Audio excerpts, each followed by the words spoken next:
Letter 1. To Mrs. Saville, England. St. Petersburg, Dissect 11th, 17 Bryants. You will rejoice to hear that no disaster has accompanied the commencement of an enterprise which you have regarded with such evil forebodings. I arrived here yesterday, and my first task is to assure my dear sister of my welfare and increasing confidence in the success of my undertaking. I am already far north of London, and as I walk in the streets of Petersburg, I feel a cold northern breeze play upon my cheeks, which braces my nerves and fills me with delight. Do you understand this feeling? This breeze, which has travelled from the regions towards which I am advancing, gives me a foretaste of those icy climes. Inspirited by this wind of promise, my daydreams become more fervent and vivid. I try in vain to be persuaded that the pole is the seat of frost and desolation. It ever presents itself to my imagination as the region of beauty and delight. There, Margaret, the sun is forever visible, its broad disk just skirting the horizon and diffusing a perpetual splendour. There, for with your leave, my sister, I will put some trust in preceding navigators. Their snow and frost are banished, and sailing over a calm sea, we may be wafted to a land surpassing in wonders and in beauty every region hitherto discovered on the habitable globe. Its productions and features may be without example, as the phenomena of the heavenly bodies undoubtedly are in those undiscovered solitudes. What may not be expected in a country of eternal light? I may there discover the wondrous power which attracts the needle, and may regulate 1,000 celestial observations that require only this voyage to render their seeming eccentricities consistent forever. I shall satiate my ardent curiosity with the sight of a part of the world never before visited, and may tread a land never before imprinted by the foot of man. These are my enticements, and they are sufficient to conquer all fear of danger or death, and to induce me to commence this laborious voyage with the joy a child feels when he embarks in a little boat with his holiday mates on an expedition of discovery up his native river. But supposing all these conjectures to be false, you cannot contest the inestimable benefit which I shall confer on all mankind, to the last generation, by discovering a passage near the pole to those countries, to reach which at present so many months are requisite, or by ascertaining the secret of the magnet, which, if at all possible, can only be effected by an undertaking such as mine. These reflections have dispelled the agitation with which I began my letter, and I feel my heart glow with an enthusiasm which elevates me to heaven, for nothing contributes so much to tranquilize the mind as a steady purpose, a point on which the soul may fix its intellectual eye.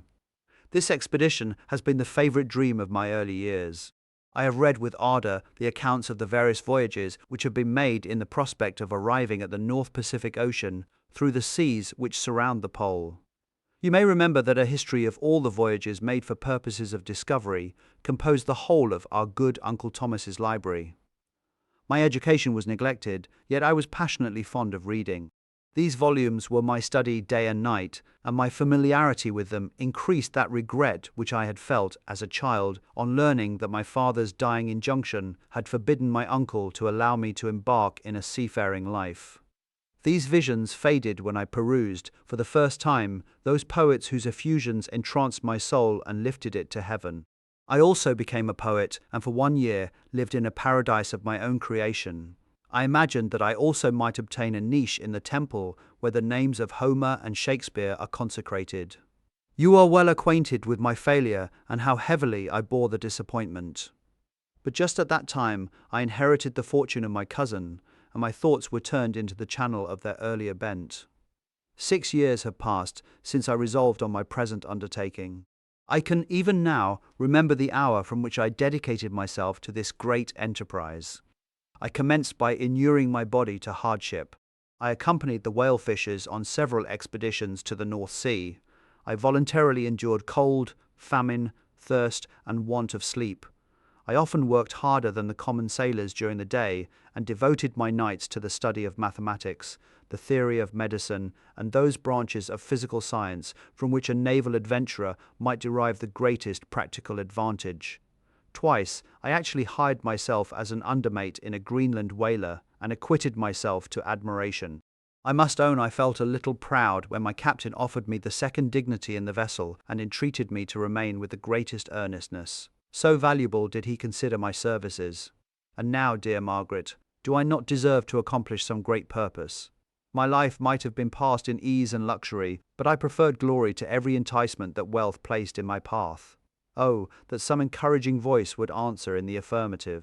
My courage and my resolution is firm, but my hopes fluctuate and my spirits are often depressed. I am about to proceed on a long and difficult voyage, the emergencies of which will demand all my fortitude. I am required not only to raise the spirits of others, but sometimes to sustain my own when theirs are failing.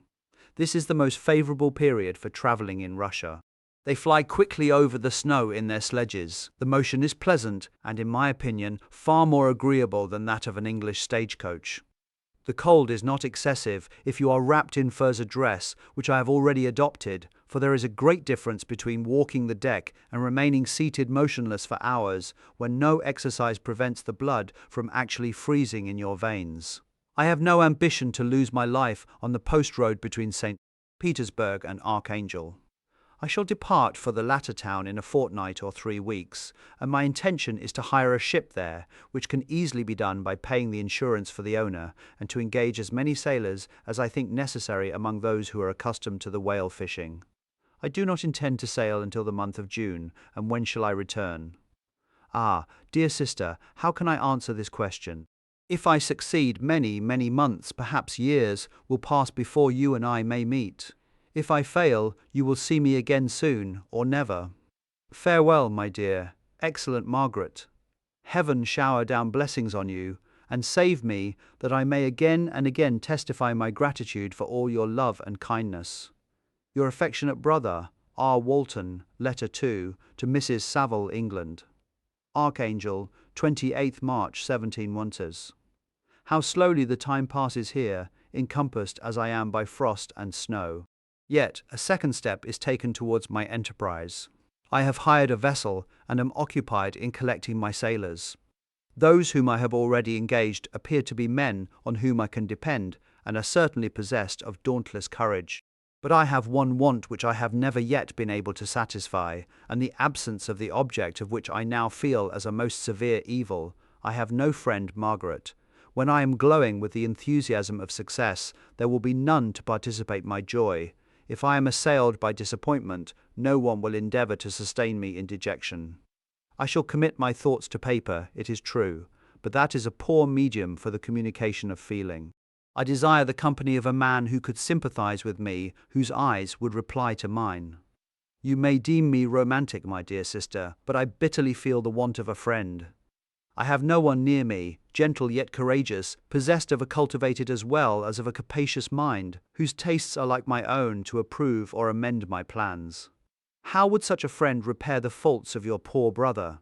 I am too ardent in execution and too impatient of difficulties. But it is a still greater evil to me that I am self-educated. For the first 14 years of my life I ran wild on a common and read nothing but our Uncle Thomas books of voyages. At that age I became acquainted with the celebrated poets of our own country. But it was only when it had ceased to be in my power to derive its most important benefits from such a conviction that I perceived the necessity of becoming acquainted with more languages than that of my native country. Now I am 28, and am in reality more illiterate than many schoolboys of 15. It is true that I have thought more, and that my daydreams are more extended and magnificent. But they want, as the painters call it, keeping, and I greatly need a friend who would have sense enough not to despise me as romantic, and affection enough for me to endeavour to regulate my mind. Well, these are useless complaints. I shall certainly find no friend on the wide ocean, nor even here in Archangel, among merchants and seamen. Yet some feelings, unallied to the dross of human nature, beat even in these rugged bosoms. My lieutenant, for instance, is a man of wonderful courage and enterprise. He is madly desirous of glory, or rather, to word my phrase more characteristically, of advancement in his profession. He is an Englishman, and in the midst of national and professional prejudices, unsoftened by cultivation, retains some of the noblest endowments of humanity.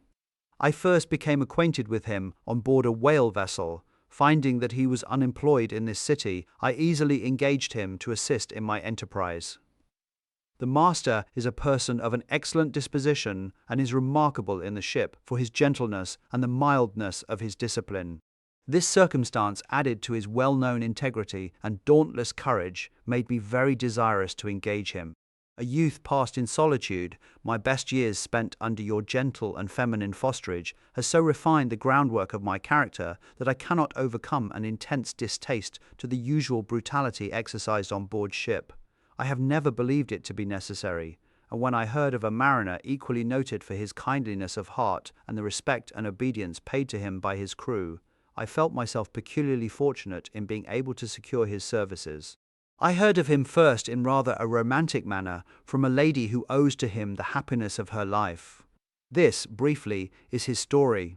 Some years ago, he loved a young Russian lady of moderate fortune, and having amassed a considerable sum in prize money, the father of the girl consented to the match. He saw his mistress once before the destined ceremony, but she was bathed in tears, and throwing herself at his feet, entreated him to spare her, confessing at the same time that she loved another, but that he was poor, and that her father would never consent to the union. My generous friend reassured the suppliant, and on being informed of the name of her lover, instantly abandoned his pursuit. He had already bought a farm with his money, on which he had designed to pass the remainder of his life, but he bestowed the whole on his rival, together with the remains of his prize money to purchase stock, and then himself solicited the young woman's father to consent to her marriage with her lover. But the old man decidedly refused, thinking himself bound in honor to my friend, who, when he found the father inexorable, quitted his country, nor returned until he heard that his former mistress was married according to her inclinations. What a noble fellow, you will exclaim.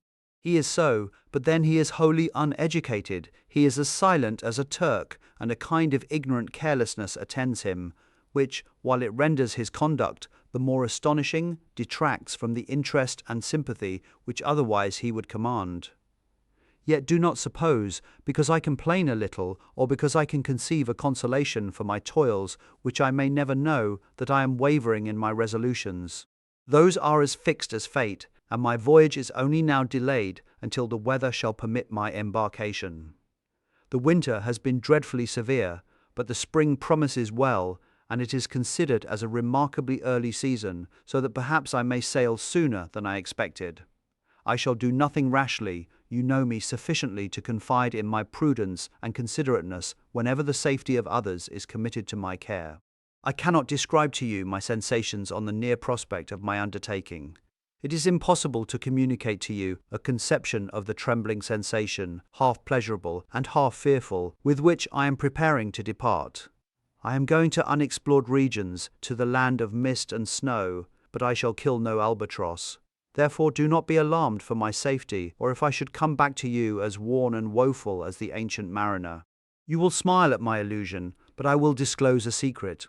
I have often attributed my attachment to, my passionate enthusiasm for, the dangerous mysteries of ocean to that production of the most imaginative of modern poets. There is something at work in my soul which I do not understand. I am practically industrious, painstaking, a workman to execute with perseverance and labor. But besides this, there is a love for the marvelous, a belief in the marvelous, intertwined in all my projects, which hurries me out of the common pathways of men, even to the wild sea and unvisited regions I am about to explore. But, to return to dearer considerations, shall I meet you again, after having traversed immense seas and returned by the most southern cape of Africa or America? I dare not expect such success, yet I cannot bear to look on the reverse of the picture. Continue for the present to write to me by every opportunity. I may receive your letters on some occasions when I need them most to support my spirits. I love you very tenderly. Remember me with affection, should you never hear from me again. Your affectionate brother, Robert Walton, Letter 3. To Mrs. Saville, England, July 7th, 17. My dear sister, I write a few lines in haste to say that I am safe and well advanced on my voyage. This letter will reach England by a merchantman now on its homeward voyage from Archangel, more fortunate than I, who may not see my native land, perhaps, for many years. I am, however, in good spirits. My men are bold and apparently firm of purpose, nor do the floating sheets of ice that continually pass us, indicating the dangers of the region towards which we are advancing, appear to dismay them. We have already reached a very high latitude, but it is the height of summer, and although not so warm as in England, the southern gales, which blow us speedily towards those shores which I so ardently desire to attain, breathe a degree of renovating warmth which I had not expected. No incidents have hitherto befallen us that would make a figure in a letter. 1 or 2 stiff gales and the springing of a leak are accidents which experienced navigators scarcely remember to record, and I shall be well content if nothing worse happened to us during our voyage. Adieu, my dear Margaret. Be assured that for my own sake as well as yours, I will not rashly encounter danger. I will be cool, persevering, and prudent, but success shall crown my endeavours. Wherefore not? Thus far I have gone, tracing a secure way over the pathless seas, the very stars themselves being witnesses and testimonies of my triumph. Why not still proceed over the untamed yet obedient element? What can stop the determined heart and resolved will of man? My swelling heart involuntarily pours itself out thus. But I must finish. Heaven bless my beloved sister.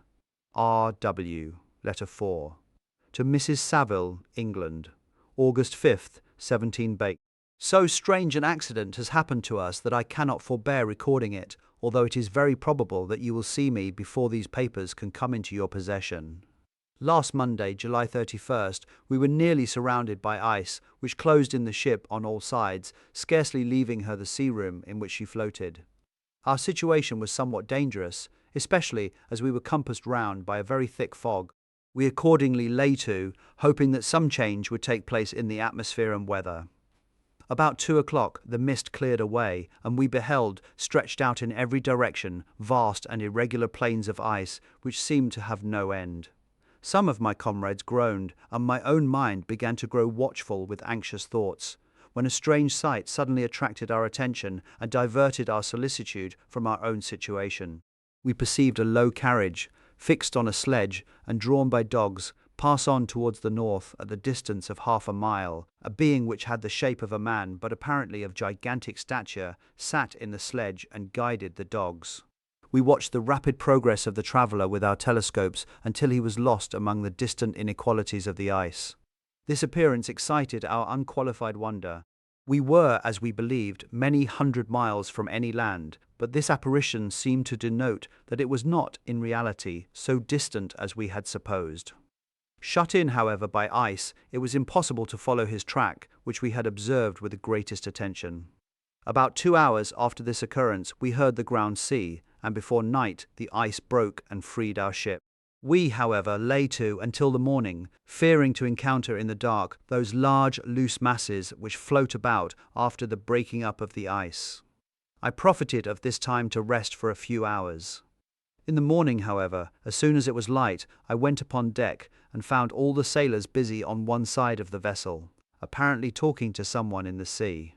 It was, in fact, a sledge, like that we had seen before, which had drifted towards us in the night on a large fragment of ice. Only one dog remained alive, but there was a human being within it, whom the sailors were persuading to enter the vessel. He was not, as the other traveller seemed to be, a savage inhabitant of some undiscovered island, but a European. When I appeared on deck, the master said, "Here is our captain, and he will not allow you to perish on the open sea." On perceiving me, the stranger addressed me in English, although with a foreign accent. "Before I come on board your vessel," said he, "will you have the kindness to inform me whither you are bound?" You may conceive my astonishment on hearing such a question addressed to me from a man on the brink of destruction, and to whom I should have supposed that my vessel would have been a resource which he would not have exchanged for the most precious wealth the earth can afford. I replied, however, that we were on a voyage of discovery towards the northern pole. Upon hearing this, he appeared satisfied and consented to come on board. Good God, Margaret, if you had seen the man who thus capitulated for his safety, your surprise would have been boundless. His limbs were nearly frozen, and his body dreadfully emaciated by fatigue and suffering. I never saw a man in so wretched a condition. We attempted to carry him into the cabin, but as soon as he had quitted the fresh air he fainted. We accordingly brought him back to the deck and restored him to animation by rubbing him with brandy and forcing him to swallow a small quantity. As soon as he showed signs of life, we wrapped him up in blankets and placed him near the chimney of the kitchen stove. By slow degrees he recovered and ate a little soup, which restored him wonderfully. 2 days passed in this manner before he was able to speak, and I often feared that his sufferings had deprived him of understanding.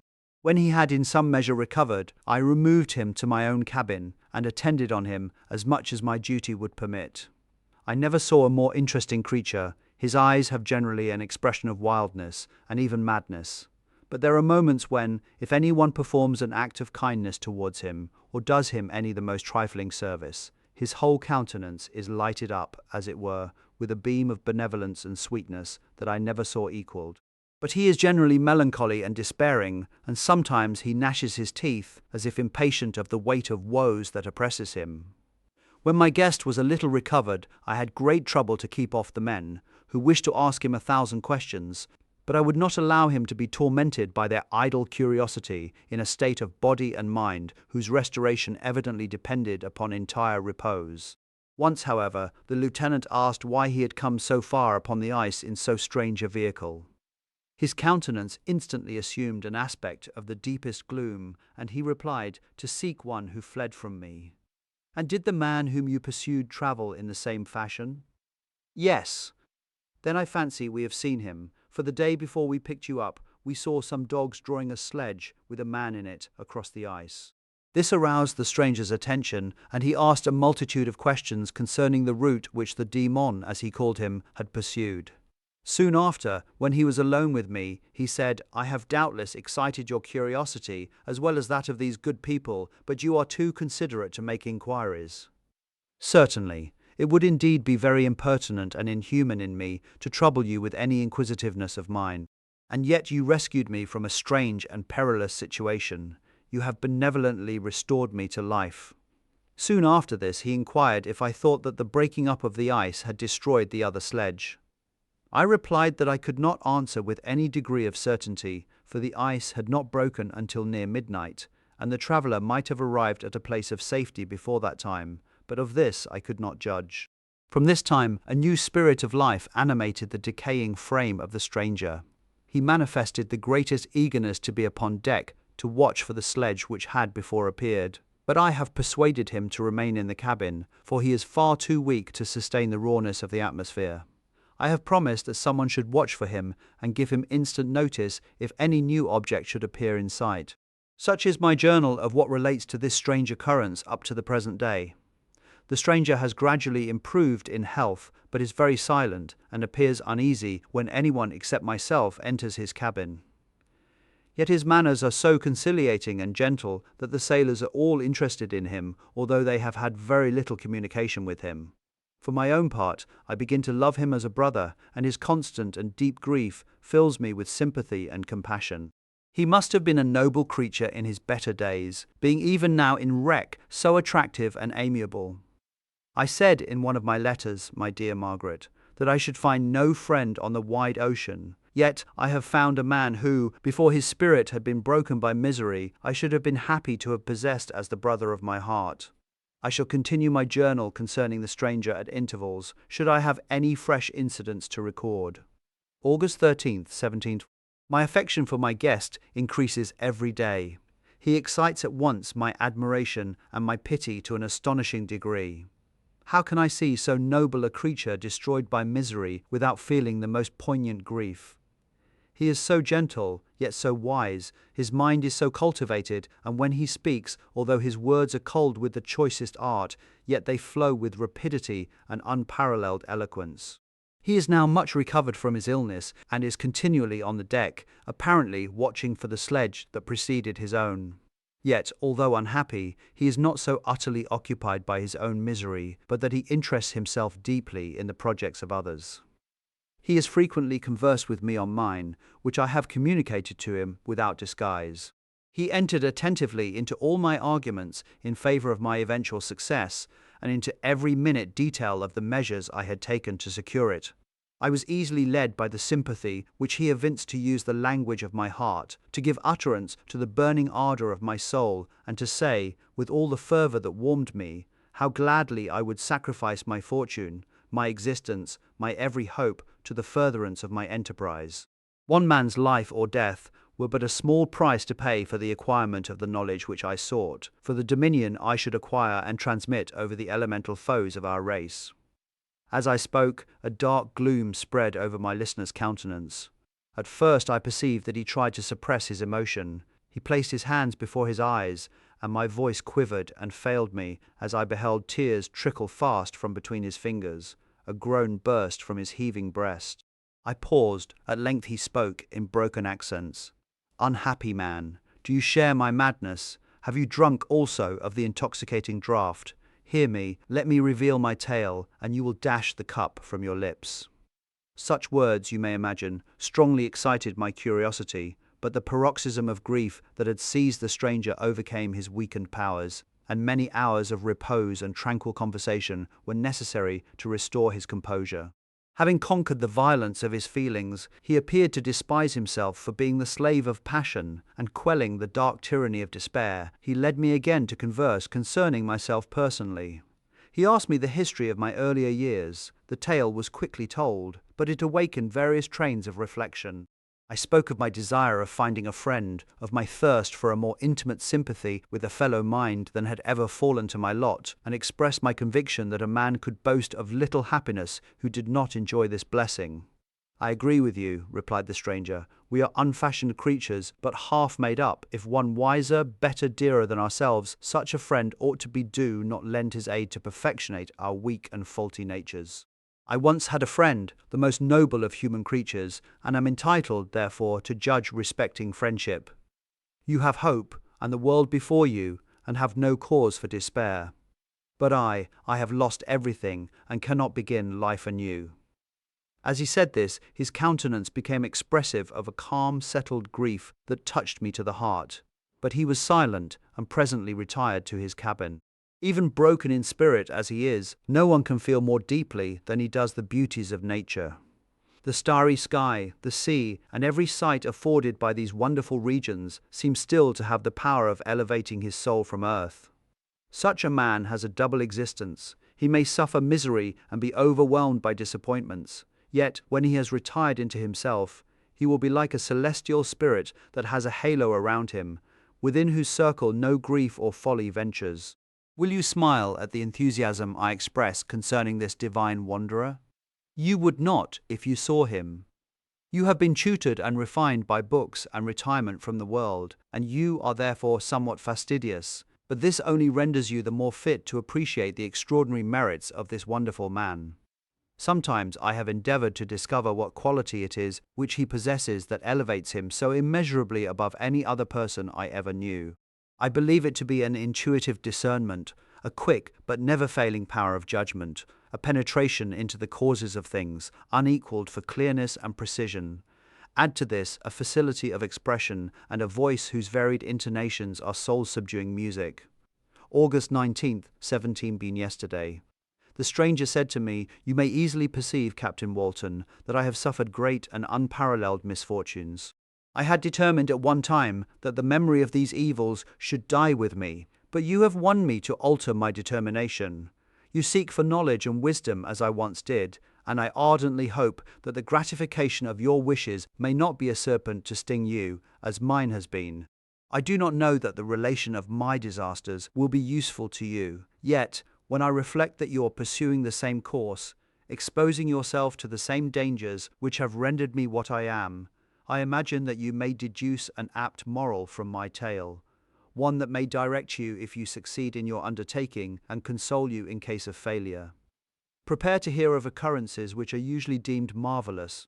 Were we among the tamer scenes of nature, I might fear to encounter your unbelief, perhaps your ridicule, but many things will appear possible in these wild and mysterious regions which would provoke the laughter of those unacquainted with the ever-varied powers of nature.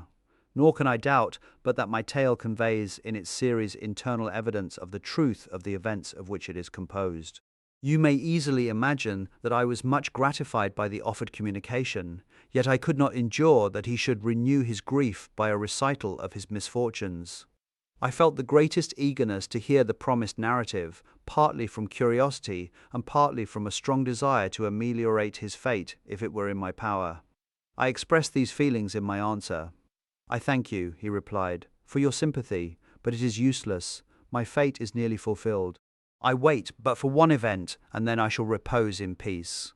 I understand your feeling, continued he, perceiving that I wished to interrupt him, but you are mistaken, my friend. If thus you will allow me to name you, nothing can alter my destiny. Listen to my history, and you will perceive how irrevocably it is determined. He then told me that he would commence his narrative the next day when I should be at leisure. This promise drew from me the warmest thanks. I have resolved every night, when I am not imperatively occupied by my duties, to record as nearly as possible in his own words what he has related during the day.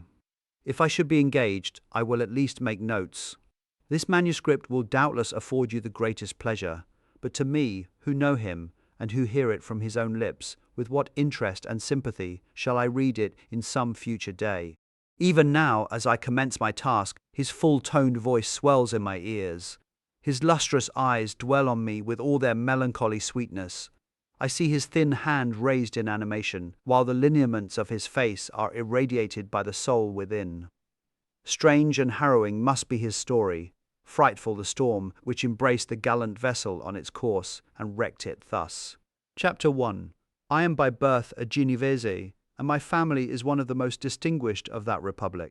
My ancestors had been for many years councillors and syndics, and my father had filled several public situations with honour and reputation. He was respected by all who knew him for his integrity and indefatigable attention to public business. He passed his younger days perpetually occupied by the affairs of his country. A variety of circumstances had prevented his marrying early, nor was it until the decline of life that he became a husband and the father of a family. As the circumstances of his marriage illustrate his character, I cannot refrain from relating them. One of his most intimate friends was a merchant who, from a flourishing state, fell, through numerous mischances, into poverty. This man, whose name was Beaufort, was of a proud and unbending disposition, and could not bear to live in poverty and oblivion in the same country where he had formerly been distinguished for his rank and magnificence. Having paid his debts, therefore, in the most honourable manner, he retreated with his daughter to the town of Lucerne, where he lived unknown and in wretchedness. My father loved Beaufort with the truest friendship, and was deeply grieved by his retreat in these unfortunate circumstances. He bitterly deplored the false pride which led his friend to a conduct so little worthy of the affection that united them. He lost no time in endeavouring to seek him out, with the hope of persuading him to begin the world again, through his credit and assistance. Beaufort had taken effectual measures to conceal himself, and it was 10 months before my father discovered his abode.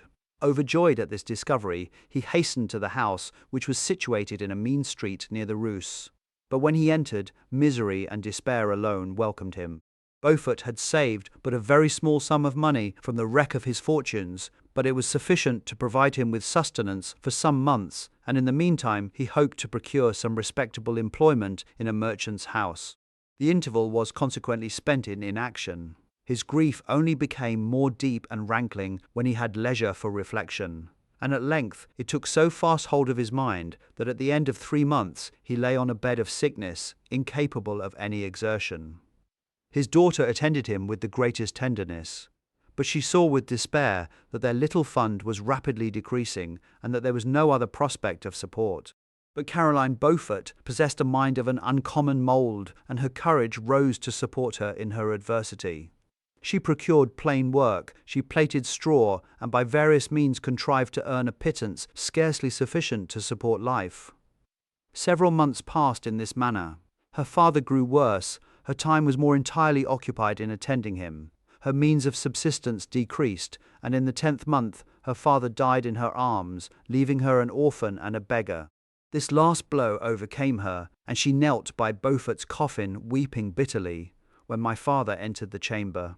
He came like a protecting spirit to the poor girl, who committed herself to his care, and after the interment of his friend, he conducted her to Geneva and placed her under the protection of a relation. 2 years after this event, Caroline became his wife.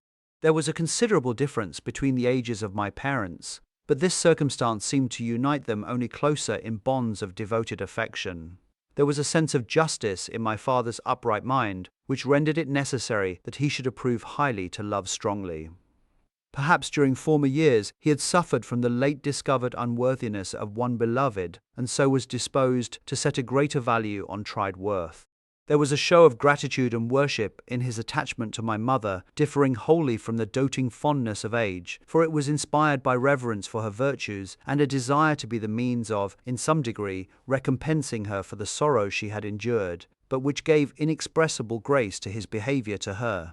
Everything was made to yield to her wishes and her convenience. He strove to shelter her, as a fair exotic is sheltered by the gardener, from every rougher wind, and to surround her with all that could tend to excite pleasurable emotion in her soft and benevolent mind. Her health, and even the tranquillity of her hitherto constant spirit, had been shaken by what she had gone through. During the 2 years that had elapsed previous to their marriage, my father had gradually relinquished all his public functions, and immediately after their union they sought the pleasant climate of Italy, and the change of scene and interest attendant on a tour through that land of wonders as a restorative for her weakened frame. From Italy they visited Germany and France. I, their eldest child, was born at Naples, and as an infant accompanied them in their rambles.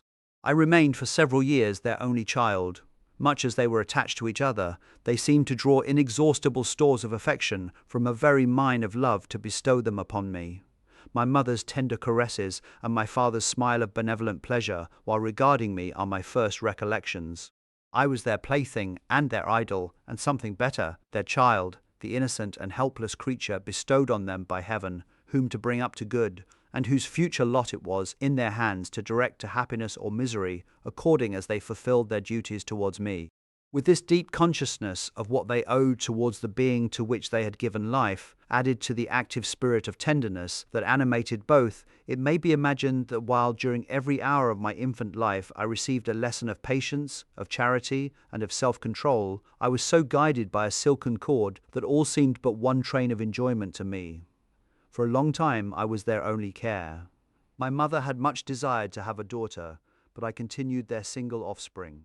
When I was about 5 years old, while making an excursion beyond the frontiers of Italy, they passed a week on the shores of the Lake of Como. Their benevolent disposition often made them enter the cottages of the poor. This, to my mother, was more than a duty. It was a necessity, a passion, remembering what she had suffered, and how she had been relieved for her to act, in her turn, the guardian angel to the afflicted. During one of their walks, a poor cot in the foldings of a veil attracted their notice as being singularly disconsolate, while the number of half-clothed children gathered about it spoke of penury in its worst shape. One day, when my father had gone by himself to Milan, my mother, accompanied by me, visited this abode.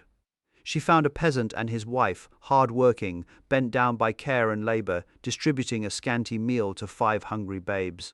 Among these, there was one which attracted my mother far above all the rest. She appeared of a different stock. The 4 others were dark-eyed, hardy little vagrants. This child was thin and very fair. Her hair was the brightest living gold, and despite the poverty of her clothing, seemed to set a crown of distinction on her head. Her brow was clear and ample, her blue eyes cloudless, and her lips and the moulding of her face so expressive of sensibility and sweetness that none could behold her without looking on her as of a distinct species, a being heaven-sent and bearing a celestial stamp in all her features. The peasant woman, perceiving that my mother fixed eyes of wonder and admiration on this lovely girl, eagerly communicated her history. She was not her child, but the daughter of a Milanese nobleman. Her mother was a German and had died on giving her birth. The infant had been placed with these good people to nurse. They were better off then. They had not been long married, and their eldest child was but just born. The father of their charge was one of those Italians nursed in the memory of the antique glory of Italy, one among the Schiavi Ognor Frementi, who exerted himself to obtain the liberty of his country. He became the victim of its weakness. Whether he had died or still lingered in the dungeons of Austria was not known. His property was confiscated, his child became an orphan and a beggar. She continued with her foster parents and bloomed in their rude abode, fairer than a garden rose among dark-leaved brambles. When my father returned from Milan, he found playing with me in the hall of our villa a child fairer than pictured cherub creature, who seemed to shed radiance from her looks, and whose form and motions were lighter than the chamois of the hills. The apparition was soon explained. With his permission, my mother prevailed on her rustic guardians to yield their charge to her. They were fond of the sweet orphan. Her presence had seemed a blessing to them, but it would be unfair to her to keep her in poverty and want when Providence afforded her such powerful protection. They consulted their village priest, and the result was that Elizabeth Lavenza became the inmate of my parents' house, my more than sister, the beautiful and adored companion of all my occupations and my pleasures. Everyone loved Elizabeth. The passionate and almost reverential attachment with which all regarded her became, while I shared it, my pride and my delight. On the evening previous to her being brought to my home, my mother had said playfully, "I have a pretty present for my Victor tomorrow, he shall have it." And when, on the morrow, she presented Elizabeth to me as her promised gift, I, with childish seriousness, interpreted her words literally and looked upon Elizabeth as mine to protect, love, and cherish. All praises bestowed on her I received as made to a possession of my own. We called each other familiarly by the name of cousin. No word, no expression could body forth the kind of relation in which she stood to me, my more than sister, since till death she was to be mine only. Chapter 2. We were brought up together. There was not quite a year difference in our ages. I need not say that we were strangers to any species of disunion or dispute. Harmony was the soul of our companionship, and the diversity and contrast that subsisted in our characters drew us nearer together. Elizabeth was of a calmer and more concentrated disposition, but, with all my ardour, I was capable of a more intense application and was more deeply smitten with the thirst for knowledge. She busied herself with following the aerial creations of the poets, and in the majestic and wondrous scenes which surrounded our Swiss home.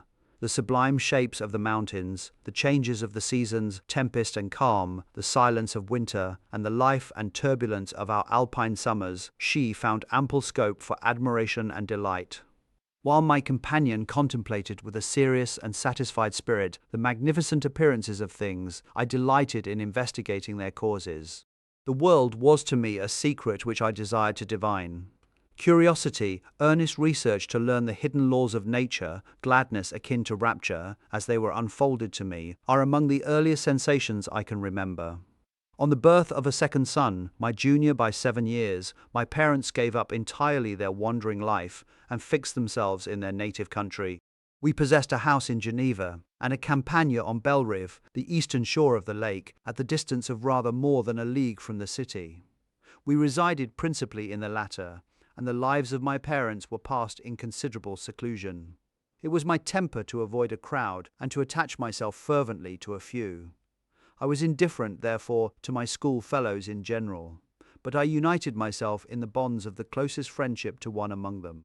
Henry Clerval was the son of a merchant of Geneva. He was a boy of singular talent and fancy. He loved enterprise, hardship, and even danger for its own sake. He was deeply read in books of chivalry and romance. He composed heroic songs and began to write many a tale of enchantment and knightly adventure. He tried to make us act plays and to enter into masquerades in which the characters were drawn from the heroes of Roncesvalles, of the Round Table of King Arthur, and the chivalrous train who shed their blood to redeem the Holy Sepulchre from the hands of the infidels.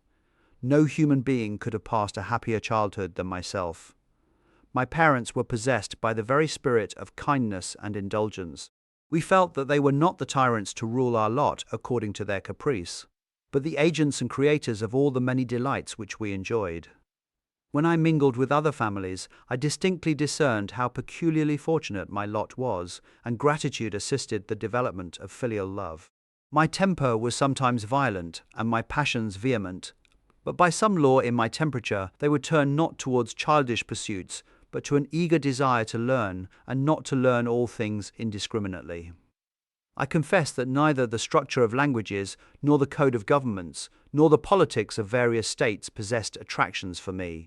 It was the secrets of heaven and earth that I desired to learn, and whether it was the outward substance of things, or the inner spirit of nature and the mysterious soul of man that occupied me. Still my inquiries were directed to the metaphysical, or in its highest sense, the physical secrets of the world. Meanwhile, Clerval occupied himself, so to speak, with the moral relations of things. The busy stage of life, the virtues of heroes, and the actions of men were his theme, and his hope and his dream was to become one among those whose names are recorded in story as the gallant and adventurous benefactors of our species. The saintly soul of Elizabeth shone like a shrine-dedicated lamp in our peaceful home. Her sympathy was ours. Her smile, her soft voice, the sweet glance of her celestial eyes were ever there to bless and animate us. She was the living spirit of love to soften and attract. I might have become sullen in my study, rough through the ardor of my nature, but that she was there to subdue me to a semblance of her own gentleness. And Clerval could aught ill entrench on the noble spirit of Clerval? Yet he might not have been so perfectly humane, so thoughtful in his generosity, so full of kindness and tenderness amidst his passion for adventurous exploit. Had she not unfolded to him the real loveliness of beneficence and made the doing good the end and aim of his soaring ambition? I feel exquisite pleasure in dwelling on the recollections of childhood, before misfortune had tainted my mind and changed its bright visions of extensive usefulness into gloomy and narrow reflections upon self. Besides, in drawing the picture of my early days, I also record those events which led by insensible steps to my after-tale of misery, for when I would account to myself for the birth of that passion, which afterwards ruled my destiny, I find it arise, like a mountain river, from ignoble and almost forgotten sources, but, swelling as it proceeded, it became the torrent which, in its course, has swept away all my hopes and joys. Natural philosophy is the genius that has regulated my fate. I desire, therefore, in this narration, to state those facts which led to my predilection for that science. When I was 13 years of age, we all went on a party of pleasure to the baths near Thonon. The inclemency of the weather obliged us to remain a day confined to the inn. In this house I chanced to find a volume of the works of Cornelius Agrippa. I opened it with apathy. The theory which he attempts to demonstrate and the wonderful facts which he relates soon changed this feeling into enthusiasm. A new light seemed to dawn upon my mind, and bounding with joy, I communicated my discovery to my father. My father looked carelessly at the title page of my book and said, "Ah, Cornelius Agrippa, my dear Victor, do not waste your time upon this. It is sad trash." If, instead of this remark, my father had taken the pains to explain to me that the principles of Agrippa had been entirely exploded, and that a modern system of science had been introduced which possessed much greater powers than the ancient, because the powers of the latter were chimerical, while those of the former were real and practical, under such circumstances I should certainly have thrown Agrippa aside and have contented my imagination, warmed as it was, by returning with greater ardor to my former studies. It is even possible that the train of my ideas would never have received the fatal impulse that led to my ruin. But the cursory glance my father had taken of my volume by no means assured me that he was acquainted with its contents, and I continued to read with the greatest avidity. When I returned home, my first care was to procure the whole works of this author, and afterwards of Paracelsus and Albertus Magnus. I read and studied the wild fancies of these writers with delight. They appeared to me treasures known to few besides myself. I have described myself as always having been imbued with a fervent longing to penetrate the secrets of nature. In spite of the intense labor and wonderful discoveries of modern philosophers, I always came from my studies discontented and unsatisfied. Sir Isaac Newton is said to have avowed that he felt like a child picking up shells beside the great and unexplored ocean of truth. Those of his successors in each branch of natural philosophy with whom I was acquainted appeared even to my boy's apprehensions as tyros engaged in the same pursuit. The untaught peasant beheld the elements around him and was acquainted with their practical uses. The most learned philosopher knew little more. He had partially unveiled the face of nature, but her immortal lineaments were still a wonder and a mystery. He might dissect, anatomize, and give names, but, not to speak of a final cause, causes in their secondary and tertiary grades were utterly unknown to him. I had gazed upon the fortifications and impediments that seemed to keep human beings from entering the citadel of nature, and rashly and ignorantly I had repined. But here were books, and here were men who had penetrated deeper and knew more. I took their word for all that they averred, and I became their disciple. It may appear strange that such should arise in the 18th century, but while I followed the routine of education in the schools of Geneva, I was, to a great degree, self-taught with regard to my favorite studies. My father was not scientific, and I was left to struggle with a child's blindness added to a student's thirst for knowledge. Under the guidance of my new preceptors, I entered with the greatest diligence into the search of the philosopher's stone and the elixir of life. But the latter soon obtained my undivided attention. Wealth was an inferior object, but what glory would attend the discovery if I could banish disease from the human frame and render man invulnerable to any but a violent death? Nor were these my only visions. The raising of ghosts or devils was a promise liberally accorded by my favorite authors, the fulfillment of which I most eagerly sought, and if my incantations were always unsuccessful, I attributed the failure rather to my own inexperience and mistake than to a want of skill or fidelity in my instructors.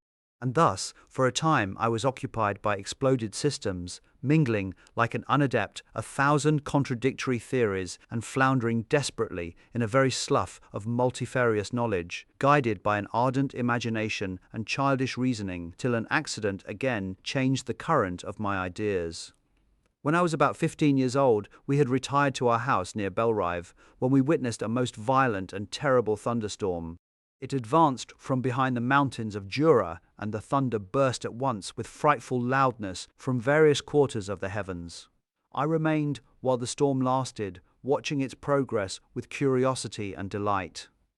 As I stood at the door, on a sudden I beheld a stream of fire issue from an old and beautiful oak which stood about 20 yards from our house, and so soon as the dazzling light vanished, the oak had disappeared, and nothing remained but a blasted stump. When we visited it the next morning, we found the tree shattered in a singular manner. It was not splintered by the shock, but entirely reduced to thin ribbons of wood. I never beheld anything so utterly destroyed. Before this, I was not unacquainted with the more obvious laws of electricity.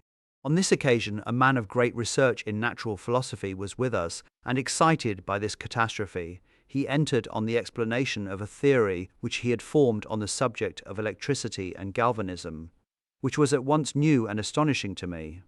All that he said threw greatly into the shade Cornelius Agrippa, Albertus Magnus, and Paracelsus, the lords of my imagination, but by some fatality the overthrow of these men disinclined me to pursue my accustomed studies. It seemed to me as if nothing would or could ever be known. All that had so long engaged my attention suddenly grew despicable. By one of those caprices of the mind which we are perhaps most subject to in early youth, I at once gave up my former occupations, set down natural history and all its progeny as a deformed and abortive creation, and entertained the greatest disdain for a would-be science which could never even step within the threshold of real knowledge. In this mood of mind, I betook myself to the mathematics and the branches of study appertaining to that science as being built upon secure foundations, and so worthy of my consideration. Thus, strangely, are our souls constructed, and by such slight ligaments are we bound to prosperity or ruin. When I look back, it seems to me as if this almost miraculous change of inclination and will was the immediate suggestion of the guardian angel of my life, the last effort made by the spirit of preservation to avert the storm that was even then hanging in the stars and ready to envelop me. Her victory was announced by an unusual tranquillity and gladness of soul which followed the relinquishing of my ancient and latterly tormenting studies. It was thus that I was to be taught to associate evil with their prosecution, happiness with their disregard. It was a strong effort of the spirit of good, but it was ineffectual. Destiny was too potent, and her immutable laws had decreed my utter and terrible destruction. Chapter 3. When I had attained the age of 17, my parents resolved that I should become a student at the University of Ingolstadt. I had hitherto attended the schools of Geneva, but my father thought it necessary for the completion of my education that I should be made acquainted with other customs than those of my native country. My departure was therefore fixed at an early date, but before the day resolved upon could arrive, the first misfortune of my life occurred, an omen, as it were, of my future misery. Elizabeth had caught the scarlet fever, her illness was severe, and she was in the greatest danger. During her illness, many arguments had been urged to persuade my mother to refrain from attending upon her. She had at first yielded to our entreaties, but when she heard that the life of her favourite was menaced, she could no longer control her anxiety. She attended her sickbed. Her watchful attentions triumphed over the malignity of the distemper. Elizabeth was saved, but the consequences of this imprudence were fatal to her preserver. On the third day my mother sickened. Her fever was accompanied by the most alarming symptoms, and the looks of her medical attendants prognosticated the worst event. On her deathbed, the fortitude and benignity of this best of women did not desert her. She joined the hands of Elizabeth and myself. "My children," she said, "my firmest hopes of future happiness were placed on the prospect of your union. This expectation will now be the consolation of your father." Elizabeth, my love, you must supply my place to my younger children. Alas, I regret that I'm taken from you, and happy and beloved as I have been, is it not hard to quit you all? But these are not thoughts befitting me. I will endeavour to resign myself cheerfully to death, and will indulge a hope of meeting you in another world. She died calmly, and her countenance expressed affection even in death. I need not describe the feelings of those whose dearest ties are rent by that most irreparable evil, the void that presents itself to the soul, and the despair that is exhibited on the countenance. It is so long before the mind can persuade itself that she whom we saw every day, and whose very existence appeared a part of our own, can have departed forever, that the brightness of a beloved eye can have been extinguished, and the sound of a voice so familiar and dear to the ear can be hushed, never more to be heard. These are the reflections of the first days. But when the lapse of time proves the reality of the evil, then the actual bitterness of grief commences. Yet, from whom has not that rude hand rent away some dear connection? And why should I describe a sorrow which all have felt and must feel? The time at length arrives when grief is rather an indulgence than a necessity, and the smile that plays upon the lips, although it may be deemed a sacrilege, is not banished. My mother was dead, but we had still duties which we ought to perform. We must continue our course with the rest, and learn to think ourselves fortunate whilst one remains whom the spoiler has not seized. My departure for Ingolstadt, which had been deferred by these events, was now again determined upon.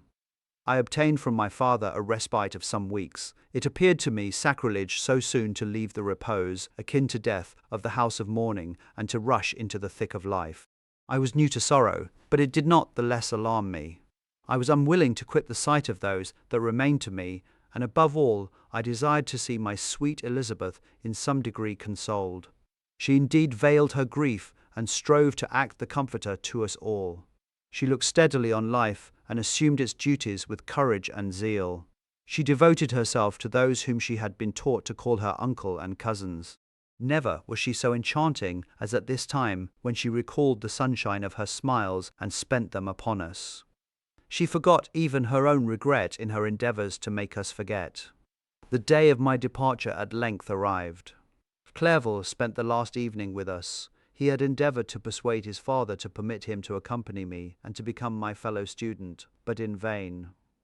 His father was a narrow-minded trader and saw idleness and ruin in the aspirations and ambition of his son. Henry deeply felt the misfortune of being debarred from a liberal education. He said little, but when he spoke I read in his kindling eye and in his animated glance a restrained but firm resolve not to be chained to the miserable details of commerce.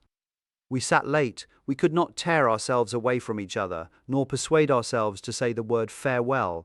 It was said, and we retired under the pretence of seeking repose, each fancying that the other was deceived. But when at morning's dawn I descended to the carriage which was to convey me away, they were all there, my father again to bless me, Clerval to press my hand once more, my Elizabeth to renew her entreaties that I would write often, and to bestow the last feminine attentions on her playmate and friend. I threw myself into the chaise that was to convey me away, and indulged in the most melancholy reflections. I, who had ever been surrounded by amiable companions, continually engaged in endeavouring to bestow mutual pleasure, I was now alone. In the university whither I was going, I must form my own friends and be my own protector. My life had hitherto been remarkably secluded and domestic, and this had given me invincible repugnance to new countenances. I loved my brothers Elizabeth and Clerval. These were old familiar faces, but I believed myself totally unfitted for the company of strangers. Such were my reflections as I commenced my journey, but, as I proceeded, my spirits and hopes rose. I ardently desired the acquisition of knowledge. I had often, when at home, thought it hard to remain during my youth cooped up in one place, and had longed to enter the world and take my station among other human beings. Now my desires were complied with, and it would, indeed, have been folly to repent. I had sufficient leisure for these and many other reflections during my journey to Ingolstadt, which was long and fatiguing. At length the high white steeple of the town met my eyes. I alighted and was conducted to my solitary apartment to spend the evening as I pleased. The next morning I delivered my letters of introduction and paid a visit to some of the principal professors. Chance, or rather the evil influence, the angel of destruction, which asserted omnipotent sway over me from the moment I turned my reluctant steps from my father's door, led me first to M. Krempe, professor of natural philosophy.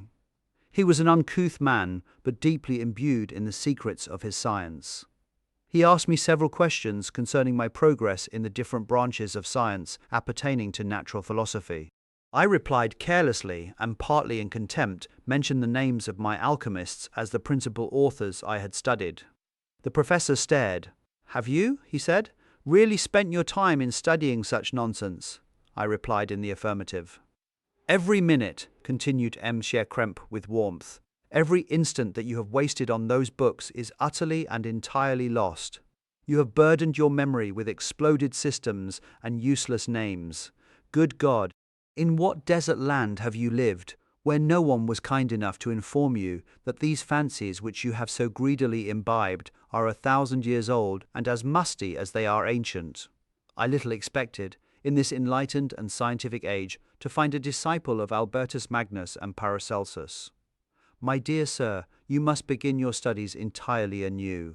So saying, he stepped aside and wrote down a list of several books treating of natural philosophy, which he desired me to procure, and dismissed me after mentioning that in the beginning of the following week he intended to commence a course of lectures upon natural philosophy in its general relations, and that M. Waldman, a fellow professor, would lecture upon chemistry the alternate days that he omitted. I returned home not disappointed, for I have said that I had long considered those authors useless whom the professor reprobated, but I returned not at all the more inclined to recur to these studies in any shape. M. Krempe was a little squat man with a gruff voice and a repulsive countenance. The teacher, therefore, did not prepossess me in favour of his pursuits. In rather a too philosophical and connected a strain, perhaps, I have given an account of the conclusions I had come to concerning them in my early years. As a child, I had not been content with the results promised by the modern professors of natural science. With a confusion of ideas only to be accounted for by my extreme youth and my want of a guide on such matters, I had retrod the steps of knowledge along the paths of time and exchanged the discoveries of recent inquirers for the dreams of forgotten alchemists. Besides, I had a contempt for the uses of modern natural philosophy. It was very different when the masters of the science sought immortality and power. Such views, although futile, were grand, but now the scene was changed. The ambition of the inquirer seemed to limit itself to the annihilation of those visions on which my interest in science was chiefly founded. I was required to exchange chimeras of boundless grandeur for realities of little worth. Such were my reflections during the first 2 or 3 days of my residence at Ingolstadt, which were chiefly spent in becoming acquainted with the localities and the principal residents in my new abode. But as the ensuing week commenced, I thought of the information which M. Krempe had given me concerning the lectures. And although I could not consent to go and hear that little conceited fellow deliver sentences out of a pulpit, I recollected what he had said of M. Waldman, whom I had never seen, as he had hitherto been out of town. Partly from curiosity and partly from idleness, I went into the lecturing room, which M. Waldman entered shortly after. This professor was very unlike his colleague. He appeared about 50 years of age, but with an aspect expressive of the greatest benevolence. A few grey hairs covered his temples, but those at the back of his head were nearly black. His person was short, but remarkably erect, and his voice the sweetest I had ever heard. He began his lecture by a recapitulation of the history of chemistry and the various improvements made by different men of learning, pronouncing with fervour the names of the most distinguished discoverers. He then took a cursory view of the present state of the science and explained many of its elementary terms. After having made a few preparatory experiments, he concluded with a panegyric upon modern chemistry, the terms of which I shall never forget. The ancient teachers of this science, said he, promised impossibilities and performed nothing. The modern masters promise very little. They know that metals cannot be transmuted, and that the elixir of life is a chimera, but these philosophers, whose hands seem only made to dabble in dirt, and their eyes to pore over the microscope or crucible, have indeed performed miracles. They penetrate into the recesses of nature, and show how she works in her hiding places. They ascend into the heavens. They have discovered how the blood circulates, and the nature of the air we breathe. They have acquired new and almost unlimited powers. They can command the thunders of heaven, mimic the earthquake, and even mock the invisible world with its own shadows. Such were the professor's words, rather, let me say, such the words of the fate announced to destroy me.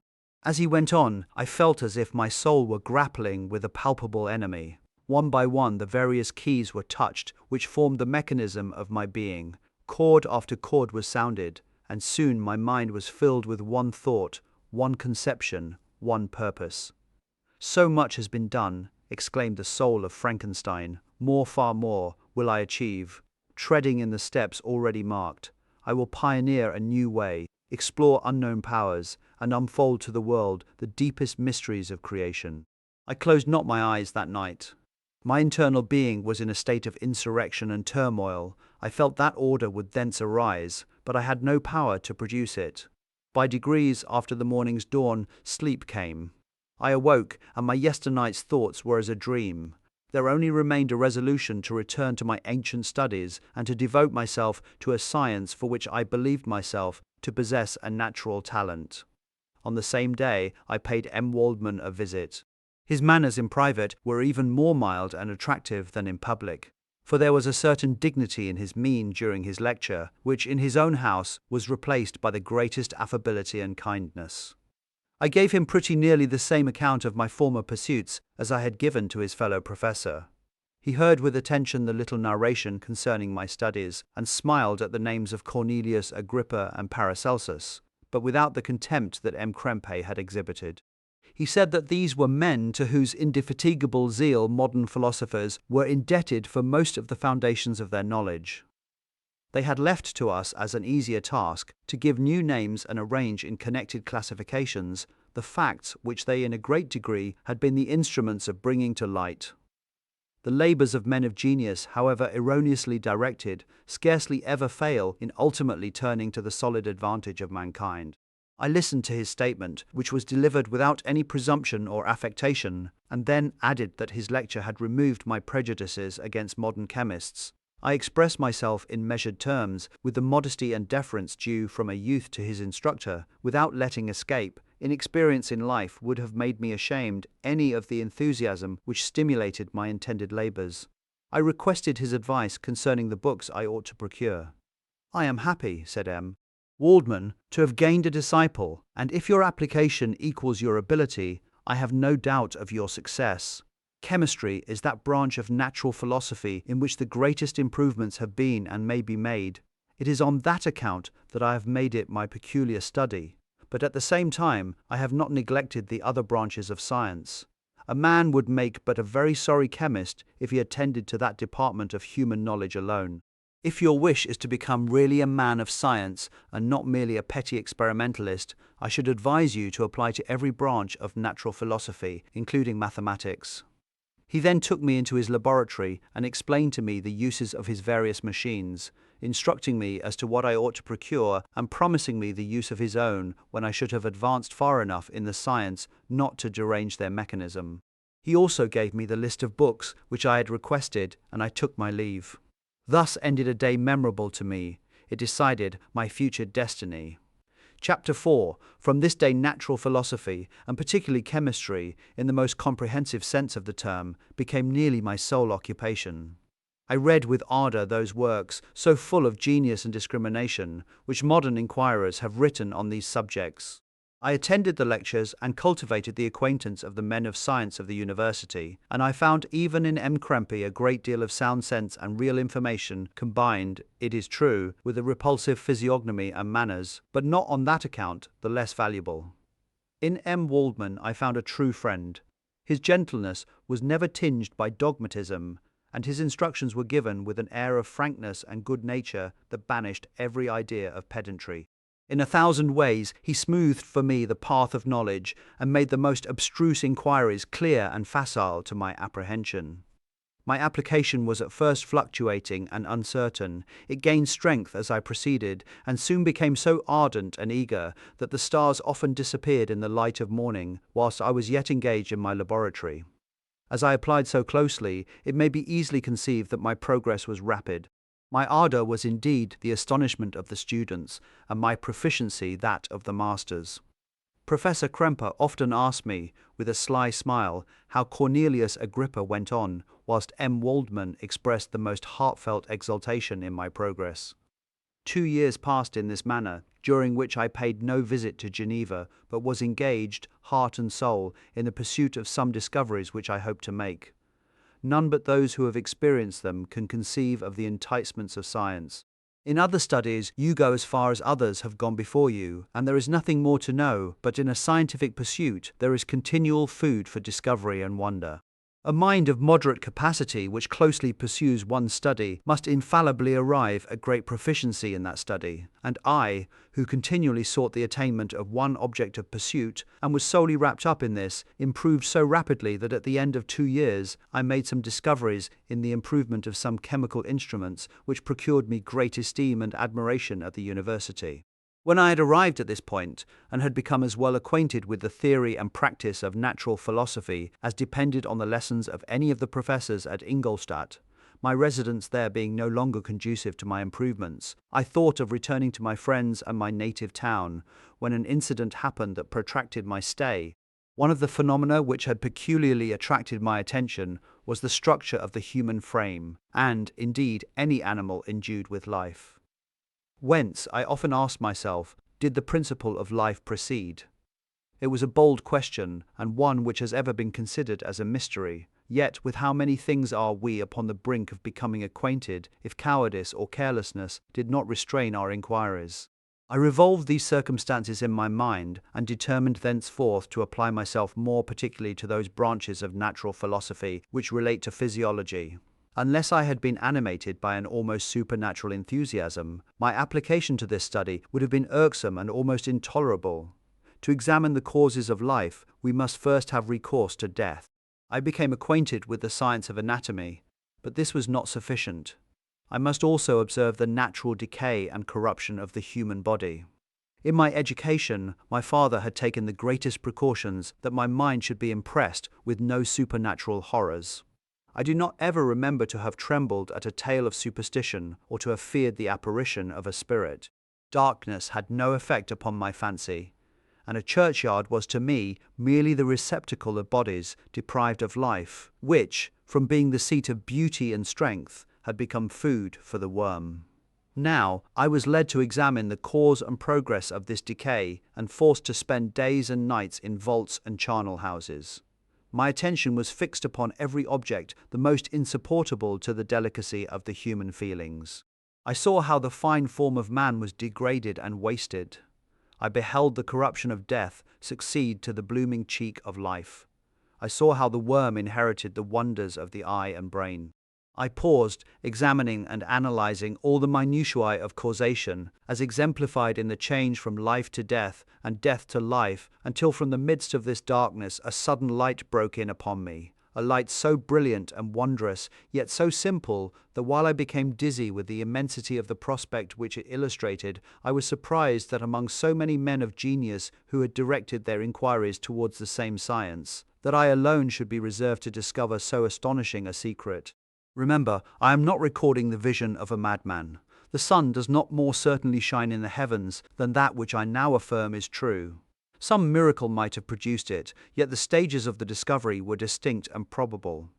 After days and nights of incredible labor and fatigue, I succeeded in discovering the cause of generation and life. Nay, more, I became myself capable of bestowing animation upon lifeless matter. The astonishment which I had at first experienced on this discovery soon gave place to delight and rapture. After so much time spent in painful labor, to arrive at once at the summit of my desires was the most gratifying consummation of my toils. But this discovery was so great and overwhelming that all the steps by which I had been progressively led to it were obliterated, and I beheld only the result. What had been the study and desire of the wisest men since the creation of the world was now within my grasp. Not that, like a magic scene, it all opened upon me at once. The information I had obtained was of a nature rather to direct my endeavors so soon as I should point them towards the object of my search than to exhibit that object already accomplished. I was like the Arabian who had been buried with the dead and found a passage to life, aided only by one glimmering and seemingly ineffectual light. I see by your eagerness and the wonder and hope which your eyes express, my friend, that you expect to be informed of the secret with which I am acquainted. That cannot be. Listen patiently until the end of my story, and you will easily perceive why I am reserved upon that subject. I will not lead you on, unguarded and ardent as I then was, to your destruction and infallible misery. Learn from me, if not by my precepts, at least by my example, how dangerous is the acquirement of knowledge, and how much happier that man is who believes his native town to be the world, than he who aspires to become greater than his nature will allow. When I found so astonishing a power placed within my hands, I hesitated a long time concerning the manner in which I should employ it. Although I possessed the capacity of bestowing animation, yet to prepare a frame for the reception of it, with all its intricacies of fibers, muscles, and veins, still remained a work of inconceivable difficulty and labor. I doubted at first whether I should attempt the creation of a being like myself, or one of simpler organization, but my imagination was too much exalted by my first success to permit me to doubt of my ability to give life to an animal as complex and wonderful as man. The materials at present within my command hardly appeared adequate to so arduous an undertaking, but I doubted not that I should ultimately succeed. I prepared myself for a multitude of reverses. My operations might be incessantly baffled, and at last my work be imperfect. Yet when I considered the improvement which every day takes place in science and mechanics, I was encouraged to hope my present attempts would at least lay the foundations of future success. Nor could I consider the magnitude and complexity of my plan as any argument of its impracticability. It was with these feelings that I began the creation of a human being. As the minuteness of the parts formed a great hindrance to my speed, I resolved, contrary to my first intention, to make the being of a gigantic stature, that is to say, about 8 feet in height and proportionably large. After having formed this determination, and having spent some months in successfully collecting and arranging my materials, I began. No one can conceive the variety of feelings which bore me onwards, like a hurricane, in the first enthusiasm of success. Life and death appeared to me ideal bounds, which I should first break through and pour a torrent of light into our dark world. A new species would bless me as its creator and source. Many happy and excellent natures would owe their being to me. No father could claim the gratitude of his child so completely as I should deserve theirs. Pursuing these reflections, I thought that if I could bestow animation upon lifeless matter, I might in process of time, although I now found it impossible, renew life where death had apparently devoted the body to corruption. These thoughts supported my spirits, while I pursued my undertaking with unremitting ardor. My cheek had grown pale with study, and my person had become emaciated with confinement. Sometimes, on the very brink of certainty, I failed, yet still I clung to the hope which the next day or the next hour might realize. One secret, which I alone possessed, was the hope to which I had dedicated myself, and the moon gazed on my midnight labors, while with unrelaxed and breathless eagerness I pursued nature to her hiding places. Who shall conceive the horrors of my secret toil as I dabbled among the unhallowed damps of the grave or tortured the living animal to animate the lifeless clay? My limbs now tremble, and my eyes swim with the remembrance, but then a resistless and almost frantic impulse urged me forward. I seemed to have lost all soul or sensation, but for this one pursuit. It was indeed but a passing trance, that only made me feel with renewed acuteness so soon as, the unnatural stimulus ceasing to operate, I had returned to my old habits.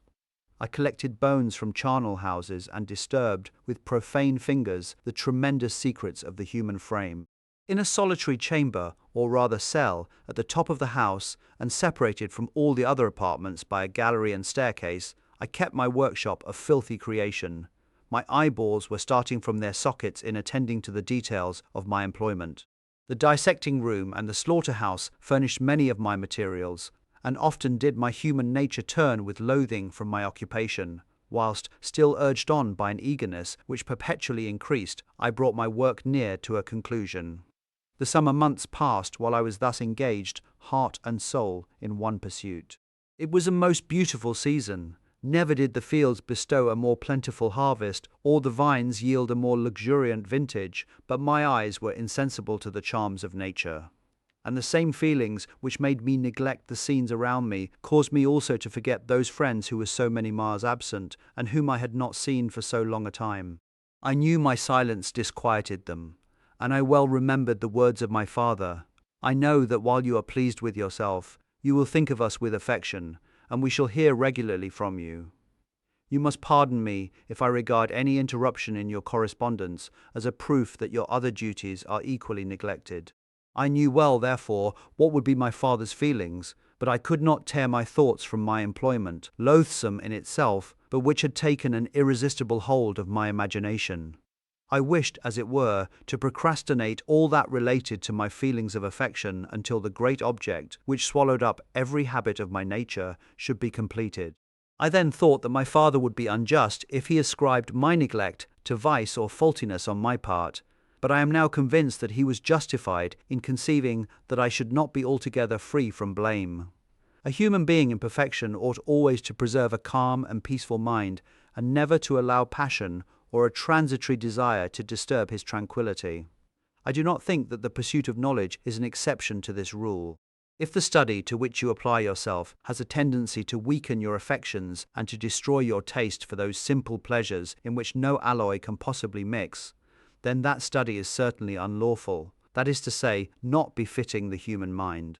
If this rule were always observed, if no man allowed any pursuit whatsoever to interfere with the tranquillity of his domestic affections, Greece had not been enslaved, Caesar would have spared his country, America would have been discovered more gradually, and the empires of Mexico and Peru had not been destroyed. But I forget that I am moralizing in the most interesting part of my tale, and your looks remind me to proceed. My father made no reproach in his letters, and only took notice of my silence by inquiring into my occupations more particularly than before.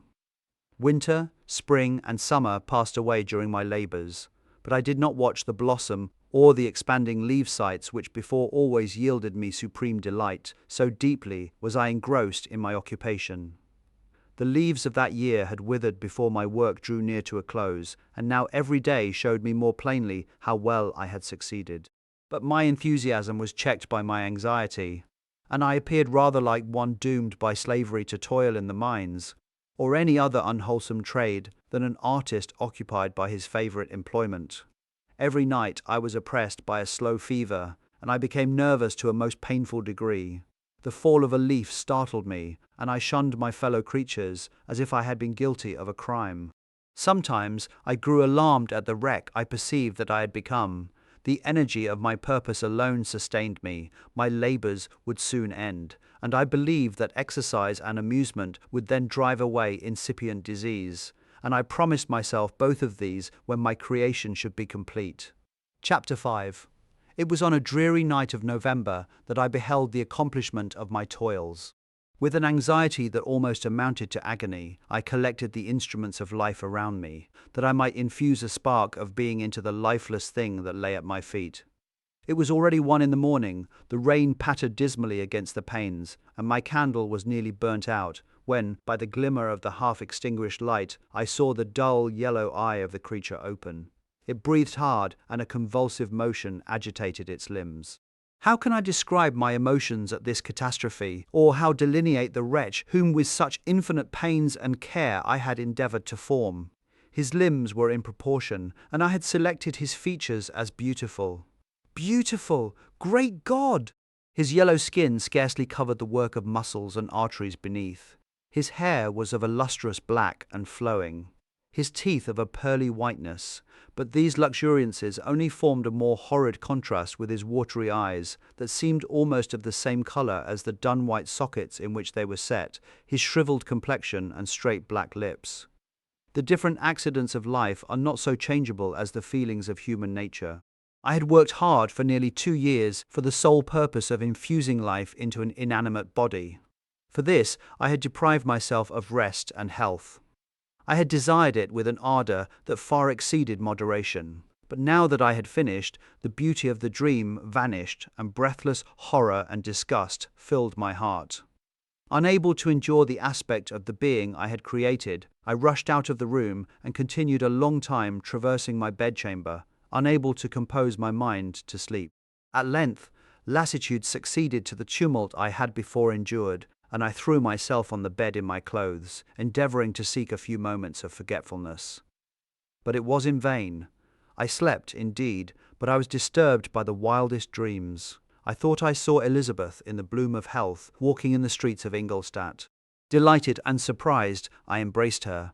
But as I imprinted the first kiss on her lips, they became livid with the hue of death. Her features appeared to change, and I thought that I held the corpse of my dead mother in my arms. A shroud enveloped her form, and I saw the grave worms crawling in the folds of the flannel.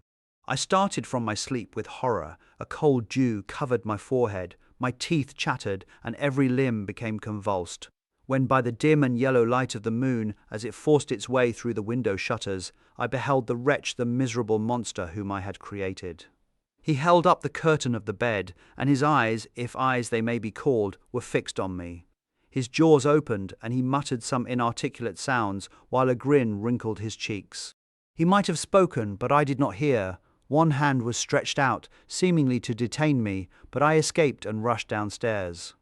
I took refuge in the courtyard belonging to the house which I inhabited, where I remained during the rest of the night, walking up and down in the greatest agitation, listening attentively, catching and fearing each sound as if it were to announce the approach of the demoniacal corpse to which I had so miserably given life. Oh, no mortal could support the horror of that countenance. A mummy again endued with animation could not be so hideous as that wretch. I had gazed on him while unfinished. He was ugly then, but when those muscles and joints were rendered capable of motion, it became a thing such as even Dante could not have conceived. I passed the night wretchedly. Sometimes my pulse beat so quickly and hardly that I felt the palpitation of every artery. At others, I nearly sank to the ground through languor and extreme weakness. Mingled with this horror, I felt the bitterness of disappointment. Dreams that had been my food and pleasant rest for so long a space were now become a hell to me, and the change was so rapid, the overthrow so complete. Morning, dismal and wet, at length dawned and discovered, to my sleepless and aching eyes, the church of Ingolstadt, its white steeple and clock, which indicated the 6th hour. The porter opened the gates of the court, which had that night been my asylum, and I issued into the streets, pacing them with quick steps, as if I sought to avoid the wretch whom I feared every turning of the street would present to my view. I did not dare return to the apartment which I inhabited, but felt impelled to hurry on, although drenched by the rain which poured from a black and comfortless sky.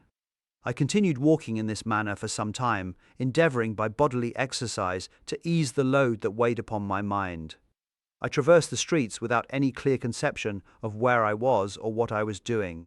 My heart palpitated in the sickness of fear, and I hurried on with irregular steps, not daring to look about me, like one who on a lonely road doth walk in fear and dread, and having once turned round, walks on, and turns no more his head, because he knows a frightful fiend doth close behind him tread. Coleridge's Ancient Mariner. Continuing thus, I came at length opposite to the inn at which the various diligences and carriages usually stopped. Here I paused, I knew not why, but I remained some minutes with my eyes fixed on a coach that was coming towards me from the other end of the street. As it drew nearer, I observed that it was the Swiss diligence. It stopped just where I was standing, and on the door being opened, I perceived Henry Clerval, who, on seeing me, instantly sprung out. "My dear Frankenstein," exclaimed he, "how glad I am to see you! How fortunate that you should be here at the very moment of my alighting!" Nothing could equal my delight on seeing Clerval. His presence brought back to my thoughts my father, Elizabeth, and all those scenes of home so dear to my recollection. I grasped his hand, and in a moment forgot my horror and misfortune. I felt suddenly, and for the first time during many months, calm and serene joy. I welcomed my friend, therefore, in the most cordial manner, and we walked towards my college. Clerval continued talking for some time about our mutual friends and his own good fortune in being permitted to come to Ingolstadt. You may easily believe, said he, how great was the difficulty to persuade my father that all necessary knowledge was not comprised in the noble art of bookkeeping, and indeed I believe I left him incredulous to the last, for his constant answer to my unwearied entreaties was the same as that of the Dutch schoolmaster in The Vicar of Wakefield. I have 10,000 florins a year without Greek. I eat heartily without Greek. But his affection for me at length overcame his dislike of learning, and he has permitted me to undertake a voyage of discovery to the land of knowledge. It gives me the greatest delight to see you, but tell me how you left my father, brothers, and Elizabeth. Very well and very happy, only a little uneasy that they hear from you so seldom. By the by, I mean to lecture you a little upon their account myself. But, my dear Frankenstein, continued he, stopping short and gazing full in my face, I did not before remark how very ill you appear, so thin and pale. You look as if you had been watching for several nights. You have guessed right. I have lately been so deeply engaged in one occupation that I have not allowed myself sufficient rest, as you see. But I sincerely hope, that all these employments are now at an end, and that I am at length free. I trembled excessively. I could not endure to think of, and far less to allude to, the occurrences of the preceding night. I walked with a quick pace, and we soon arrived at my college. I then reflected, and the thought made me shiver, that the creature whom I had left in my apartment might still be there, alive and walking about. I dreaded to behold this monster, but I feared still more that Henry should see him. Entreating him, therefore, to remain a few minutes at the bottom of the stairs, I darted up towards my own room. My hand was already on the lock of the door before I recollected myself. I then paused, and a cold shivering came over me. I threw the door forcibly open, as children are accustomed to do when they expect a spectre to stand in waiting for them on the other side. But nothing appeared. I stepped fearfully in. The apartment was empty, and my bedroom was also freed from its hideous guest. I could hardly believe that so great a good fortune could have befallen me. But when I became assured that my enemy had indeed fled, I clapped my hands for joy and ran down to Clerval. We ascended into my room, and the servant presently brought breakfast, but I was unable to contain myself. It was not joy only that possessed me. I felt my flesh tingle with excess of sensitiveness, and my pulse beat rapidly. I was unable to remain for a single instant in the same place. I jumped over the chairs, clapped my hands, and laughed aloud. Clerval at first attributed my unusual spirits to joy on his arrival, but when he observed me more attentively, he saw a wildness in my eyes for which he could not account, and my loud, unrestrained, heartless laughter frightened and astonished him. "My dear Victor," cried he, "what for God's sake is the matter? Do not laugh in that manner. How ill you are! What is the cause of all this?" "Do not ask me," cried I, putting my hands before my eyes, for I thought I saw the dreaded spectre glide into the room. "He can tell. Oh, save me! Save me!" I imagined that the monster seized me. I struggled furiously and fell down in a fit. Poor Clerval! What must have been his feelings? A meeting, which he anticipated with such joy, so strangely turned to bitterness. But I was not the witness of his grief, for I was lifeless and did not recover my senses for a long, long time. This was the commencement of a nervous fever which confined me for several months. During all that time, Henry was my only nurse. I afterwards learned that, knowing my father's advanced age and unfitness for so long a journey, and how wretched my sickness would make Elizabeth, he spared them this grief by concealing the extent of my disorder. He knew that I could not have a more kind and attentive nurse than himself, and firm in the hope he felt of my recovery, he did not doubt that, instead of doing harm, he performed the kindest action that he could towards them. But I was in reality very ill, and surely nothing but the unbounded and unremitting attentions of my friend could have restored me to life. The form of the monster on whom I had bestowed existence was for ever before my eyes, and I raved incessantly concerning him. Doubtless my words surprised Henry. He at first believed them to be the wanderings of my disturbed imagination, But the pertinacity with which I continually recurred to the same subject persuaded him that my disorder indeed owed its origin to some uncommon and terrible event. By very slow degrees, and with frequent relapses that alarmed and grieved my friend, I recovered. I remember the first time I became capable of observing outward objects with any kind of pleasure. I perceived that the fallen leaves had disappeared, and that the young buds were shooting forth from the trees that shaded my window. It was a divine spring, and the season contributed greatly to my convalescence. I felt also sentiments of joy and affection revive in my bosom. My gloom disappeared, and in a short time I became as cheerful as before I was attacked by the fatal passion. "Dearest Clerval," exclaimed I, "how kind, how very good you are to me! This whole winter, instead of being spent in study, as you promised yourself, has been consumed in my sick room. How shall I ever repay you? I feel the greatest remorse for the disappointment of which I have been the occasion, but you will forgive me. You will repay me entirely if you do not discompose yourself, but get well as fast as you can, and since you appear in such good spirits, I may speak to you on one subject, may I not?" I trembled. One subject. What could it be? Could he allude to an object on whom I dared not even think? "Compose yourself," said Clerval, who observed my change of colour. "I will not mention it if it agitates you, but your father and cousin would be very happy if they received a letter from you in your own handwriting.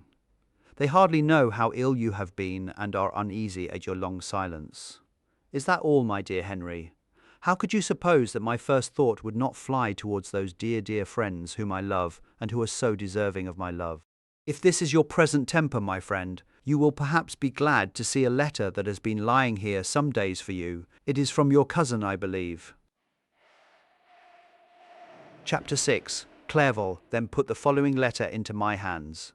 It was from my own Elizabeth. "My dearest cousin, you have been ill, very ill, and even the constant letters of dear kind Henry are not sufficient to reassure me on your account. You are forbidden to write to hold a pen, yet one word from you, dear Victor, is necessary to calm our apprehensions. For a long time I have thought that each post would bring this line, and my persuasions have restrained my uncle from undertaking a journey to Ingolstadt. I have prevented his encountering the inconveniences and perhaps dangers of so long a journey, yet how often have I regretted not being able to perform it myself. I figure to myself that the task of attending on your sickbed has devolved on some mercenary old nurse who could never guess your wishes nor minister to them with the care and affection of your poor cousin. Yet that is over now. Clerval writes that indeed you are getting better. I eagerly hope that you will confirm this intelligence soon in your own handwriting. Get well and return to us. You will find a happy, cheerful home and friends who love you dearly. Your father's health is vigorous, and he asks but to see you, but to be assured that you are well, and not a care will ever cloud his benevolent countenance. How pleased you would be to remark the improvement of our Ernest. He is now 16 and full of activity and spirit. He is desirous to be a true Swiss and to enter into foreign service, but we cannot part with him, at least until his elder brother returns to us.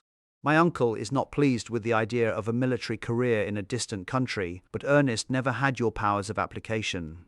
He looks upon study as an odious fetter. His time is spent in the open air, climbing the hills or rowing on the lake.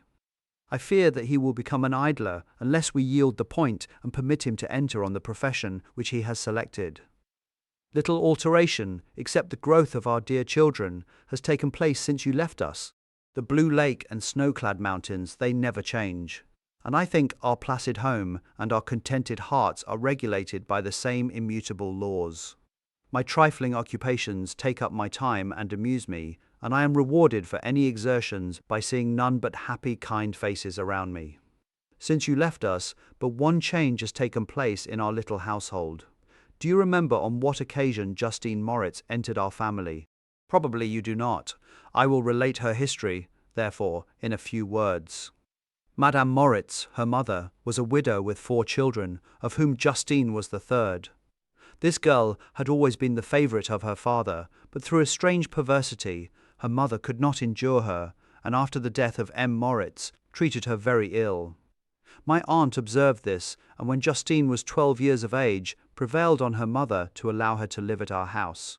The republican institutions of our country have produced simpler and happier manners than those which prevail in the great monarchies that surround it. Hence there is less distinction between the several classes of its inhabitants, and the lower orders, being neither so poor nor so despised, their manners are more refined and moral. A servant in Geneva does not mean the same thing as a servant in France and England. Justine, thus received in our family, learned the duties of a servant, a condition which, in our fortunate country, does not include the idea of ignorance and a sacrifice of the dignity of a human being.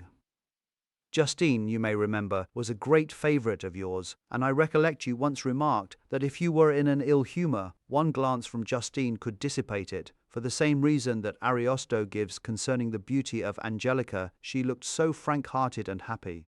My aunt conceived a great attachment for her, by which she was induced to give her an education superior to that which she had at first intended. This benefit was fully repaid. Justine was the most grateful little creature in the world. I do not mean that she made any professions, I never heard one pass her lips, but you could see by her eyes that she almost adored her protectress. Although her disposition was gay and in many respects inconsiderate, yet she paid the greatest attention to every gesture of my aunt. She thought her the model of all excellence, and endeavoured to imitate her phraseology and manners, so that even now she often reminds me of her.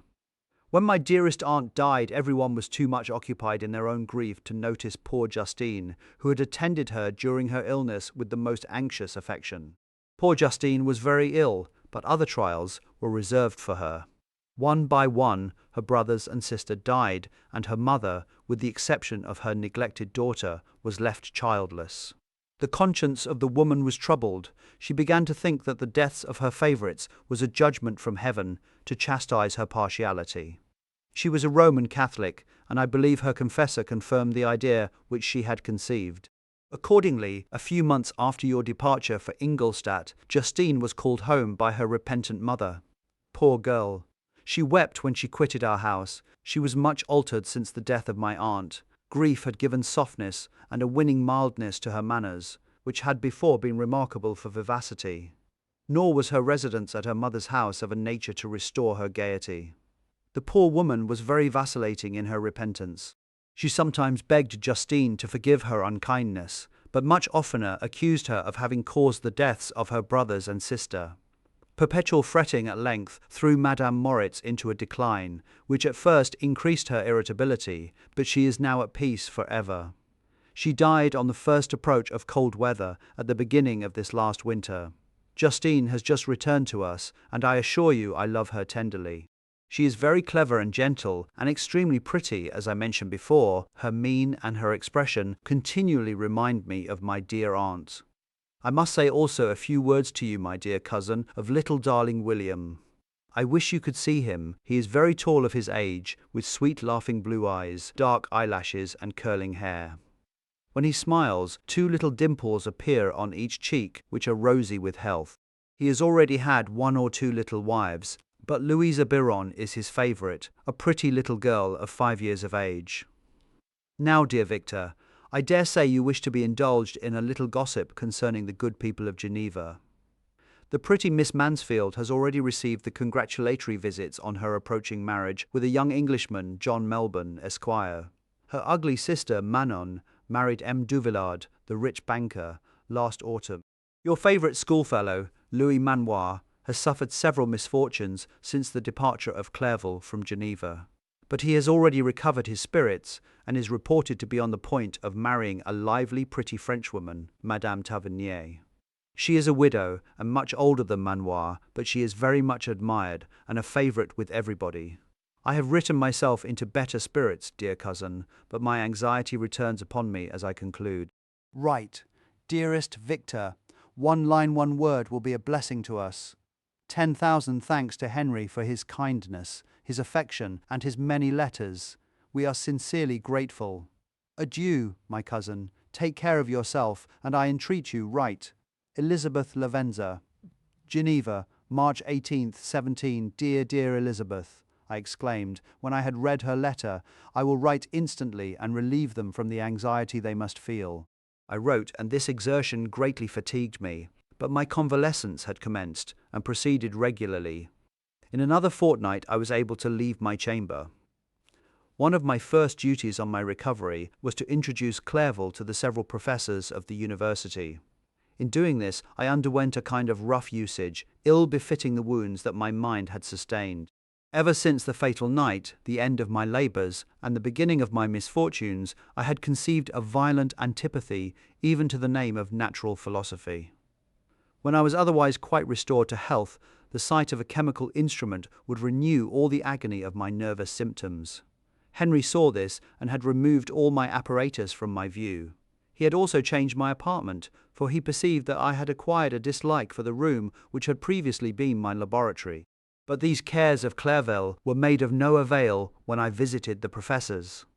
M. Waldman inflicted torture when he praised, with kindness and warmth, the astonishing progress I had made in the sciences. He soon perceived that I disliked the subject, but not guessing the real cause, he attributed my feelings to modesty and changed the subject from my improvement to the science itself, with a desire, as I evidently saw, of drawing me out. What could I do? He meant to please, and he tormented me. I felt as if he had placed carefully, one by one, in my view, those instruments which were to be afterwards used in putting me to a slow and cruel death. I writhed under his words, yet dared not exhibit the pain I felt. Clerval, whose eyes and feelings were always quick in discerning the sensations of others, declined the subject, alleging, in excuse, his total ignorance, and the conversation took a more general turn. I thanked my friend from my heart, but I did not speak. I saw plainly that he was surprised, but he never attempted to draw my secret from me. And although I loved him with a mixture of affection and reverence that knew no bounds, yet I could never persuade myself to confide in him that event which was so often present to my recollection, but which I feared the detail to another would only impress more deeply. M. Krempe was not equally docile, and in my condition at that time of almost insupportable sensitiveness, his harsh, blunt encomiums gave me even more pain than the benevolent approbation of M. Waldman. D.N. the fellow, cried he. Why, Monsieur Clerval, I assure you, he has outstripped us all. Ay, stare if you please, but it is nevertheless true. A youngster who but a few years ago believed in Cornelius Agrippa as firmly as in the Gospel has now set himself at the head of the university, and if he is not soon pulled down, we shall all be out of countenance. Ay, continued he, observing my face expressive of suffering. M. Frankenstein is modest, an excellent quality in a young man. Young men should be diffident of themselves, you know, M. Clerval. I was myself when young, but that wears out in a very short time. M. Krempe had now commenced an eulogy on himself, which happily turned the conversation from a subject that was so annoying to me. Clerval had never sympathized in my taste for natural science, and his literary pursuits differed wholly from those which had occupied me. He came to the university with the design of making himself complete master of the Oriental languages, and thus he should open a field for the plan of life he had marked out for himself. Resolved to pursue no inglorious career, he turned his eyes toward the East, as affording scope for his spirit of enterprise. The Persian, Arabic, and Sanskrit languages engaged his attention, and I was easily induced to enter on the same studies. Idleness had ever been irksome to me, and now that I wished to fly from reflection and hated my former studies, I felt great relief in being the fellow pupil with my friend, and found not only instruction but consolation in the works of the Orientalists. I did not, like him, attempt a critical knowledge of their dialects, for I did not contemplate making any other use of them than temporary amusement. I read merely to understand their meaning, and they well repaid my labours. Their melancholy is soothing, and their joy elevating, to a degree I never experienced in studying the authors of any other country. When you read their writings, life appears to consist in a warm sun and a garden of roses, in the smiles and frowns of a fair enemy, and the fire that consumes your own heart. How different from the manly and heroical poetry of Greece and Rome! Summer passed away in these occupations, and my return to Geneva was fixed for the latter end of autumn. But being delayed by several accidents, winter and snow arrived, the roads were deemed impassable, and my journey was retarded until the ensuing spring. I felt this delay very bitterly, for I longed to see my native town and my beloved friends. My return had only been delayed so long from an unwillingness to leave Clerval in a strange place before he had become acquainted with any of its inhabitants. The winter, however, was spent cheerfully, and although the spring was uncommonly late when it came, its beauty compensated for its dilatoriness. The month of May had already commenced, and I expected the letter daily which was to fix the date of my departure when Henry proposed a pedestrian tour in the environs of Ingolstadt, that I might bid a personal farewell to the country I had so long inhabited. I acceded with pleasure to this proposition. I was fond of exercise, and Clerval had always been my favourite companion in the ramble of this nature that I had taken among the scenes of my native country. We passed a fortnight in these perambulations. My health and spirits had long been restored, and they gained additional strength from the salubrious air I breathed, the natural incidents of our progress, and the conversation of my friend.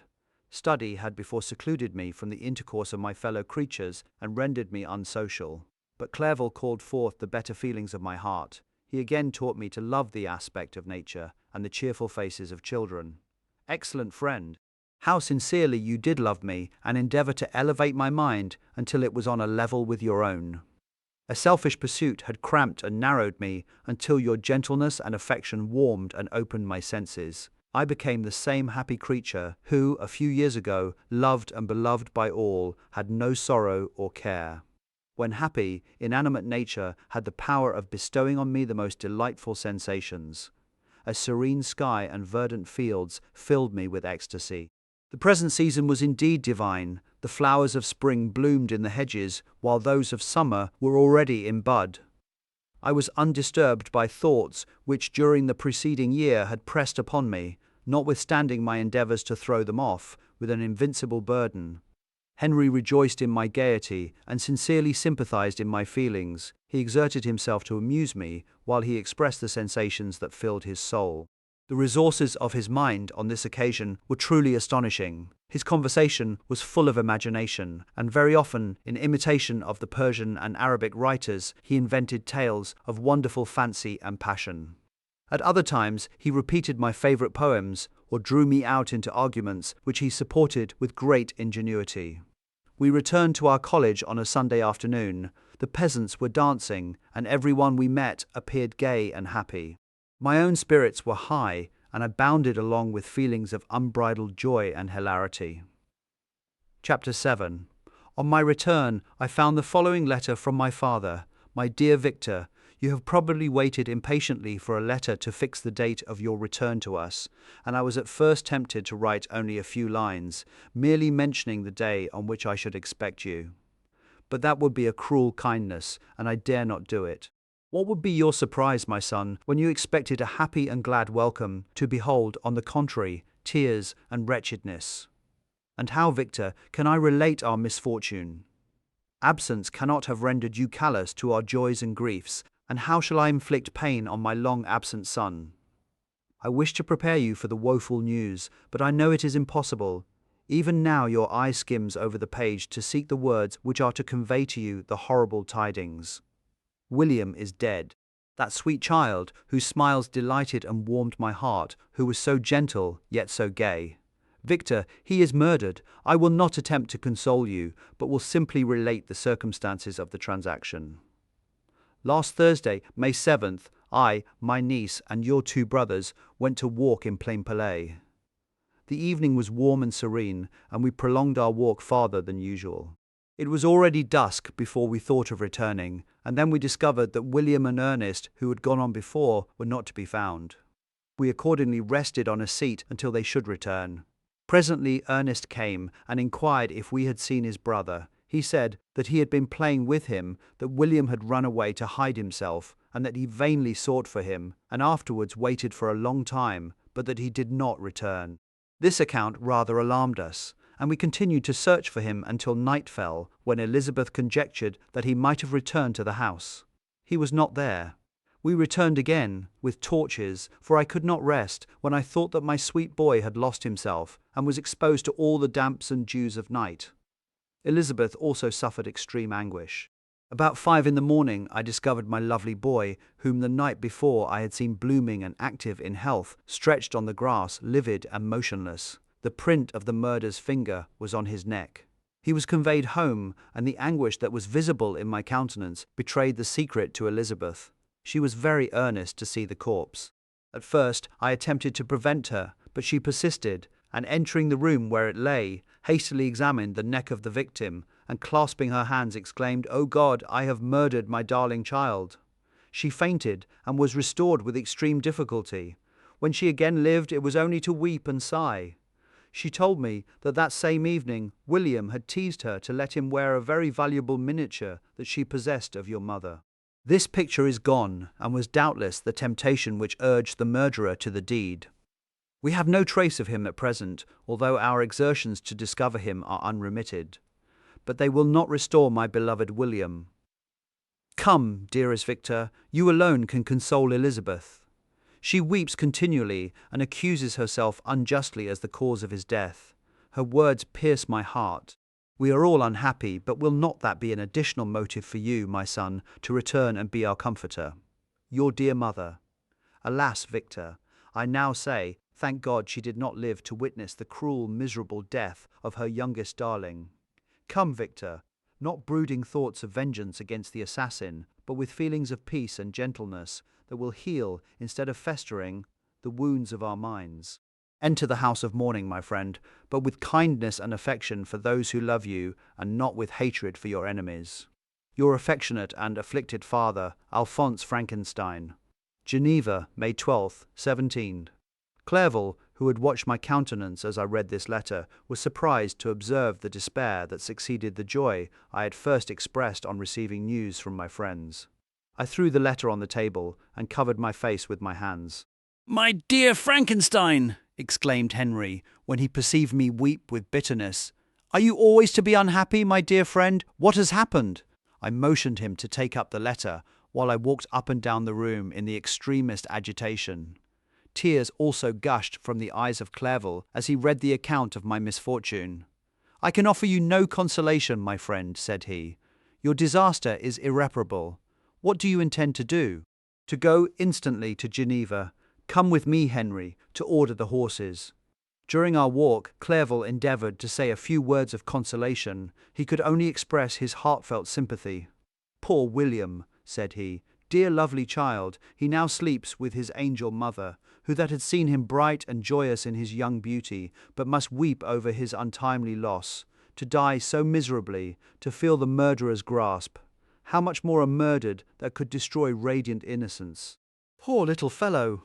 One only consolation have we, his friends mourn and weep, but he is at rest, the pang is over, his sufferings are at an end for ever. A sod covers his gentle form, and he knows no pain. He can no longer be a subject for pity. We must reserve that for his miserable survivors." Clerval spoke thus as we hurried through the streets. The words impressed themselves on my mind, and I remembered them afterwards in solitude. But now, as soon as the horses arrived, I hurried into a cabriolet and bade farewell to my friend. My journey was very melancholy. At first I wished to hurry on, for I longed to console and sympathize with my loved and sorrowing friends. But when I drew near my native town, I slackened my progress. I could hardly sustain the multitude of feelings that crowded into my mind. I passed through scenes familiar to my youth, but which I had not seen for nearly 6 years. How altered everything might be during that time! One sudden and desolating change had taken place, but 1,000 little circumstances might have by degrees worked other alterations, which, although they were done more tranquilly, might not be the less decisive. Fear overcame me. I dared no advance, dreading 1,000 nameless evils that made me tremble, although I was unable to define them. I remained 2 days at Lausanne in this painful state of mind. I contemplated the lake. The waters were placid. All around was calm, and the snowy mountains, the palaces of nature, were not changed. By degrees the calm and heavenly scene restored me, and I continued my journey towards Geneva. The road ran by the side of the lake, which became narrower as I approached my native town. I discovered more distinctly the black sides of Jura and the bright summit of Mont Blanc. I wept like a child. Dear mountains, my own beautiful lake, how do you welcome your wanderer? Your summits are clear, the sky and lake are blue and placid. Is this to prognosticate peace, or to mock at my unhappiness? I fear, my friend, that I shall render myself tedious by dwelling on these preliminary circumstances, but they were days of comparative happiness, and I think of them with pleasure. My country, my beloved country, Who but a native can tell the delight I took in, again beholding thy streams, thy mountains, and more than all, thy lovely lake? Yet, as I drew nearer home, grief and fear again overcame me. Night also closed around, and when I could hardly see the dark mountains, I felt still more gloomily. The picture appeared a vast and dim scene of evil, and I foresaw obscurely that I was destined to become the most wretched of human beings. Alas! I prophesied truly, and failed only in one single circumstance, that in all the misery I imagined and dreaded, I did not conceive the 100th part of the anguish I was destined to endure.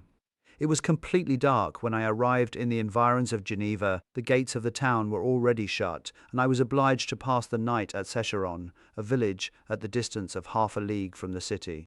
The sky was serene, and, as I was unable to rest, I resolved to visit the spot where my poor William had been murdered. As I could not pass through the town, I was obliged to cross the lake in a boat to arrive at Plainpalais. During this short voyage, I saw the lightning playing on the summit of Mont Blanc in the most beautiful figures. The storm appeared to approach rapidly, and, on landing, I ascended a low hill, that I might observe its progress. It advanced, the heavens were clouded, and I soon felt the rain coming slowly in large drops, but its violence quickly increased. I quitted my seat and walked on, although the darkness and storm increased every minute, and the thunder burst with a terrific crash over my head. It was echoed from Salve, the Juras, and the Alps of Savoy. Vivid flashes of lightning dazzled my eyes, illuminating the lake, making it appear like a vast sheet of fire. Then, for an instant, everything seemed of a pitchy darkness, until the eye recovered itself from the preceding flash. The storm, as is often the case in Switzerland, appeared at once in various parts of the heavens. The most violent storm hung exactly north of the town, over the part of the lake which lies between the promontory of Belrive and the village of Coppet. Another storm enlightened Jura with faint flashes, and another darkened and sometimes disclosed the Molay, a peaked mountain to the east of the lake. While I watched the tempest, so beautiful yet terrific, I wandered on with a hasty step. This noble war in the sky elevated my spirits. I clasped my hands and exclaimed aloud, "William, dear angel, this is thy funeral, this thy dirge." As I said these words, I perceived in the gloom a figure which stole from behind a clump of trees near me. I stood fixed, gazing intently. I could not be mistaken. A flash of lightning illuminated the object, and discovered its shape plainly to me. Its gigantic stature and the deformity of its aspect, more hideous than belongs to humanity, instantly informed me that it was the wretch, the filthy demon, to whom I had given life. What did he there? Could he be? I shuddered at the conception, the murderer of my brother. No sooner did that idea cross my imagination than I became convinced of its truth. My teeth chattered, and I was forced to lean against a tree for support. The figure passed me quickly, and I lost it in the gloom. Nothing in human shape could have destroyed the fair child. He was the murderer. I could not doubt it. The mere presence of the idea was an irresistible proof of the fact. I thought of pursuing the devil, but it would have been in vain, for another flash discovered him to me hanging among the rocks of the nearly perpendicular ascent of Mont Salve, a hill that bounds Plainpalais on the south. He soon reached the summit and disappeared. I remained motionless. The thunder ceased, but the rain still continued, and the scene was enveloped in an impenetrable darkness. I revolved in my mind the events which I had until now sought to forget. The whole train of my progress toward the creation, the appearance of the works of my own hands at my bedside, its departure. 2 years had now nearly elapsed since the night on which he first received life. And was this his first crime? Alas! I had turned loose into the world a depraved wretch whose delight was in carnage and misery. Had he not murdered my brother? No one can conceive the anguish I suffered during the remainder of the night, which I spent cold and wet in the open air. But I did not feel the inconvenience of the weather. My imagination was busy in scenes of evil and despair. I considered the being whom I had cast among mankind, and endowed with the will and power to effect purposes of horror, such as the deed which he had now done, nearly in the light of my own vampire, my own spirit, let loose from the grave and forced to destroy all that was dear to me. Day dawned, and I directed my steps towards the town. The gates were open, and I hastened to my father's house. My first thought was to discover what I knew of the murderer and cause instant pursuit to be made. But I paused when I reflected on the story that I had to tell. A being whom I myself had formed and endued with life had met me at midnight among the precipices of an inaccessible mountain. I remembered also the nervous fever with which I had been seized just at the time that I dated my creation, and which would give an air of delirium to a tale otherwise so utterly improbable. I well knew that if any other had communicated such a relation to me, I should have looked upon it as the ravings of insanity. Besides, the strange nature of the animal would elude all pursuit, even if I were so far credited as to persuade my relatives to commence it. And then, of what use would be pursuit? Who could arrest a creature capable of scaling the overhanging sides of Mont Salve? These reflections determined me, and I resolved to remain silent. It was about 5 in the morning when I entered my father's house. I told the servants not to disturb the family, and went into the library to attend their usual hour of rising.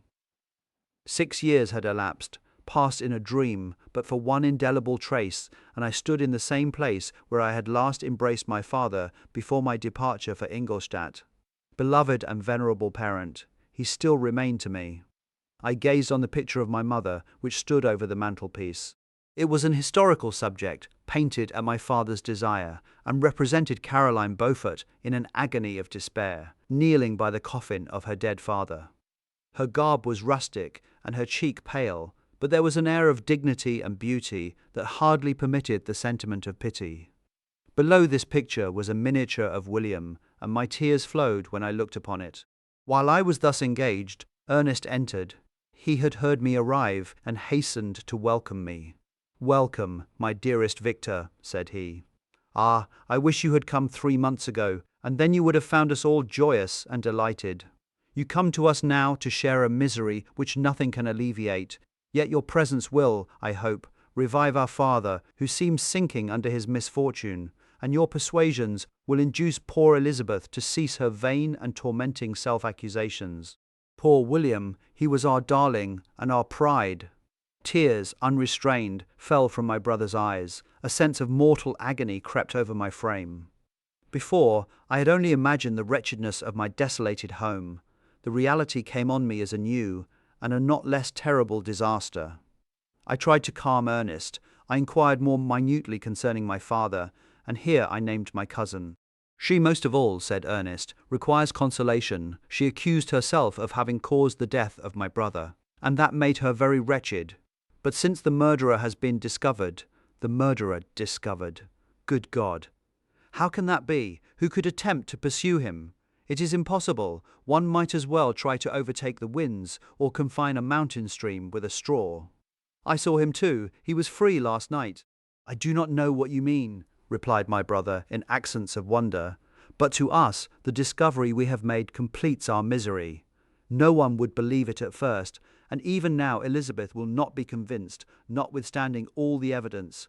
Indeed, who would credit that Justine Moritz, who was so amiable and fond of all the family, could suddenly become so capable of so frightful, so appalling a crime? Justine Moritz, poor girl, is she the accused? But it is wrongfully. Everyone knows that. No one believes it. Surely, Ernest?" No one did at first, but several circumstances came out that have almost forced conviction upon us, and her own behaviour has been so confused as to add to the evidence of facts a weight that, I fear, leaves no hope for doubt. But she will be tried today, and you will then hear all." He then related that, the morning on which the murder of poor William had been discovered, Justine had been taken ill and confined to her bed for several days. During this interval, one of the servants, happening to examine the apparel she had worn on the night of the murder, had discovered in her pocket the picture of my mother, which had been judged to be the temptation of the murderer. The servant instantly showed it to one of the others, who, without saying a word to any of the family, went to a magistrate, and, upon their deposition, Justine was apprehended. On being charged with the fact, the poor girl confirmed the suspicion in a great measure by her extreme confusion of manner. This was a strange tale, but it did not shake my faith, and I replied earnestly, "You are all mistaken. I know the murderer. Justine, poor, good Justine, is innocent." At that instant my father entered. I saw unhappiness deeply impressed on his countenance, but he endeavoured to welcome me cheerfully, and after we had exchanged our mournful greeting, would have introduced some other topic than that of our disaster, had not Ernest exclaimed, "Good God, Papa, Victor says that he knows who was the murderer of poor William." We do also, unfortunately, replied my father, for indeed I had rather have been forever ignorant than have discovered so much depravity and ungratitude in one I valued so highly. My dear father, you are mistaken. Justine is innocent. If she is, God forbid that she should suffer as guilty. She is to be tried today, and I sincerely hope, that she will be acquitted. This speech calmed me. I was firmly convinced in my own mind that Justine, and indeed every human being, was guiltless of this murder. I had no fear, therefore, that any circumstantial evidence could be brought forward strong enough to convict her. My tale was not one to announce publicly. Its astounding horror would be looked upon as madness by the vulgar. Did anyone indeed exist, except I, the Creator, who would believe, unless his senses convinced him, in the existence of the living monument of presumption and rash ignorance which I had let loose upon the world? We were soon joined by Elizabeth. Time had altered her since I last beheld her. It had endowed her with loveliness surpassing the beauty of her childish years. There was the same candour, the same vivacity, but it was allied to an expression more full of sensibility and intellect. She welcomed me with the greatest affection. "Your arrival, my dear cousin," said she, "fills me with hope. You perhaps will find some means to justify my poor guiltless Justine. Alas, who is safe if she be convicted of crime? I rely on her innocence as certainly as I do upon my own. Our misfortune is doubly hard to us. We have not only lost that lovely darling boy, but this poor girl, whom I sincerely love, is to be torn away by even a worse fate. If she is condemned, I never shall know joy more. But she will not, I am sure she will not, and then I shall be happy again, even after the sad death of my little William." "She is innocent, my Elizabeth," said I, "and that shall be proved. Fear nothing, but let your spirits be cheered by the assurance of her acquittal." "How kind and generous you are. Everyone else believes in her guilt, and that made me wretched, for I knew that it was impossible, and to see everyone else prejudiced in so deadly a manner rendered me hopeless and despairing." "She wept, dearest niece," said my father. "Dry your tears. If she is, as you believe, innocent, rely on the justice of our laws, and the activity with which I shall prevent the slightest shadow of partiality." Chapter 8. We passed a few sad hours until 11 o'clock, when the trial was to commence. My father and the rest of the family being obliged to attend as witnesses, I accompanied them to the court. During the whole of this wretched mockery of justice, I suffered living torture. It was to be decided whether the result of my curiosity and lawless devices would cause the death of two of my fellow beings: one, a smiling babe full of innocence and joy; the other far more dreadfully murdered, with every aggravation of infamy that could make the murder memorable in horror. Justine also was a girl of merit, and possessed qualities which promised to render her life happy. Now all was to be obliterated in an ignominious grave, and I the cause. 1,000 times rather would I have confessed myself guilty of the crime ascribed to Justine. But I was absent when it was committed, and such a declaration would have been considered as the ravings of a madman, and would not have exculpated her who suffered through me. The appearance of Justine was calm, she was dressed in mourning, and her countenance, always engaging, was rendered, by the solemnity of her feelings, exquisitely beautiful. Yet she appeared confident in innocence, and did not tremble, although gazed on and execrated by thousands, for all the kindness which her beauty might otherwise have excited was obliterated in the minds of the spectators by the imagination of the enormity she was supposed to have committed. She was tranquil, yet her tranquillity was evidently constrained, and as her confusion had before been adduced as a proof of her guilt, she worked up her mind to an appearance of courage. When she entered the court, she threw her eyes round it and quickly discovered where we were seated. A tear seemed to dim her eye when she saw us, but she quickly recovered herself, and a look of sorrowful affection seemed to attest her utter guiltlessness. The trial began, and after the advocate against her had stated the charge, several witnesses were called. Several strange facts combined against her, which might have staggered anyone who had not such proof of her innocence as I had.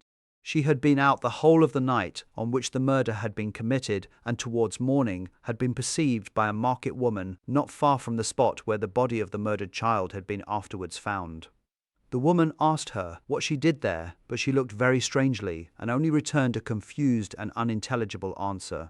She returned to the house about 8 o'clock, and when one inquired where she had passed the night, she replied that she had been looking for the child and demanded earnestly if anything had been heard concerning him. When shown the body, she fell into violent hysterics and kept her bed for several days. The picture was then produced which the servant had found in her pocket, and when Elizabeth, in a faltering voice, proved that it was the same which, an hour before the child had been missed, she had placed round his neck, a murmur of horror and indignation filled the court. Justine was called on for her defence. As the trial had proceeded, her countenance had altered. Surprise, horror, and misery were strongly expressed. Sometimes she struggled with her tears, but when she was desired to plead, she collected her powers and spoke in an audible, although variable voice. God knows, she said, how entirely I am innocent, but I do not pretend that my protestations should acquit me. I rest my innocence on a plain and simple explanation of the facts which have been adduced against me, and I hope the character I have always borne will incline my judges to a favourable interpretation where any circumstance appears doubtful or suspicious. She then related that, by the permission of Elizabeth, she had passed the evening of the night on which the murder had been committed at the house of an aunt at Chigny, a village situated at about a league from Geneva. On her return at about 9 o'clock, she met a man who asked her if she had seen anything of the child who was lost. She was alarmed by this account and passed several hours in looking for him. When the gates of Geneva were shut, and she was forced to remain several hours of the night in a barn belonging to a cottage, being unwilling to call up the inhabitants, to whom she was well known. Most of the night she spent here watching. Towards morning she believed that she slept for a few minutes. Some steps disturbed her, and she awoke. It was dawn, and she quitted her asylum, that she might again endeavour to find my brother. If she had gone near the spot where his body lay, it was without her knowledge. That she had been bewildered when questioned by the market woman was not surprising, since she had passed a sleepless night, and the fate of poor William was yet uncertain. Concerning the picture she could give no account. I know, continued the unhappy victim, how heavily and fatally this one circumstance weighs against me, but I have no power of explaining it, and when I have expressed my utter ignorance, I am only left to conjecture concerning the probabilities by which it might have been placed in my pocket. But here also I am checked. I believe that I have no enemy on earth, and none surely would have been so wicked as to destroy me wantonly. Did the murderer place it there? I know of no opportunity afforded him for so doing, or, if I had, why should he have stolen the jewel to part with it again so soon? I commit my cause to the justice of my judges, yet I see no room for hope. I beg permission to have a few witnesses examined concerning my character, and if their testimony shall not overweigh my supposed guilt, I must be condemned, although I would pledge my salvation on my innocence. Several witnesses were called who had known her for many years, and they spoke well of her, but fear and hatred of the crime of which they supposed her guilty rendered them timorous and unwilling to come forward. Elizabeth saw even this last resource, her excellent dispositions and irreproachable conduct, about to fail the accused when, although violently agitated, she desired permission to address the court. I am, said she, the cousin of the unhappy child who was murdered, or rather his sister, for I was educated by and have lived with his parents ever since, and even long before his birth. It may therefore be judged indecent in me to come forward on this occasion, but when I see a fellow creature about to perish through the cowardice of her pretended friends, I wish to be allowed to speak that I may say what I know of her character. I am well acquainted with the accused. I have lived in the same house with her, at one time for 5, and at another for nearly 2 years. During all that period, she appeared to me the most amiable and benevolent of human creatures. She nursed Madame Frankenstein, my aunt, in her last illness, with the greatest affection and care, and afterwards attended her own mother during a tedious illness, in a manner that excited the admiration of all who knew her, after which she again lived in my uncle's house, where she was beloved by all the family. She was warmly attached to the child who is now dead, and acted towards him like a most affectionate mother. For my own part, I do not hesitate to say that, notwithstanding all the evidence produced against her, I believe and rely on her perfect innocence. She had no temptation for such an action. As to the bauble on which the chief proof rests, if she had earnestly desired it, I should have willingly given it to her. So much do I esteem and value her. A murmur of approbation followed Elizabeth's simple and powerful appeal, but it was excited by her generous interference, and not in favour of poor Justine, on whom the public indignation was turned with renewed violence, charging her with the blackest ingratitude. She herself wept as Elizabeth spoke, but she did not answer. My own agitation and anguish was extreme during the whole trial. I believed in her innocence. I knew it. Could the demon who had, I did not for a minute doubt, murdered my brother also in his hellish sport, have betrayed the innocent to death and ignominy? I could not sustain the horror of my situation, and when I perceived that the popular voice and the countenances of the judges had already condemned my unhappy victim, I rushed out of the court in agony. The tortures of the accused did not equal mine. She was sustained by innocence, but the fangs of remorse tore my bosom and would not forgo their hold. I passed a night of unmingled wretchedness. In the morning I went to the court. My lips and throat were parched. I dared not ask the fatal question, but I was known, and the officer guessed the cause of my visit. The ballots had been thrown. They were all black, and Justine was condemned. I cannot pretend to describe what I then felt. I had before experienced sensations of horror, and I have endeavoured to bestow upon them adequate expressions, but words cannot convey an idea of the heart-sickening despair that I then endured. The person to whom I addressed myself added that Justine had already confessed her guilt. That evidence, he observed, was hardly required in so glaring a case, but I am glad of it, and, indeed, none of our judges like to condemn a criminal upon circumstantial evidence, be it ever so decisive. This was strange and unexpected intelligence. What could it mean? Had my eyes deceived me?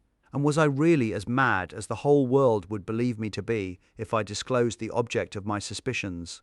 I hastened to return home, and Elizabeth eagerly demanded the result. "My cousin," replied I, "it is decided, as you may have expected. All judges had rather that 10 innocent should suffer than that one guilty should escape, but she has confessed." This was a dire blow to poor Elizabeth, who had relied with firmness upon Justine's innocence. "Alas," said she, "how shall I ever again believe in human goodness? Justine, whom I loved and esteemed as my sister, how could she put on those smiles of innocence only to betray? Her mild eyes seemed incapable of any severity or guile, and yet she has committed a murder." Soon after we heard that the poor victim had expressed a desire to see my cousin. My father wished her not to go, but said that he left it to her own judgment and feelings to decide. "Yes," said Elizabeth, "I will go, although she is guilty, and you, Victor, shall accompany me. I cannot go alone." The idea of this visit was torture to me, yet I could not refuse. We entered the gloomy prison chamber, and beheld Justine sitting on some straw at the farther end. Her hands were manacled, and her head rested on her knees. She rose on seeing us enter, and when we were left alone with her, she threw herself at the feet of Elizabeth, weeping bitterly. My cousin wept also. "Oh, Justine," said she, "why did you rob me of my last consolation? I relied on your innocence, and although I was then very wretched, I was not so miserable as I am now. And do you also believe that I am so very, very wicked? Do you also join with my enemies to crush me, to condemn me as a murderer?" Her voice was suffocated with sobs. "Rise, my poor girl," said Elizabeth. "Why do you kneel if you are innocent? I am not one of your enemies. I believed you guiltless, notwithstanding every evidence, until I heard that you had yourself declared your guilt.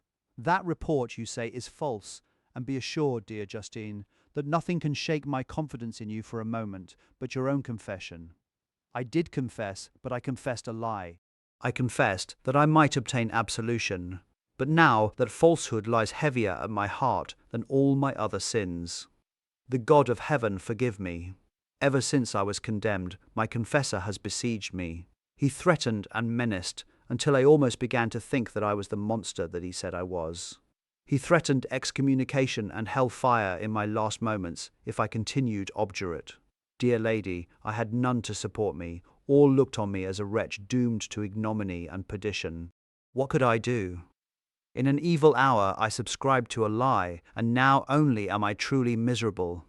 She paused, weeping, and then continued, "I thought with horror, my sweet lady, that you should believe your Justine, whom your blessed aunt had so highly honoured, and whom you loved, was a creature capable of a crime which none but the devil himself could have perpetrated.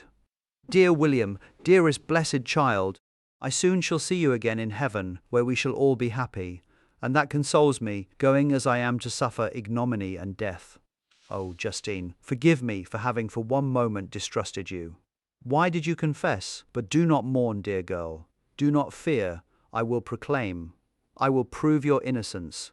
I will melt the stony hearts of your enemies by my tears and prayers. You shall not die. You, my playfellow, my companion, my sister, perish on the scaffold.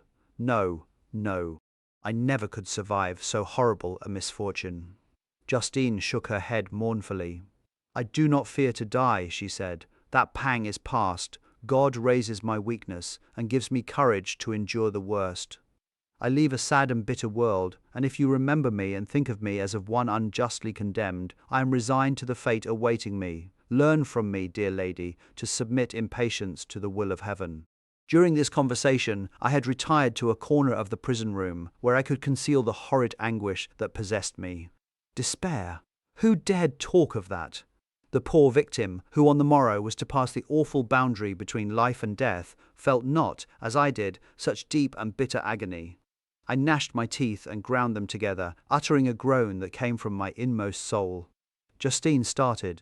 When she saw who it was, she approached me and said, "Dear sir, you are very kind to visit me. You, I hope, do not believe that I am guilty." I could not answer. "No, Justine," said Elizabeth. "He is more convinced of your innocence than I was, for even when he heard that you had confessed, he did not credit it. I truly thank him. In these last moments, I feel the sincerest gratitude towards those who think of me with kindness. How sweet is the affection of others to such a wretch as I am! It removes more than half my misfortune, and I feel as if I could die in peace now that my innocence is acknowledged by you, dear lady, and your cousin." Thus the poor sufferer tried to comfort others and herself. She indeed gained the resignation she desired, but I, the true murderer, felt the never-dying worm alive in my bosom, which allowed of no hope or consolation.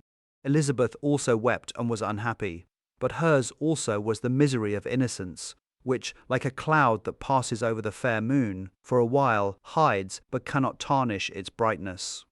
Anguish and despair had penetrated into the core of my heart. I bore a hell within me which nothing could extinguish. We stayed several hours with Justine, and it was with great difficulty that Elizabeth could tear herself away. "I wish," cried she, "that I were to die with you. I cannot live in this world of misery." Justine assumed an air of cheerfulness, while she with difficulty repressed her bitter tears.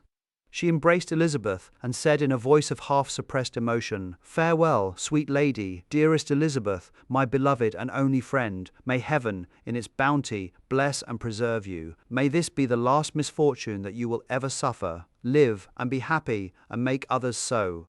And on the morrow, Justine died. Elizabeth's heart-rending eloquence failed to move the judges from their settled conviction in the criminality of the saintly sufferer. My passionate and indignant appeals were lost upon them, and when I received their cold answers and heard the harsh, unfeeling reasoning of these men, my purposed avowal died away on my lips. Thus I might proclaim myself a madman, but not revoke the sentence passed upon my wretched victim. She perished on the scaffold as a murderess. From the tortures of my own heart, I turned to contemplate the deep and voiceless grief of my Elizabeth. This also was my doing, and my father's woe, and the desolation of that late so smiling home, all was the work of my thrice accursed hands. Ye weep, unhappy ones, but these are not your last tears. Again shall you raise the funeral wail, and the sound of your lamentations shall again and again be heard. Frankenstein, your son, your kinsman, your early, much-loved friend, he who would spend each vital drop of blood for your sakes, who has no thought nor sense of joy except as it is mirrored also in your dear countenances, who would fill the air with blessings and spend his life in serving you, he bids you weep to shed countless tears, happy beyond his hopes, if thus inexorable fate be satisfied, and if the destruction paused before the peace of the grave have succeeded to your sad torments. Thus spoke my prophetic soul, as, torn by remorse, horror, and despair, I beheld those I loved spend vain sorrow upon the graves of William and Justine, the first hapless victims to my unhallowed arts. Chapter 9. Nothing is more painful to the human mind than, after the feelings have been worked up by a quick succession of events, the dead calmness of inaction and certainty, which follows and deprives the soul both of hope and fear. Justine died, she rested, and I was alive. The blood flowed freely in my veins, but a weight of despair and remorse pressed on my heart which nothing could remove. Sleep fled from my eyes. I wandered like an evil spirit, for I had committed deeds of mischief beyond description horrible, and more, much more, I persuaded myself, was yet behind. Yet my heart overflowed with kindness and the love of virtue. I had begun life with benevolent intentions and thirsted for the moment when I should put them in practice and make myself useful to my fellow beings. Now all was blasted. Instead of that serenity of conscience which allowed me to look back upon the past with self-satisfaction, and from thence to gather promise of new hopes, I was seized by remorse and the sense of guilt, which hurried me away to a hell of intense tortures such as no language can describe. This state of mind preyed upon my health, which had perhaps never entirely recovered from the first shock it had sustained. I shunned the face of man. All sound of joy or complacency was torture to me. Solitude was my only consolation, deep, dark, death-like solitude. My father observed with pain the alteration perceptible in my disposition and habits, and endeavored by arguments deduced from the feelings of his serene conscience and guiltless life to inspire me with fortitude and awaken in me the courage to dispel the dark cloud which brooded over me. "Do you think, Victor," said he, "that I do not suffer also?" No one could love a child more than I loved your brother. Tears came into his eyes as he spoke. But is it not a duty to the survivors that we should refrain from augmenting their unhappiness by an appearance of immoderate grief?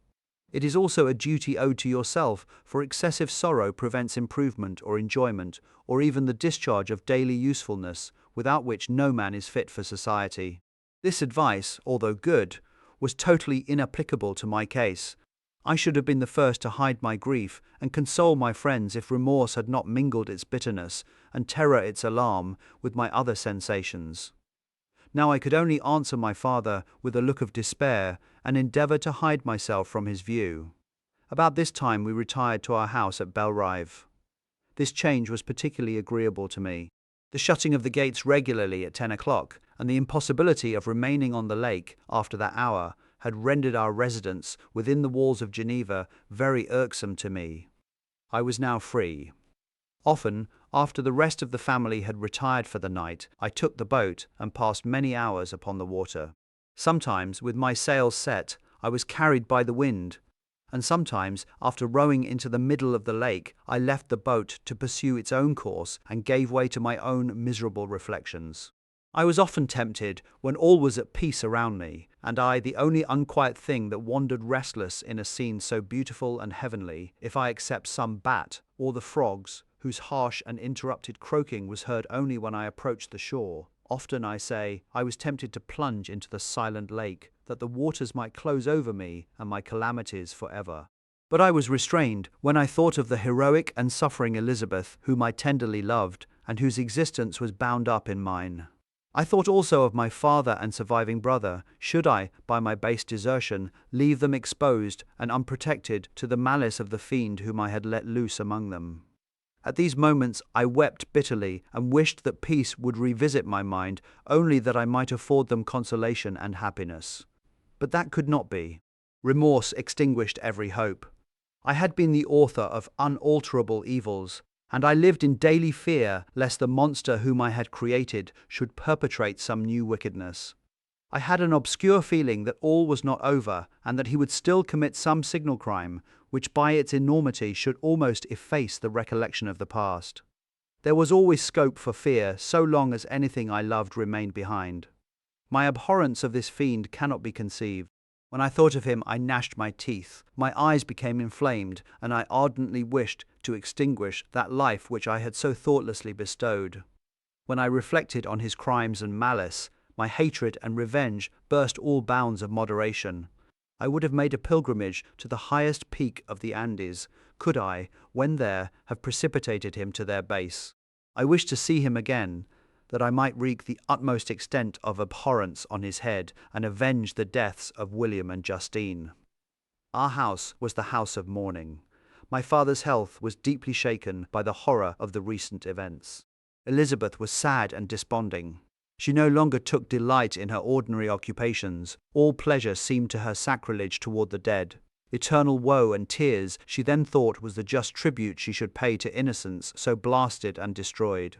She was no longer that happy creature who in earlier youth wandered with me on the banks of the lake and talked with ecstasy of our future prospects. The first of those sorrows which are sent to wean us from the earth had visited her, and its dimming influence quenched her dearest smiles. "When I reflect, my dear cousin," said she, "on the miserable death of Justine Moritz, I no longer see the world and its works as they before appeared to me.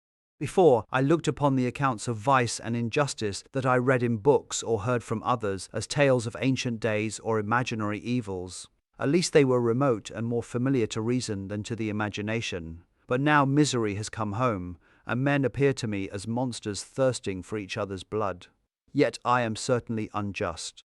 Everybody believed that poor girl to be guilty, and if she could have committed the crime for which she suffered, assuredly she would have been the most depraved of human creatures. For the sake of a few jewels, to have murdered the son of her benefactor and friend, a child whom she had nursed from its birth, and appeared to love as if it had been her own.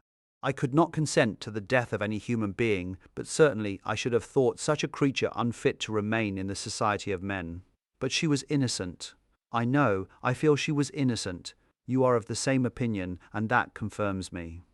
Alas, Victor, when falsehood can look so like the truth, who can assure themselves of certain happiness, I feel as if I were walking on the edge of a precipice towards which thousands are crowding and endeavoring to plunge me into the abyss.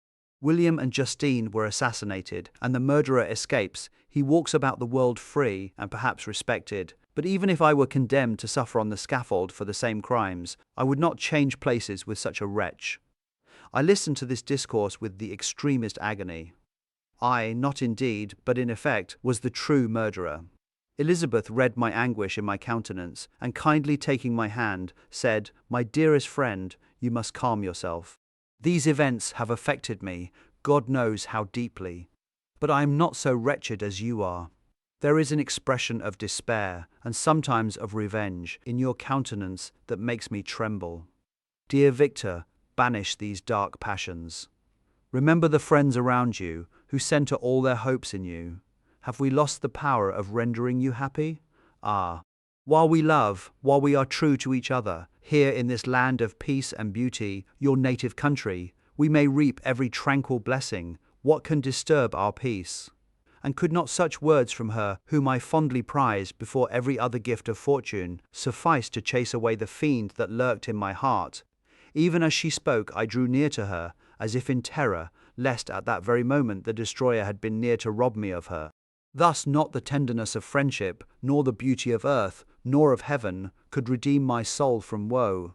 The very accents of love were ineffectual. I was encompassed by a cloud which no beneficial influence could penetrate. The wounded deer dragging its fainting limbs to some untrodden brake, there to gaze upon the arrow which had pierced it, and to die was but a type of me. Sometimes I could cope with the sullen despair that overwhelmed me, but sometimes the whirlwind passions of my soul drove me to seek, by bodily exercise and by change of place, some relief from my intolerable sensations. It was during an access of this kind that I suddenly left my home, and bending my steps towards the near alpine valleys, sought in the magnificence, the eternity of such scenes, to forget myself and my ephemeral, because human, sorrows. My wanderings were directed towards the valley of Chamonix. I had visited it frequently during my boyhood. 6 years had passed since then. I was a wreck, but naught had changed in those savage and enduring scenes. I performed the first part of my journey on horseback. I afterwards hired a mule, as the more sure-footed and least liable to receive injury on these rugged roads. The weather was fine. It was about the middle of the month of August, nearly 2 months after the death of Justine, that miserable epoch from which I dated all my woe. The weight upon my spirit was sensibly lightened as I plunged yet deeper in the ravine of Arve. The immense mountains and precipices that overhung me on every side, the sound of the river raging among the rocks, and the dashing of the waterfalls around spoke of a power mighty as omnipotence. And I ceased to fear or to bend before any being less almighty than that which had created and ruled the elements here displayed in their most terrific guise. Still, as I ascended higher, the valley assumed a more magnificent and astonishing character. Ruined castles hanging on the precipices of pinny mountains, the impetuous Arve and cottages, every here and there peeping forth from among the trees, formed a scene of singular beauty. But it was augmented and rendered sublime by the mighty Alps, whose white and shining pyramids and domes towered above all, as belonging to another earth, the habitations of another race of beings. I passed the bridge of Plissier, where the ravine, which the river forms, opened before me, and I began to ascend the mountain that overhangs it. Soon after, I entered the valley of Chamonix. This valley is more wonderful and sublime, but not so beautiful and picturesque as that of Servox, through which I had just passed. The high and snowy mountains were its immediate boundaries, but I saw no more ruined castles and fertile fields. Immense glaciers approached the road. I heard the rumbling thunder of the falling avalanche and marked the smoke of its passage.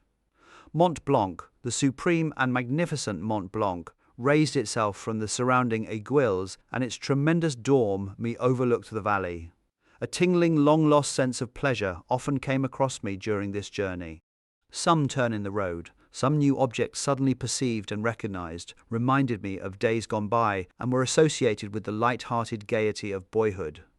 The very winds whispered in soothing accents, and maternal nature bade me weep no more. Then again, the kindly influence ceased to act. I found myself fettered again to grief and indulging in all the misery of reflection.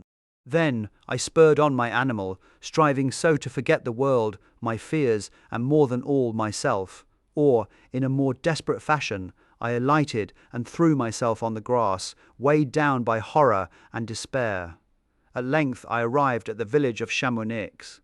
Exhaustion succeeded to the extreme fatigue, both of body and of mind, which I had endured. For a short space of time I remained at the window, watching the pallid lightnings that played above Mont Blanc, and listening to the rushing of the Arve, which pursued its noisy way beneath. The same lulling sounds acted as a lullaby to my too keen sensations. When I placed my head upon my pillow, sleep crept over me. I felt it as it came, and blessed the giver of oblivion. Chapter 10. I spent the following day roaming through the valley. I stood beside the sources of the Arveiron, which take their rise in a glacier that with slow pace is advancing down from the summit of the hills to barricade the valley. The abrupt sides of vast mountains were before me. The icy wall of the glacier overhung me. A few shattered pines were scattered around, and the solemn silence of this glorious presence chamber of imperial nature was broken only by the brawling waves or the fall of some vast fragment. The thunder sound of the avalanche or the cracking reverberated along the mountains of the accumulated ice, which, through the silent working of immutable laws, was ever and anon rent and torn, as if it had been but a plaything in their hands. These sublime and magnificent scenes afforded me the greatest consolation that I was capable of receiving. They elevated me from all littleness of feeling, and although they did not remove my grief, they subdued and tranquilized it. In some degree, also, they diverted my mind from the thoughts over which it had brooded for the last month. I retired to rest at night, my slumbers, as it were, waited on and ministered to by the assemblance of grand shapes which I had contemplated during the day. They congregated round me, the unstained snowy mountain-top, the glittering pinnacle, the pine woods and ragged bare ravine, the eagle, soaring amidst the clouds, they all gathered round me and bade me be at peace. Where had they fled when the next morning I awoke? All of soul-inspiriting fled with sleep, and dark melancholy clouded every thought. The rain was pouring in torrents, and thick mists hid the summits of the mountains, so that I even saw not the faces of those mighty friends. Still, I would penetrate their misty veil, and seek them in their cloudy retreats. What were rain and storm to me? My mule was brought to the door, and I resolved to ascend to the summit of Montanvert. I remembered the effect that the view of the tremendous and ever-moving glacier had produced upon my mind when I first saw it. It had then filled me with a sublime ecstasy that gave wings to the soul and allowed it to soar from the obscure world to light and joy. The sight of the awful and majestic in nature had indeed always the effect of solemnizing my mind and causing me to forget the passing cares of life. I determined to go without a guide, for I was well acquainted with the path, and the presence of another would destroy the solitary grandeur of the scene. The ascent is precipitous, but the path is cut into continual and short windings, which enable you to surmount the perpendicularity of the mountain. It is a scene terrifically desolate. In 1,000 spots, the traces of the winter avalanche may be perceived, where trees lie broken and strewed on the ground, some entirely destroyed, others bent, leaning upon the jutting rocks of the mountain, or transversely upon other trees. The path, as you ascend higher, is intersected by ravines of snow, down which stones continually roll from above. One of them is particularly dangerous, as the slightest sound, such as even speaking in a loud voice, produces a concussion of air sufficient to draw destruction upon the head of the speaker. The pines are not tall or luxuriant, but they are somber and add an air of severity to the scene. I looked on the valley beneath. Vast mists were rising from the rivers which ran through it and curling in thick wreaths around the opposite mountains, whose summits were hid in the uniform clouds, while rain poured from the dark sky and added to the melancholy impression I received from the objects around me. Alas, why does man boast of sensibilities superior to those apparent in the brute? It only renders them more necessary beings. If our impulses were confined to hunger, thirst, and desire, we might be nearly free, but now we are moved by every wind that blows and a chance word or scene that word may convey to us. We rest. A dream has power to poison sleep. We rise. One wandering thought pollutes the day. We feel, conceive, or reason, laugh or weep, embrace fond woe, or cast our cares away. It is the same, for be it joy or sorrow, the path of its departure still is free. Man's yesterday may ne'er be like his morrow, naught may endure but mutability. It was nearly noon when I arrived at the top of the ascent. For some time I sat upon the rock that overlooks the sea of ice. A mist covered both that and the surrounding mountains. Presently a breeze dissipated the cloud, and I descended upon the glacier. The surface is very uneven, rising like the waves of a troubled sea, descending low, and interspersed by rifts that sink deep. The field of ice is almost a league in width, but I spent nearly 2 hours in crossing it. The opposite mountain is a bare perpendicular rock. From the side where I now stood, Montanvert was exactly opposite, at the distance of a league, and above it rose Mont Blanc in awful majesty. I remained in a recess of the rock, gazing on this wonderful and stupendous scene. The sea, or rather the vast river of ice, wound among its dependent mountains, whose aerial summits hung over its recesses. Their icy and glittering peaks shone in the sunlight over the clouds. My heart, which was before sorrowful, now swelled with something like joy. I exclaimed, "Wandering spirits, if indeed ye wander, and do not rest in your narrow beds, allow me this faint happiness, or take me as your companion away from the joys of life." As I said this, I suddenly beheld the figure of a man, at some distance, advancing towards me with superhuman speed.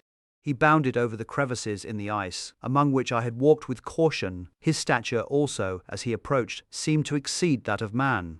I was troubled, a mist came over my eyes, and I felt a faintness seize me, but I was quickly restored by the cold gale of the mountains. I perceived, as the shape came nearer, sight tremendous and abhorred, that it was the wretch whom I had created. I trembled with rage and horror, resolving to wait his approach and then close with him in mortal combat. He approached, his countenance bespoke bitter anguish combined with disdain and malignity, while its unearthly ugliness rendered it almost too horrible for human eyes. But I scarcely observed this. Rage and hatred had at first deprived me of utterance, and I recovered only to overwhelm him with words expressive of furious detestation and contempt. "Devil," I exclaimed, "do you dare approach me? And do not you fear the fierce vengeance of my arm wreaked on your miserable head? Begone, vile insect, or rather stay, that I may trample you to dust, and oh, that I could, with the extinction of your miserable existence, restore those victims whom you have so diabolically murdered." I expected this reception, said the demon. All men hate the wretched. How then must I be hated, who am miserable beyond all living things? Yet you, my Creator, detest and spurn me, thy creature, to whom thou art bound by ties only dissoluble by the annihilation of one of us. You purpose to kill me. How dare you sport thus with life? Do your duty towards me, and I will do mine towards you and the rest of mankind. If you will comply with my conditions, I will leave them and you at peace. But if you refuse, I will glut the maw of death until it be satiated with the blood of your remaining friends. Abhorred monster, fiend that thou art, the tortures of hell are too mild a vengeance for thy crimes. Wretched devil, you reproach me with your creation. Come on, then, that I may extinguish the spark which I so negligently bestowed. My rage was without bounds. I sprang on him, impelled by all the feelings which can arm one being against the existence of another. He easily eluded me and said, "Be calm. I entreat you to hear me before you give vent to your hatred on my devoted head. Have I not suffered enough that you seek to increase my misery? Life, although it may only be an accumulation of anguish, is dear to me, and I will defend it. Remember, thou hast made me more powerful than thyself. My height is superior to thine, my joints more supple. But I will not be tempted to set myself in opposition to thee. I am thy creature, and I will be even mild and docile to my natural lord and king, if thou wilt also perform thy part, the which thou owest me. O Frankenstein, be not equitable to every other, and trample upon me alone, to whom thy justice, and even thy clemency and affection, is most due. Remember that I am thy creature. I ought to be thy Adam, but I am rather the fallen angel, whom thou drivest from joy for no misdeed. Everywhere I see bliss, from which I alone am irrevocably excluded. I was benevolent and good. Misery made me a fiend. Make me happy, and I shall again be virtuous. Begone, I will not hear you. There can be no community between you and me. We are enemies. Begone, or let us try our strength in a fight in which one must fall. How can I move thee? Will no entreaties cause thee to turn a favourable eye upon thy creature, who implores thy goodness and compassion? Believe me, Frankenstein, I was benevolent, my soul glowed with love and humanity. But am I not alone, miserably alone? You, my Creator, abhor me. What hope can I gather from your fellow creatures, who owe me nothing? They spurn and hate me. The desert mountains and dreary glaciers are my refuge. I have wandered here many days. The caves of ice, which I only do not fear, are a dwelling to me, and the only one which man does not grudge. These bleak skies I hail, for they are kinder to me than your fellow beings. If the multitude of mankind knew of my existence, they would do as you do, and arm themselves for my destruction. Shall I not then hate them who abhor me? I will keep no terms with my enemies. I am miserable, and they shall share my wretchedness. Yet it is in your power to recompense me and deliver them from an evil which it only remains for you to make so great that not only you and your family, but thousands of others shall be swallowed up in the whirlwinds of its rage. Let your compassion be moved and do not disdain me. Listen to my tale. When you have heard that, abandon or commiserate me, as you shall judge that I deserve. But hear me. The guilty are allowed, by human laws bloody as they are, to speak in their own defense before they are condemned. Listen to me, Frankenstein. You accuse me of murder, and yet you would, with a satisfied conscience, destroy your own creature. Oh, praise the eternal justice of man. Yet I ask you not to spare me. Listen to me, and then, if you can, and if you will, destroy the work of your hands. Why do you call to my remembrance, I rejoined, circumstances of which I shudder to reflect that I have been the miserable origin and author? Cursed be the day, abhorred devil, in which you first saw light. Cursed, although I curse myself, be the hands that formed you. You have made me wretched beyond expression. You have left me no power to consider whether I am just to you or not. Begone! Relieve me from the sight of your detested form. Thus I relieve thee, my Creator, he said, and placed his hated hands before my eyes, which I flung from me with violence. Thus I take from thee a sight which you abhor. Still thou canst listen to me and grant me thy compassion. By the virtues that I once possessed, I demand this from you. Hear my tale. It is long and strange, and the temperature of this place is not fitting to your fine sensations. Come to the hut upon the mountain. The sun is yet high in the heavens, before it descends to hide itself behind your snowy precipices and illuminate another world. You will have heard my story and can decide.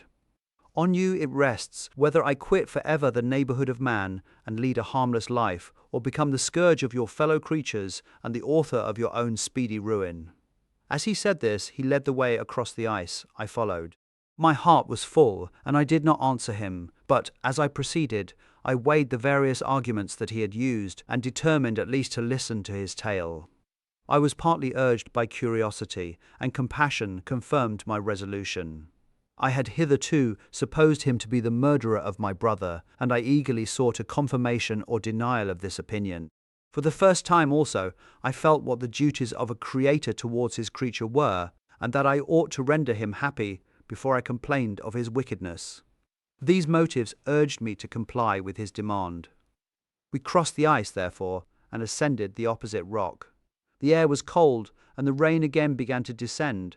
We entered the hut, the fiend with an air of exultation, I with a heavy heart and depressed spirits. But I consented to listen, and seating myself by the fire which my odious companion had lighted, he thus began his tale. Chapter 11. It is with considerable difficulty that I remember the original era of my being. All the events of that period appear confused and indistinct.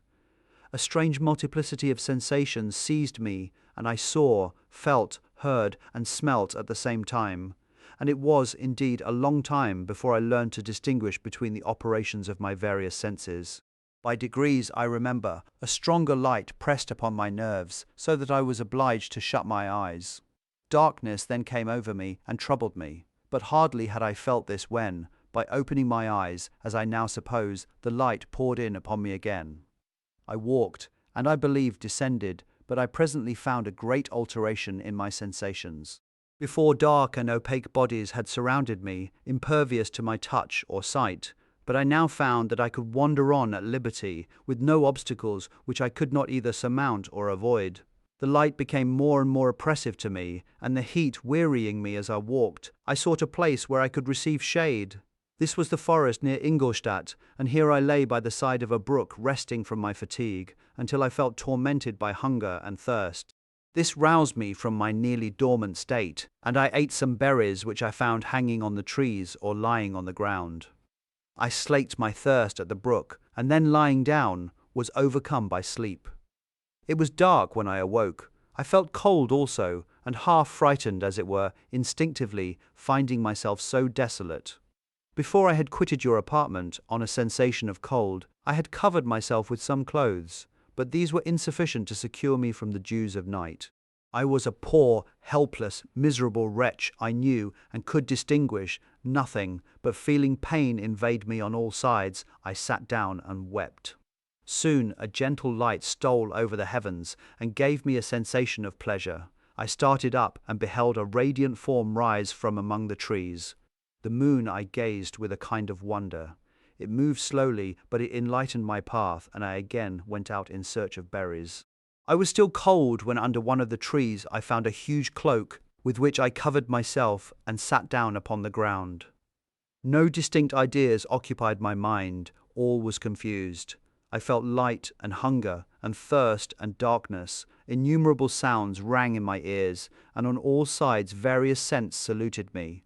The only object that I could distinguish was the bright moon, and I fixed my eyes on that with pleasure. Several changes of day and night passed, and the orb of night had greatly lessened. When I began to distinguish my sensations from each other, I gradually saw plainly the clear stream that supplied me with drink and the trees that shaded me with their foliage. I was delighted when I first discovered that a pleasant sound, which often saluted my ears, proceeded from the throats of the little winged animals who had often intercepted the light from my eyes. I began also to observe with greater accuracy the forms that surrounded me, and to perceive the boundaries of the radiant roof of light which canopied me. Sometimes I tried to imitate the pleasant songs of the birds, but was unable. Sometimes I wished to express my sensations in my own mode, but the uncouth and inarticulate sounds which broke from me frightened me into silence again. The moon had disappeared from the night, and again, with a lessened form, showed itself, while I still remained in the forest. My sensations had by this time become distinct, and my mind received every day additional ideas. My eyes became accustomed to the light and to perceive objects in their right forms. I distinguished the insect from the herb, and by degrees one herb from another. I found that the sparrow uttered none but harsh notes, whilst those of the blackbird and thrush were sweet and enticing. One day, when I was oppressed by cold, I found a fire which had been left by some wandering beggars, and was overcome with delight at the warmth I experienced from it. In my joy I thrust my hand into the live embers, but quickly drew it out again with a cry of pain. How strange, I thought, that the same cause should produce such opposite effects. I examined the materials of the fire, and to my joy found it to be composed of wood. I quickly collected some branches, but they were wet and would not burn. I was pained at this, and sat still, watching the operation of the fire. The wet wood which I had placed near the heat dried and itself became inflamed. I reflected on this, and by touching the various branches, I discovered the cause and busied myself in collecting a great quantity of wood that I might dry it and have a plentiful supply of fire. When night came on and brought sleep with it, I was in the greatest fear lest my fire should be extinguished. I covered it carefully with dry wood and leaves and placed wet branches upon it, and then, spreading my cloak, I lay on the ground and sank into sleep. It was morning when I awoke, and my first care was to visit the fire. I uncovered it, and a gentle breeze quickly fanned it into a flame. I observed this also, and contrived a fan of branches, which roused the embers when they were nearly extinguished. When night came again, I found with pleasure that the fire gave light as well as heat, and that the discovery of this element was useful to me in my food, for I found some of the offals that the travellers had left had been roasted, and tasted much more savoury than the berries I gathered from the trees. I tried, therefore, to dress my food in the same manner, placing it on the live embers. I found that the berries were spoiled by this operation, and the nuts and roots much improved. Food, however, became scarce, and I often spent the whole day searching in vain for a few acorns to assuage the pangs of hunger. When I found this, I resolved to quit the place that I had hitherto inhabited, to seek for one where the few wants I experienced would be more easily satisfied. In this emigration I exceedingly lamented the loss of the fire which I had obtained through accident, and knew not how to reproduce it. I gave several hours to the serious consideration of this difficulty, but I was obliged to relinquish all attempt to supply it, and wrapping myself up in my cloak, I struck across the wood towards the setting sun. I passed 3 days in these rambles, and at length discovered the open country. A great fall of snow had taken place the night before, and the fields were of one uniform white. The appearance was disconsolate, and I found my feet chilled by the cold damp substance that covered the ground. It was about 7 in the morning, and I longed to obtain food and shelter. At length I perceived a small hut on a rising ground, which had doubtless been built for the convenience of some shepherd. This was a new sight to me, and I examined the structure with great curiosity. Finding the door open, I entered. An old man sat in it, near a fire, over which he was preparing his breakfast. He turned on hearing a noise, and perceiving me, shrieked loudly, and quitting the hut, ran across the fields with a speed of which his debilitated form hardly appeared capable. His appearance, different from any I had ever before seen, and his flight somewhat surprised me. But I was enchanted by the appearance of the hut. Here the snow and rain could not penetrate. The ground was dry, and it presented to me then as exquisite and divine a retreat as pandemonium appeared to the demons of hell after their sufferings in the lake of fire. I greedily devoured the remnants of the shepherd's breakfast, which consisted of bread, cheese, milk, and wine. The latter, however, I did not like. Then, overcome by fatigue, I lay down among some straw and fell asleep. It was noon when I awoke, and allured by the warmth of the sun, which shone brightly on the white ground, I determined to recommence my travels, and, depositing the remains of the peasant's breakfast in a wallet I found, I proceeded across the fields for several hours, until at sunset I arrived at a village. How miraculous did this appear! The huts, the neater cottages, and stately houses engaged my admiration by turns. The vegetables in the gardens, the milk and cheese that I saw placed at the windows of some of the cottages, allured my appetite. One of the best of these I entered, but I had hardly placed my foot within the door before the children shrieked, and one of the women fainted. The whole village was roused. Some fled, some attacked me, until, grievously bruised by stones and many other kinds of missile weapons, I escaped to the open country and fearfully took refuge in a low hovel, quite bare, and making a wretched appearance after the palaces I had beheld in the village. This hovel, however, joined a cottage of a neat and pleasant appearance, but after my late dearly bought experience, I dared not enter it. My place of refuge was constructed of wood, but so low that I could with difficulty sit upright in it. No wood, however, was placed on the earth, which formed the floor, but it was dry, and although the wind entered it by innumerable chinks, I found it an agreeable asylum from the snow and rain. Here, then, I retreated and lay down happy to have found a shelter, however miserable from the inclemency of the season, and still more from the barbarity of man. As soon as morning dawned, I crept from my kennel, that I might view the adjacent cottage and discover if I could remain in the habitation I had found. It was situated against the back of the cottage, and surrounded on the sides, which were exposed by a pigsty and a clear pool of water. One part was open, and by that I had crept in, but now I covered every crevice by which I might be perceived with stones and wood, yet in such a manner that I might move them on occasion to pass out. All the light I enjoyed came through the sty, and that was sufficient for me.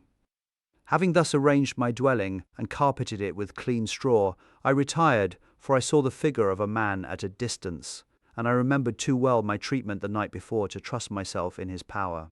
I had first, however, provided for my sustenance for that day by a loaf of coarse bread, which I purloined, and a cup with which I could drink more conveniently than from my hand of the pure water which flowed by my retreat.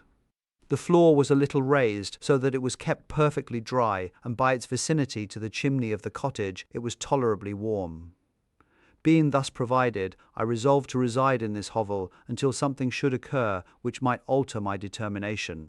It was indeed a paradise compared to the bleak forest, my former residence, the rain-dropping branches and dank earth. I ate my breakfast with pleasure, and was about to remove a plank to procure myself a little water, when I heard a step, and looking through a small chink, I beheld a young creature, with a pail on her head, passing before my hovel. The girl was young and of gentle demeanour, unlike what I have since found cottagers and farmhouse servants to be.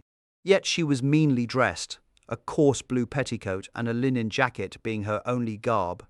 Her fair hair was plaited but not adorned. She looked patient yet sad. I lost sight of her, and in about a quarter of an hour she returned, bearing the pail, which was now partly filled with milk. As she walked along, seemingly incommoded by the burden, a young man met her, whose countenance expressed a deeper despondence. Uttering a few sounds with an air of melancholy, he took the pail from her head and bore it to the cottage himself. She followed, and they disappeared. Presently I saw the young man again, with some tools in his hand, cross the field behind the cottage, and the girl was also busied, sometimes in the house and sometimes in the yard.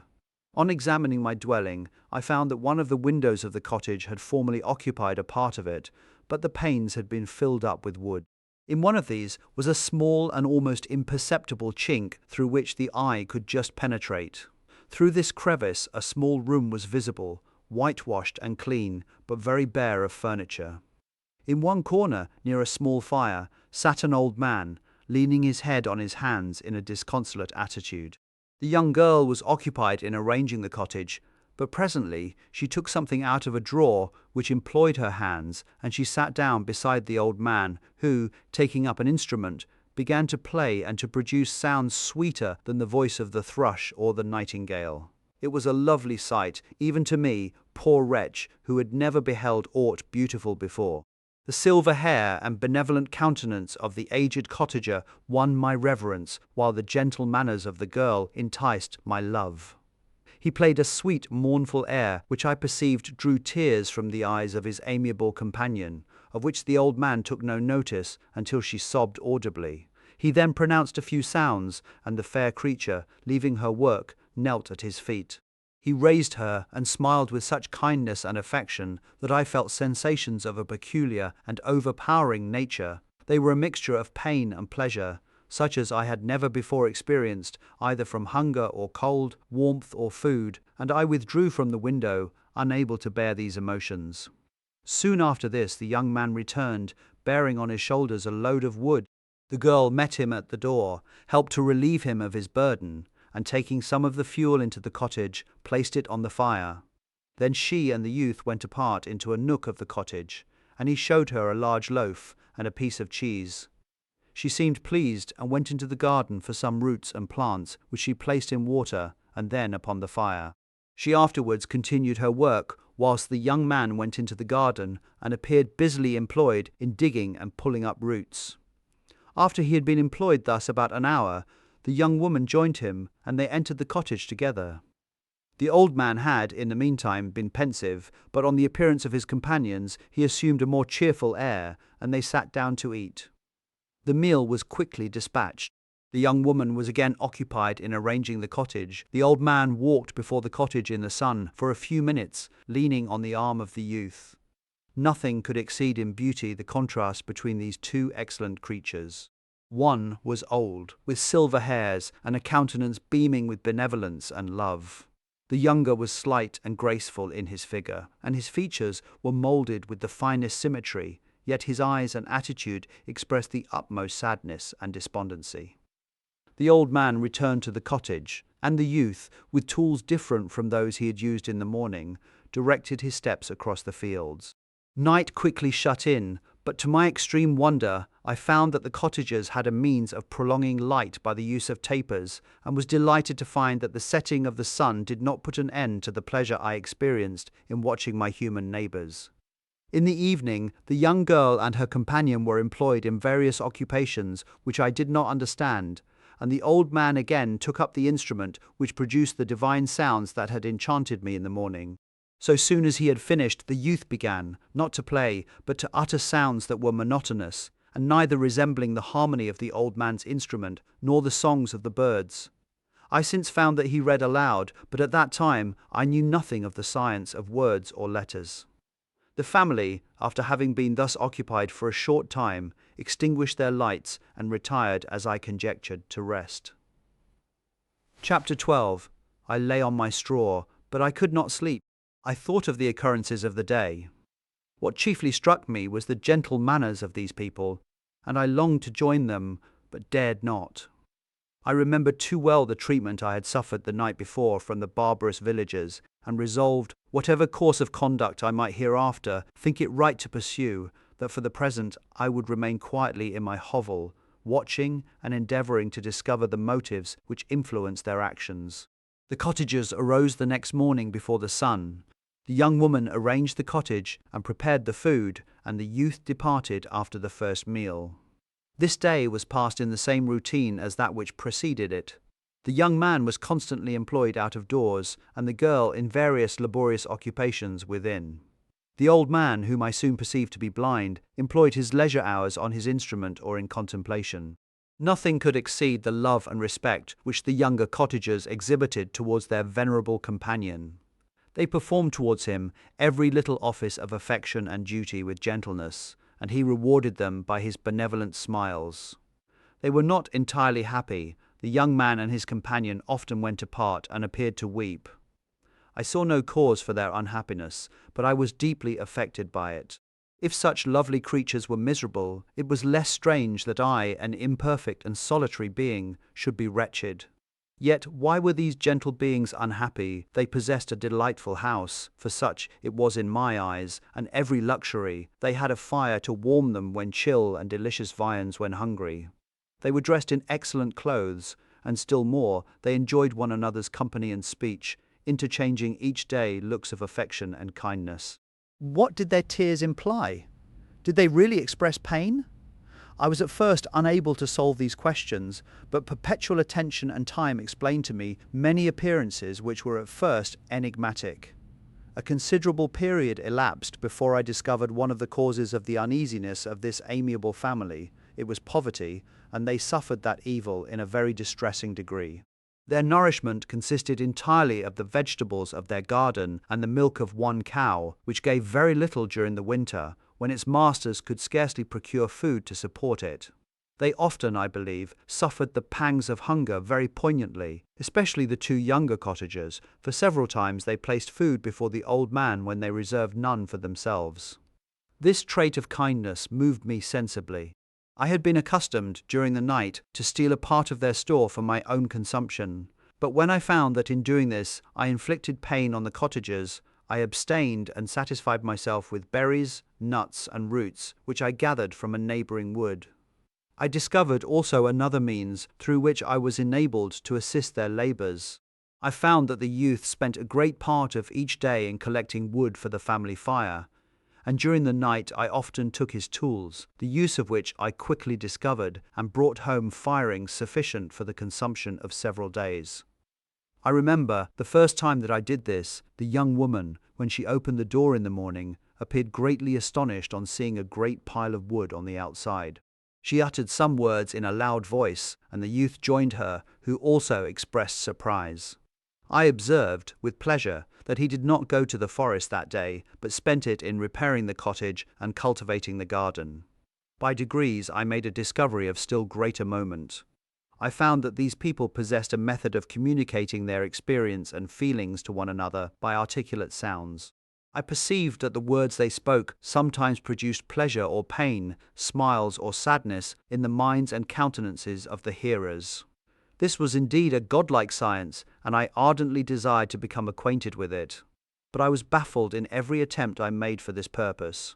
Their pronunciation was quick, and the words they uttered, not having any apparent connection with visible objects, I was unable to discover any clue by which I could unravel the mystery of their reference.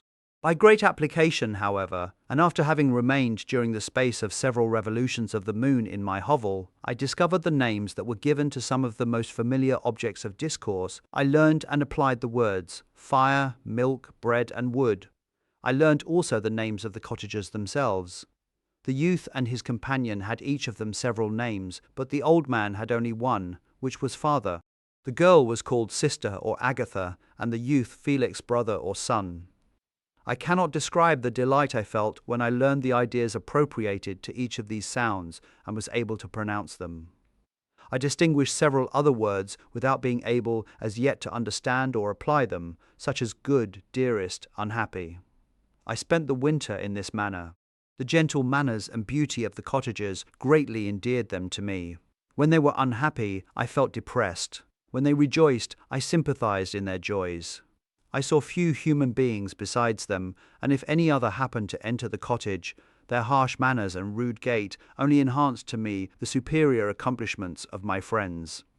The old man, I could perceive, often endeavoured to encourage his children, as sometimes I found that he called them, to cast off their melancholy. He would talk in a cheerful accent, with an expression of goodness that bestowed pleasure even upon me. Agatha listened with respect, her eyes sometimes filled with tears, which she endeavoured to wipe away unperceived. But I generally found that her countenance and tone were more cheerful after having listened to the exhortations of her father. It was not thus with Felix. He was always the saddest of the group, and even to my unpractised senses he appeared to have suffered more deeply than his friends. But if his countenance was more sorrowful, his voice was more cheerful than that of his sister, especially when he addressed the old man. I could mention innumerable instances which, although slight, marked the dispositions of these amiable cottagers. In the midst of poverty and want, Felix carried with pleasure to his sister the first little white flower that peeped out from beneath the snowy ground. Early in the morning, before she had risen, he cleared away the snow that obstructed her path to the milk-house, drew water from the well, and brought the wood from the outhouse, where, to his perpetual astonishment, he found his store always replenished by an invisible hand. In the day, I believe, he worked sometimes for a neighbouring farmer, because he often went forth and did not return until dinner, yet brought no wood with him. At other times he worked in the garden, but as there was little to do in the frosty season, he read to the old man and Agatha. This reading had puzzled me extremely at first, but by degrees I discovered that he uttered many of the same sounds when he read as when he talked. I conjectured, therefore, that he found on the paper signs for speech which he understood, and I ardently longed to comprehend these also. But how was that possible when I did not even understand the sounds for which they stood as signs? I improved, however, sensibly in this science, but not sufficiently to follow up any kind of conversation, although I applied my whole mind to the endeavour, for I easily perceived that, although I eagerly longed to discover myself to the cottagers, I ought not to make the attempt until I had first become master of their language, which knowledge might enable me to make them overlook the deformity of my figure. For with this also the contrast perpetually presented to my eyes had made me acquainted. I had admired the perfect forms of my cottagers, their grace, beauty, and delicate complexions, but how was I terrified when I viewed myself in a transparent pool? At first I started back, unable to believe that it was indeed I who was reflected in the mirror. And when I became fully convinced that I was in reality the monster that I am, I was filled with the bitterest sensations of despondence and mortification. Alas, I did not yet entirely know the fatal effects of this miserable deformity. As the sun became warmer and the light of day longer, the snow vanished, and I beheld the bare trees and the black earth. From this time, Felix was more employed, and the heart-moving indications of impending famine disappeared. Their food, as I afterwards found, was coarse, but it was wholesome, and they procured a sufficiency of it. Several new kinds of plants sprang up in the garden, which they dressed, and these signs of comfort increased daily as the season advanced. The old man, leaning on his son, walked each day at noon, when it did not rain, as I found it was called when the heavens poured forth its waters. This frequently took place, but a high wind quickly dried the earth, and the season became far more pleasant than it had been. My mode of life in my hovel was uniform. During the morning, I attended the motions of the cottagers, and when they were dispersed in various occupations, I slept. The remainder of the day was spent in observing my friends. When they had retired to rest, if there was any moon or the night was starlight, I went into the woods and collected my own food and fuel for the cottage. When I returned, as often as it was necessary, I cleared their path from the snow and performed those offices that I had seen done by Felix. I afterwards found that these labours, performed by an invisible hand, greatly astonished them, and once or twice I heard them, on these occasions, utter the words good spirit, wonderful. But I did not then understand the signification of these terms. My thoughts now became more active, and I longed to discover the motives and feelings of these lovely creatures. I was inquisitive to know why Felix appeared so miserable and Agatha so sad. I thought, foolish wretch, that it might be in my power to restore happiness to these deserving people. When I slept or was absent, the forms of the venerable blind father, the gentle Agatha, and the excellent Felix flitted before me. I looked upon them as superior beings who would be the arbiters of my future destiny. I formed in my imagination 1,000 pictures of presenting myself to them, and their reception of me. I imagined that they would be disgusted until, by my gentle demeanour and conciliating words, I should first win their favour and afterwards their love. These thoughts exhilarated me and led me to apply with fresh ardour to the acquiring the art of language. My organs were indeed harsh but supple, and although my voice was very unlike the soft music of their tones, yet I pronounced such words as I understood with tolerable ease. It was as the ass and the lapdog, yet surely the gentle ass, whose intentions were affectionate, although his manners were rude, deserved better treatment than blows and execration. The pleasant showers and genial warmth of spring greatly altered the aspect of the earth. Men who before this change seemed to have been hid in caves dispersed themselves and were employed in various arts of cultivation. The birds sang in more cheerful notes, and the leaves began to bud forth on the trees. Happy, happy earth, fit habitation for gods, which, so short a time before, was bleak, damp, and unwholesome. My spirits were elevated by the enchanting appearance of nature. The past was blotted from my memory, the present was tranquil, and the future gilded by bright rays of hope and anticipations of joy. Chapter 13. I now hasten to the more moving part of my story. I shall relate events that impress me with feelings which, from what I had been, have made me what I am. Spring advanced rapidly, the weather became fine, and the skies cloudless. It surprised me that what before was desert and gloomy should now bloom with the most beautiful flowers and verdure. My senses were gratified and refreshed by 1,000 scents of delight and 1,000 sights of beauty. It was on one of these days, when my cottagers periodically rested from labour, the old man played on his guitar, and the children listened to him, that I observed the countenance of Felix was melancholy beyond expression. He sighed frequently, and once his father paused in his music, and I conjectured by his manner that he inquired the cause of his son's sorrow. Felix replied in a cheerful accent, and the old man was recommencing his music when someone tapped at the door. It was a lady on horseback, accompanied by a countryman as a guide. The lady was dressed in a dark suit and covered with a thick black veil. Agatha asked a question, to which the stranger only replied by pronouncing, in a sweet accent, the name of Felix. Her voice was musical, but unlike that of either of my friends. On hearing this word, Felix came up hastily to the lady, who, when she saw him, threw up her veil, and I beheld a countenance of angelic beauty and expression. Her hair of a shining raven black, and curiously braided, her eyes were dark, but gentle, although animated. Her features of a regular proportion, and her complexion wondrously fair, each cheek tinged with a lovely pink. Felix seemed ravished with delight when he saw her. Every trait of sorrow vanished from his face, and it instantly expressed a degree of ecstatic joy, of which I could hardly have believed it capable. His eyes sparkled, as his cheek flushed with pleasure, and at that moment I thought him as beautiful as the stranger. She appeared affected by different feelings. Wiping a few tears from her lovely eyes, she held out her hand to Felix, who kissed it rapturously and called her, as well as I could distinguish, his sweet Arabian. She did not appear to understand him, but smiled. He assisted her to dismount, and dismissing her guide, conducted her into the cottage. Some conversation took place between him and his father, and the young stranger knelt at the old man's feet and would have kissed his hand, but he raised her and embraced her affectionately. I soon perceived that although the stranger uttered articulate sounds and appeared to have a language of her own, she was neither understood by, nor herself understood the cottagers. They made many signs which I did not comprehend, but I saw that her presence diffused gladness through the cottage, dispelling their sorrow as the sun dissipates the morning mists. Felix seemed peculiarly happy, and with smiles of delight welcomed his Arabian. Agatha, the ever gentle Agatha, kissed the hands of the lovely stranger, and pointing to her brother, made signs which appeared to me to mean that he had been sorrowful until she came. Some hours passed thus, while they, by their countenances, expressed joy, the cause of which I did not comprehend.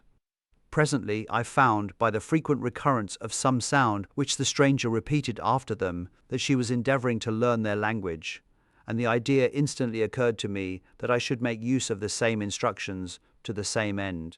The stranger learned about 20 words at the first lesson. Most of them, indeed, were those which I had before understood, but I profited by the others. As night came on, Agatha and the Arabian retired early. When they separated, Felix kissed the hand of the stranger and said, "Good night, sweet Safie." He sat up much longer, conversing with his father, and by the frequent repetition of her name, I conjectured that their lovely guest was the subject of their conversation. I ardently desired to understand them, and bent every faculty towards that purpose, but found it utterly impossible. The next morning Felix went out to his work, and after the usual occupations of Agatha were finished, the Arabian sat at the feet of the old man, and taking his guitar, played some airs so entrancingly beautiful that they at once drew tears of sorrow and delight from my eyes. She sang, and her voice flowed in a rich cadence, swelling or dying away like a nightingale of the woods. When she had finished, she gave the guitar to Agatha, who at first declined it. She played a simple air, and her voice accompanied it in sweet accents, but unlike the wondrous strain of the stranger. The old man appeared enraptured, and said some words which Agatha endeavoured to explain to Safie, and by which he appeared to wish to express that she bestowed on him the greatest delight by her music. The days now passed as peaceably as before, with the sole alteration that joy had taken place of sadness in the countenances of my friends. Safie was always gay and happy. She and I improved rapidly in the knowledge of language, so that in 2 months I began to comprehend most of the words uttered by my protectors. In the meanwhile, also, the black ground was covered with herbage, and the green banks interspersed with innumerable flowers, sweet to the scent and the eyes, stars of pale radiance among the moonlight woods. The sun became warmer, the nights clear and balmy, and my nocturnal rambles were an extreme pleasure to me, although they were considerably shortened by the late setting and early rising of the sun, for I never ventured abroad during daylight, fearful of meeting with the same treatment I had formerly endured in the first village which I entered. My days were spent in close attention that I might more speedily master the language, and I may boast that I improved more rapidly than the Arabian, who understood very little and conversed in broken accents, whilst I comprehended and could imitate almost every word that was spoken. While I improved in speech, I also learned the science of letters as it was taught to the stranger, and this opened before me a wide field for wonder and delight. The book from which Felix instructed Safi was Volney's Ruins of Empires. I should not have understood the purport of this book had not Felix, in reading it, given very minute explanations. He had chosen this work, he said, because the declamatory style was framed in imitation of the Eastern authors. Through this work, I obtained a cursory knowledge of history and a view of the several empires at present existing in the world. It gave me an insight into the manners, governments, and religions of the different nations of the earth. I heard of the slothful Asiatics, of the stupendous genius and mental activity of the Grecians, of the wars and wonderful virtue of the early Romans, of their subsequent degenerating, of the decline of that mighty empire, of chivalry, Christianity, and kings. I heard of the discovery of the American hemisphere and wept with Safi over the hapless fate of its original inhabitants. These wonderful narrations inspired me with strange feelings. Was man, indeed, at once so powerful, so virtuous and magnificent, yet so vicious and base? He appeared at one time a mere scion of the evil principle, and at another as all that can be conceived of noble and godlike. To be a great and virtuous man appeared the highest honor that can befall a sensitive being. To be base and vicious, as many on record have been, appeared the lowest degradation, a condition more abject than that of the blind mole or harmless worm. For a long time I could not conceive how one man could go forth to murder his fellow, or even why there were laws and governments. But when I heard details of vice and bloodshed, my wonder ceased and I turned away with disgust and loathing. Every conversation of the cottagers now opened new wonders to me. While I listened to the instructions which Felix bestowed upon the Arabian, the strange system of human society was explained to me. I heard of the division of property, of immense wealth and squalid poverty, of rank, descent, and noble blood. The words induced me to turn towards myself. I learned that the possessions most esteemed by your fellow creatures were high and unsullied descent, united with riches. A man might be respected with only one of these advantages, but without either he was considered, except in very rare instances, as a vagabond and a slave, doomed to waste his powers for the profits of the chosen few. And what was I? Of my creation and creator I was absolutely ignorant, but I knew that I possessed no money, no friends, no kind of property. I was, besides, endued with a figure hideously deformed and loathsome. I was not even of the same nature as man. I was more agile than they, and could subsist upon coarser diet. I bore the extremes of heat and cold with less injury to my frame. My stature far exceeded theirs. When I looked around, I saw and heard of none like me. Was I then a monster, a blot upon the earth, from which all men fled and whom all men disowned? I cannot describe to you the agony that these reflections inflicted upon me. I tried to dispel them, but sorrow only increased with knowledge. Oh, that I had forever remained in my native wood, nor known nor felt beyond the sensations of hunger, thirst, and heat, of what a strange nature is knowledge. It clings to the mind when it has once seized on it like a lichen on the rock. I wish sometimes to shake off all thought and feeling, but I learned that there was but one means to overcome the sensation of pain, and that was death, a state which I feared yet did not understand. I admired virtue and good feelings, and loved the gentle manners and amiable qualities of my cottagers. But I was shut out from intercourse with them, except through means which I obtained by stealth, when I was unseen and unknown, and which rather increased than satisfied the desire I had of becoming one among my fellows. The gentle words of Agatha and the animated smiles of the charming Arabian were not for me. The mild exhortations of the old man and the lively conversation of the loved Felix were not for me. Miserable, unhappy wretch! Other lessons were impressed upon me even more deeply. I heard of the difference of sexes and the birth and growth of children, how the father doted on the smiles of the infant and the lively sallies of the older child, how all the life and cares of the mother were wrapped up in the precious charge, how the mind of youth expanded and gained knowledge of brother, sister, and all the various relationships which bind one human being to another in mutual bonds. But where were my friends and relations? No father had watched my infant days, no mother had blessed me with smiles and caresses, or if they had, all my past life was now a blot, a blind vacancy in which I distinguished nothing. From my earliest remembrance I had been, as I then was in height and proportion. I had never yet seen a being resembling me, or who claimed any intercourse with me. What was I? The question again recurred, to be answered only with groans. I will soon explain to what these feelings tended, but allow me now to return to the cottagers, whose story excited in me such various feelings of indignation, delight, and wonder, but which all terminated in additional love and reverence for my protectors, for so I loved, in an innocent, half-painful self-deceit, to call them.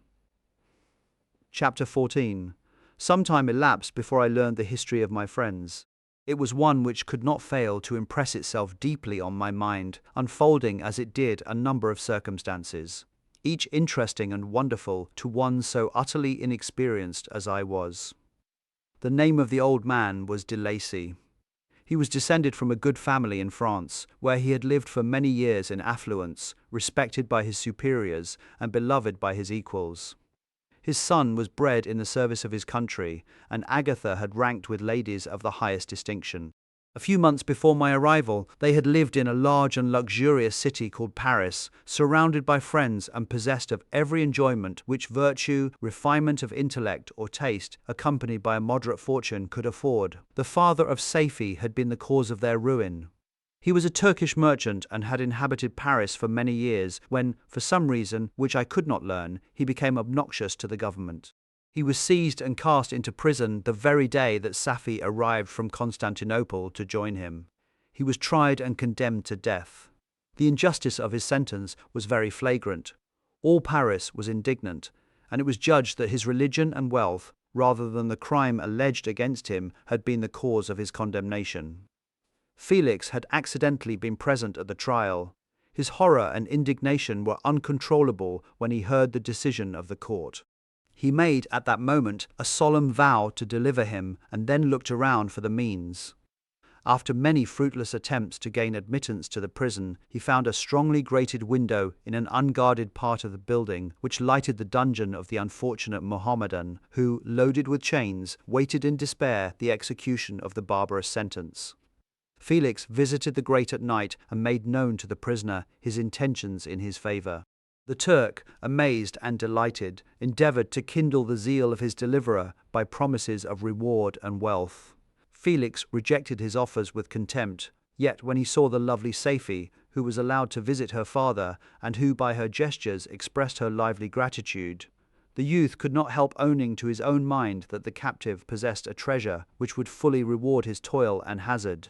The Turk quickly perceived the impression that his daughter had made on the heart of Felix and endeavored to secure him more entirely in his interests by the promise of her hand in marriage so soon as he should be conveyed to a place of safety. Felix was too delicate to accept this offer, yet he looked forward to the probability of the event as to the consummation of his happiness. During the ensuing days, while the preparations were going forward for the escape of the merchant, the zeal of Felix was warmed by several letters that he received from this lovely girl, who found means to express her thoughts in the language of her lover by the aid of an old man, a servant of her father who understood French. She thanked him in the most ardent terms for his intended services towards her parent, and at the same time she gently deplored her own fate. I have copies of these letters, for I found means, during my residence in the hovel, to procure the implements of writing, and the letters were often in the hands of Felix or Agatha. Before I depart, I will give them to you. They will prove the truth of my tale, but at present, as the sun is already far declined, I shall only have time to repeat the substance of them to you.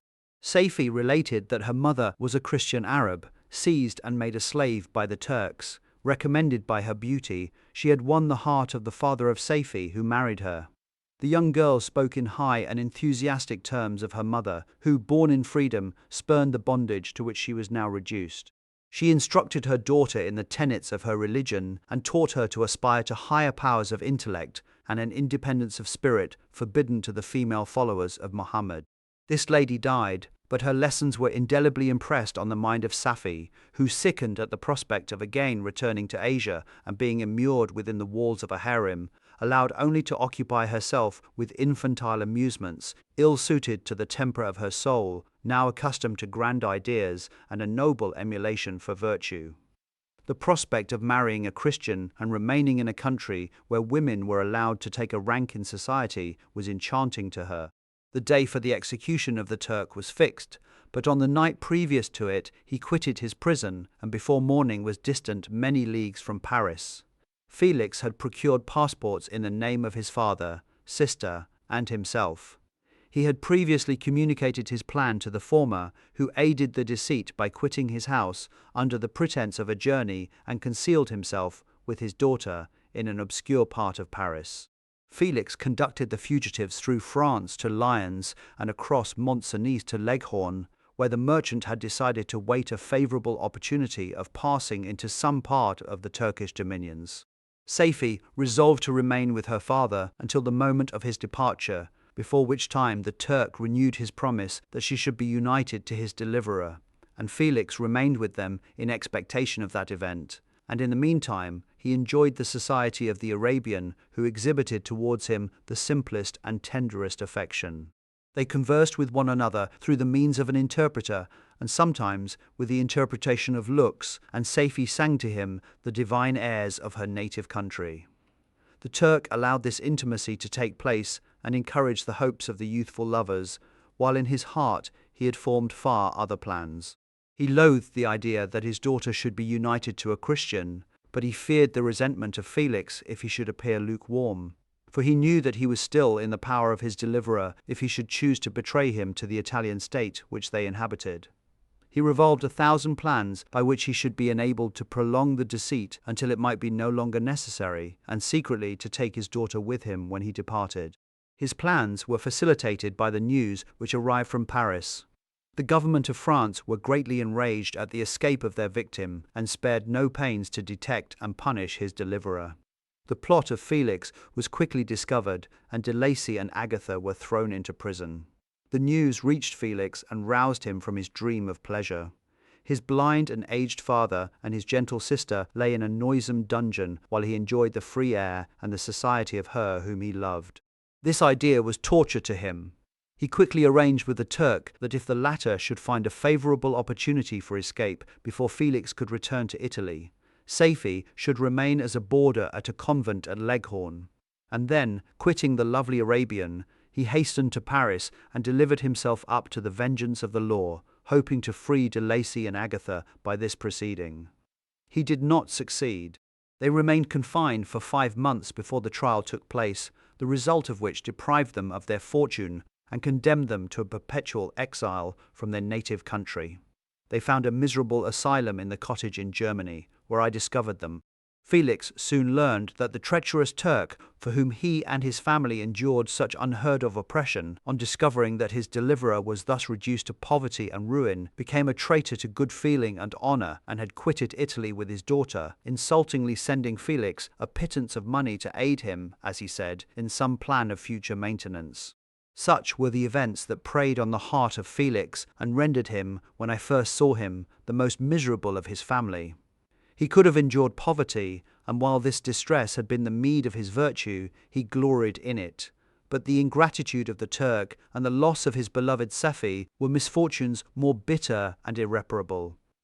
The arrival of the Arabian now infused new life into his soul.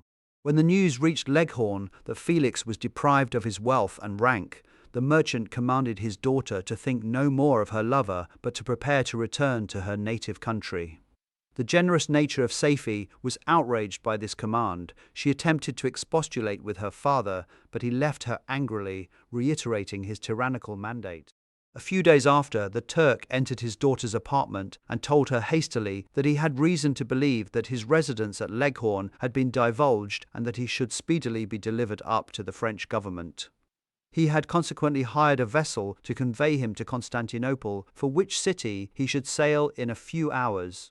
He intended to leave his daughter under the care of a confidential servant to follow at her leisure with the greater part of his property, which had not yet arrived at Leghorn. When alone, Safi resolved in her own mind the plan of conduct that it would become her to pursue in this emergency. A residence in Turkey was abhorrent to her. Her religion and her feelings were alike averse to it. By some papers of her father, which fell into her hands, she heard of the exile of her lover and learnt the name of the spot where he then resided. She hesitated some time, but at length she formed her determination. Taking with her some jewels that belonged to her and a sum of money, she quitted Italy with an attendant, a native of Leghorn, but who understood the common language of Turkey, and departed for Germany. She arrived in safety at a town about 20 leagues from the cottage of De Lacy when her attendant fell dangerously ill. Safi nursed her with the most devoted affection, but the poor girl died, and the Arabian was left alone, unacquainted with the language of the country and utterly ignorant of the customs of the world. She fell, however, into good hands. The Italian had mentioned the name of the spot for which they were bound, and after her death, the woman of the house in which they had lived took care that Safi should arrive in safety at the cottage of her lover. Chapter 15. Such was the history of my beloved cottages. It impressed me deeply. I learned, from the views of social life which it developed, to admire their virtues and to deprecate the vices of mankind. As yet, I looked upon crime as a distant evil. Benevolence and generosity were ever present before me, inciting within me a desire to become an actor in the busy scene where so many admirable qualities were called forth and displayed. But in giving an account of the progress of my intellect, I must not omit a circumstance which occurred in the beginning of the month of August of the same year. One night, during my accustomed visit to the neighbouring wood, where I collected my own food and brought home firing for my protectors, I found on the ground a leathern portmanteau containing several articles of dress and some books. I eagerly seized the prize and returned with it to my hovel. Fortunately, the books were written in the language, the elements of which I had acquired at the cottage. They consisted of Paradise Lost, a volume of Plutarch's Lives, and the Sorrows of Werther. The possession of these treasures gave me extreme delight. I now continually studied and exercised my mind upon these histories, whilst my friends were employed in their ordinary occupations. I can hardly describe to you the effect of these books. They produced in me an infinity of new images and feelings that sometimes raised me to ecstasy, but more frequently sunk me into the lowest dejection. In the Sorrows of Werther, besides the interest of its simple and affecting story, so many opinions are canvassed and so many lights thrown upon what had hitherto been to me obscure subjects that I found in it a never-ending source of speculation and astonishment. The gentle and domestic manners it described, combined with lofty sentiments and feelings which had for their object something out of self, accorded well with my experience among my protectors and with the wants which were forever alive in my own bosom. But I thought Werther himself a more divine being than I had ever beheld or imagined. His character contained no pretension, but it sank deep. The disquisitions upon death and suicide were calculated to fill me with wonder. I did not pretend to enter into the merits of the case, yet I inclined towards the opinions of the hero, whose extinction I wept without precisely understanding it. As I read, however, I applied much personally to my own feelings and condition. I found myself similar, yet at the same time strangely unlike to the beings concerning whom I read and to whose conversation I was a listener. I sympathized with and partly understood them, but I was unformed in mind. I was dependent on none and related to none. The path of my departure was free, and there was none to lament my annihilation. My person was hideous, and my stature gigantic. What did this mean? Who was I? What was I? Whence did I come? What was my destination? These questions continually recurred, but I was unable to solve them. The volume of Plutarch's Lives which I possessed contained the histories of the first founders of the ancient republics. This book had a far different effect upon me from the Sorrows of Werther. I learned from Werther's imaginations despondency and gloom, but Plutarch taught me high thoughts. He elevated me above the wretched sphere of my own reflections to admire and love the heroes of past ages. Many things I read surpassed my understanding and experience. I had a very confused knowledge of kingdoms, wide extents of country, mighty rivers, and boundless seas. But I was perfectly unacquainted with towns and large assemblages of men. The cottage of my protectors had been the only school in which I had studied human nature. But this book developed new and mightier scenes of action. I read of men concerned in public affairs, governing or massacring their species. I felt the greatest ardour for virtue rise within me, and abhorrence for vice, as far as I understood the signification of those terms, relative as they were, as I applied them, to pleasure and pain alone. Induced by these feelings, I was of course led to admire peaceable lawgivers, Numa Solon and Lycurgus, in preference to Romulus and Theseus. The patriarchal lives of my protectors caused these impressions to take a firm hold on my mind. Perhaps, if my first introduction to humanity had been made by a young soldier, burning for glory and slaughter, I should have been imbued with different sensations, but Paradise Lost excited different and far deeper emotions. I read it, as I had read the other volumes which had fallen into my hands, as a true history. It moved every feeling of wonder and awe that the picture of an omnipotent God warring with his creatures was capable of exciting. I often referred the several situations as their similarity struck me to my own. Like Adam, I was apparently united by no link to any other being in existence, but his state was far different from mine in every other respect. He had come forth from the hands of God, a perfect creature, happy and prosperous, guarded by the especial care of his Creator. He was allowed to converse with and acquire knowledge from beings of a superior nature, but I was wretched, helpless, and alone. Many times I considered Satan as the fitter emblem of my condition, for often, like him, when I viewed the bliss of my protectors, the bitter gall of envy rose within me. Another circumstance strengthened and confirmed these feelings. Soon after my arrival in the hovel, I discovered some papers in the pocket of the dress which I had taken from your laboratory. At first I had neglected them, but now that I was able to decipher the characters in which they were written, I began to study them with diligence. It was your journal of the 4 months that preceded my creation. You minutely described in these papers every step you took in the progress of your work. This history was mingled with accounts of domestic occurrences. You doubtless recollect these papers. Here they are. Everything is related in them which bears reference to my accursed origin. The whole detail of that series of disgusting circumstances which produced it is set in view. The minutest description of my odious and loathsome person is given, in language which painted your own horrors and rendered mine indelible. I sickened as I read hateful day when I received life. I exclaimed in agony, accursed Creator! Why did you form a monster so hideous that even you turned from me in disgust? God, in pity, made man beautiful and alluring after his own image, but my form is a filthy type of yours, more horrid even from the very resemblance. Satan had his companions, fellow devils, to admire and encourage him, but I am solitary and abhorred. These were the reflections of my hours of despondency and solitude, but when I contemplated the virtues of the cottagers, their amiable and benevolent dispositions, I persuaded myself that when they should become acquainted with my admiration of their virtues, they would compassionate me and overlook my personal deformity. Could they turn from their door one, however monstrous, who solicited their compassion and friendship? I resolved, at least, not to despair, but in every way to fit myself for an interview with them which would decide my fate. I postponed this attempt for some months longer, for the importance attached to its success inspired me with a dread lest I should fail. Besides, I found that my understanding improved so much with every day's experience that I was unwilling to commence this undertaking until a few more months should have added to my sagacity. Several changes in the meantime took place in the cottage. The presence of Safie diffused happiness among its inhabitants, and I also found that a greater degree of plenty reigned there. Felix and Agatha spent more time in amusement and conversation, and were assisted in their labours by servants.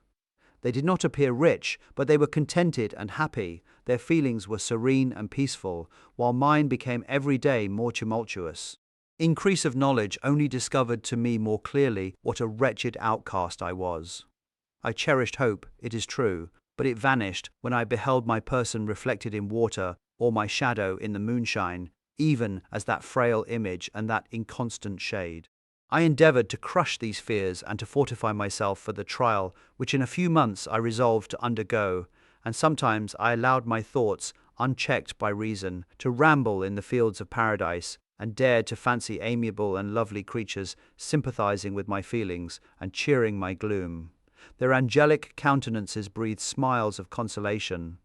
But it was all a dream. No Eve soothed my sorrows, nor shared my thoughts. I was alone. I remembered Adam's supplication to his Creator, but where was mine? He had abandoned me, and in the bitterness of my heart I cursed him. Autumn passed thus. I saw with surprise and grief the leaves decay and fall, and nature again assumed the barren and bleak appearance it had worn when I first beheld the woods and the lovely moon. Yet I did not heed the bleakness of the weather. I was better fitted by my conformation for the endurance of cold than heat. But my chief delights were the sight of the flowers, the birds, and all the gay apparel of summer. When those deserted me, I turned with more attention towards the cottagers. Their happiness was not decreased by the absence of summer. They loved and sympathized with one another, and their joys, depending on each other, were not interrupted by the casualties that took place around them. The more I saw of them, the greater became my desire to claim their protection and kindness. My heart yearned to be known and loved by these amiable creatures. To see their sweet looks directed towards me with affection was the utmost limit of my ambition. I dared not think that they would turn them from me with disdain and horror. The poor that stopped at their door were never driven away. I asked, it is true, for greater treasures than a little food or rest. I required kindness and sympathy, but I did not believe myself utterly unworthy of it. The winter advanced, and an entire revolution of the seasons had taken place since I awoke into life. My attention at this time was solely directed towards my plan of introducing myself into the cottage of my protectors. I revolved many projects, but that on which I finally fixed was to enter the dwelling when the blind old man should be alone. I had sagacity enough to discover that the unnatural hideousness of my person was the chief object of horror with those who had formerly beheld me. My voice, although harsh, had nothing terrible in it. I thought, therefore, that if in the absence of his children I could gain the goodwill and mediation of the old de Lacy, I might by his means be tolerated by my younger protectors. One day, when the sun shone on the red leaves that strewed the ground and diffused cheerfulness, although it denied warmth, Safie, Agatha, and Felix departed on a long country walk, and the old man, at his own desire, was left alone in the cottage. When his children had departed, he took up his guitar and played several mournful but sweet airs, more sweet and mournful than I had ever heard him play before. At first his countenance was illuminated with pleasure, but as he continued, thoughtfulness and sadness succeeded. At length, laying aside the instrument, he sat absorbed in reflection. My heart beat quick. This was the hour and moment of trial which would decide my hopes or realize my fears. The servants were gone to a neighbouring fair. All was silent in and around the cottage. It was an excellent opportunity. Yet, when I proceeded to execute my plan, my limbs failed me, and I sank to the ground. Again I rose, and exerting all the firmness of which I was master, removed the planks which I had placed before my hovel to conceal my retreat. The fresh air revived me, and with renewed determination I approached the door of their cottage. I knocked. "Who is there?" said the old man. "Come in." I entered. "Pardon this intrusion," said I. "I am a traveller in want of a little rest. You would greatly oblige me if you would allow me to remain a few minutes before the fire." "Enter," said de Lacy, "and I will try in what manner I can to relieve your wants, but unfortunately my children are from home, and as I am blind, I am afraid I shall find it difficult to procure food for you." "Do not trouble yourself, my kind host. I have food. It is warmth and rest only that I need." I sat down, and a silence ensued. I knew that every minute was precious to me, yet I remained irresolute in what manner to commence the interview, when the old man addressed me. "By your language, stranger, I suppose you are my countryman. Are you French?"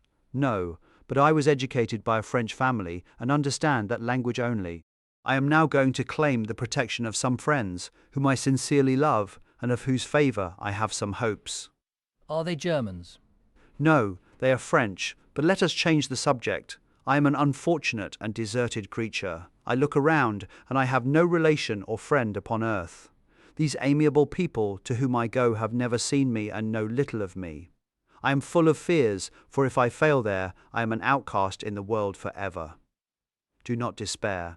To be friendless is indeed to be unfortunate, but the hearts of men, when unprejudiced by any obvious self-interest, are full of brotherly love and charity. Rely, therefore, on your hopes, and if these friends are good and amiable, do not despair. They are kind, they are the most excellent creatures in the world. but, unfortunately, they are prejudiced against me. I have good dispositions. My life has been hitherto harmless and in some degree beneficial, but a fatal prejudice clouds their eyes, and where they ought to see a feeling and kind friend, they behold only a detestable monster. That is indeed unfortunate, but if you are really blameless, cannot you undeceive them? I am about to undertake that task, and it is on that account that I feel so many overwhelming terrors. I tenderly love these friends. I have, unknown to them, been for many months in the habits of daily kindness towards them. But they believe that I wish to injure them, and it is that prejudice which I wish to overcome. Where do these friends reside? Near this spot. The old man paused and then continued, "If you will unreservedly confide to me the particulars of your tale, I perhaps may be of use in undeceiving them. I am blind and cannot judge of your countenance, but there is something in your words which persuades me that you are sincere. I am poor and an exile, but it will afford me true pleasure to be in any way serviceable to a human creature." "Excellent man, I thank you and accept your generous offer. You raise me from the dust by this kindness, and I trust that, by your aid, I shall not be driven from the society and sympathy of your fellow creatures. Heaven forbid, even if you were really criminal, for that can only drive you to desperation and not instigate you to virtue. I also am unfortunate. I and my family have been condemned, although innocent. Judge, therefore, if I do not feel for your misfortunes." How can I thank you, my best and only benefactor? From your lips first have I heard the voice of kindness directed towards me. I shall be forever grateful, and your present humanity assures me of success with those friends whom I am on the point of meeting. May I know the names and residence of those friends? I paused. This, I thought, was the moment of decision which was to rob me of or bestow happiness on me forever. I struggled vainly for firmness sufficient to answer him, but the effort destroyed all my remaining strength. I sank on the chair and sobbed aloud. At that moment I heard the steps of my younger protectors. I had not a moment to lose, but seizing the hand of the old man, I cried, "Now is the time. Save and protect me. You and your family are the friends whom I seek. Do not you desert me in the hour of trial." "Great God!" exclaimed the old man. "Who are you?" At that instant, the cottage door was opened, and Felix, Safie, and Agatha entered. Who can describe their horror and consternation on beholding me? Agatha fainted, and Safie, unable to attend to her friend, rushed out of the cottage. Felix darted forward, and with supernatural force tore me from his father, to whose knees I clung. In a transport of fury, he dashed me to the ground and struck me violently with a stick. I could have torn him limb from limb, as the lion rends the antelope, but my heart sank within me as with bitter sickness, and I refrained. I saw him on the point of repeating his blow, when, overcome by pain and anguish, I quitted the cottage, and in the general tumult escaped unperceived to my hovel. Chapter 16. Cursed, cursed Creator! Why did I live? Why, in that instant, did I not extinguish the spark of existence which you had so wantonly bestowed? I know not. Despair had not yet taken possession of me. My feelings were those of rage and revenge. I could with pleasure have destroyed the cottage and its inhabitants, and have glutted myself with their shrieks and misery. When night came, I quitted my retreat and wandered in the wood. And now, no longer restrained by the fear of discovery, I gave vent to my anguish in fearful howlings. I was like a wild beast that had broken the toils, destroying the objects that obstructed me, and ranging through the wood with a stag-like swiftness. Oh, what a miserable night I passed! The cold stars shone in mockery, and the bare trees waved their branches above me. Now and then the sweet voice of a bird burst forth amidst the universal stillness. All, save I, were at rest or in enjoyment. I, like the archfiend, bore a hell within me, and finding myself unsympathized with, wished to tear up the trees, spread havoc and destruction around me, and then to have sat down and enjoyed the ruin.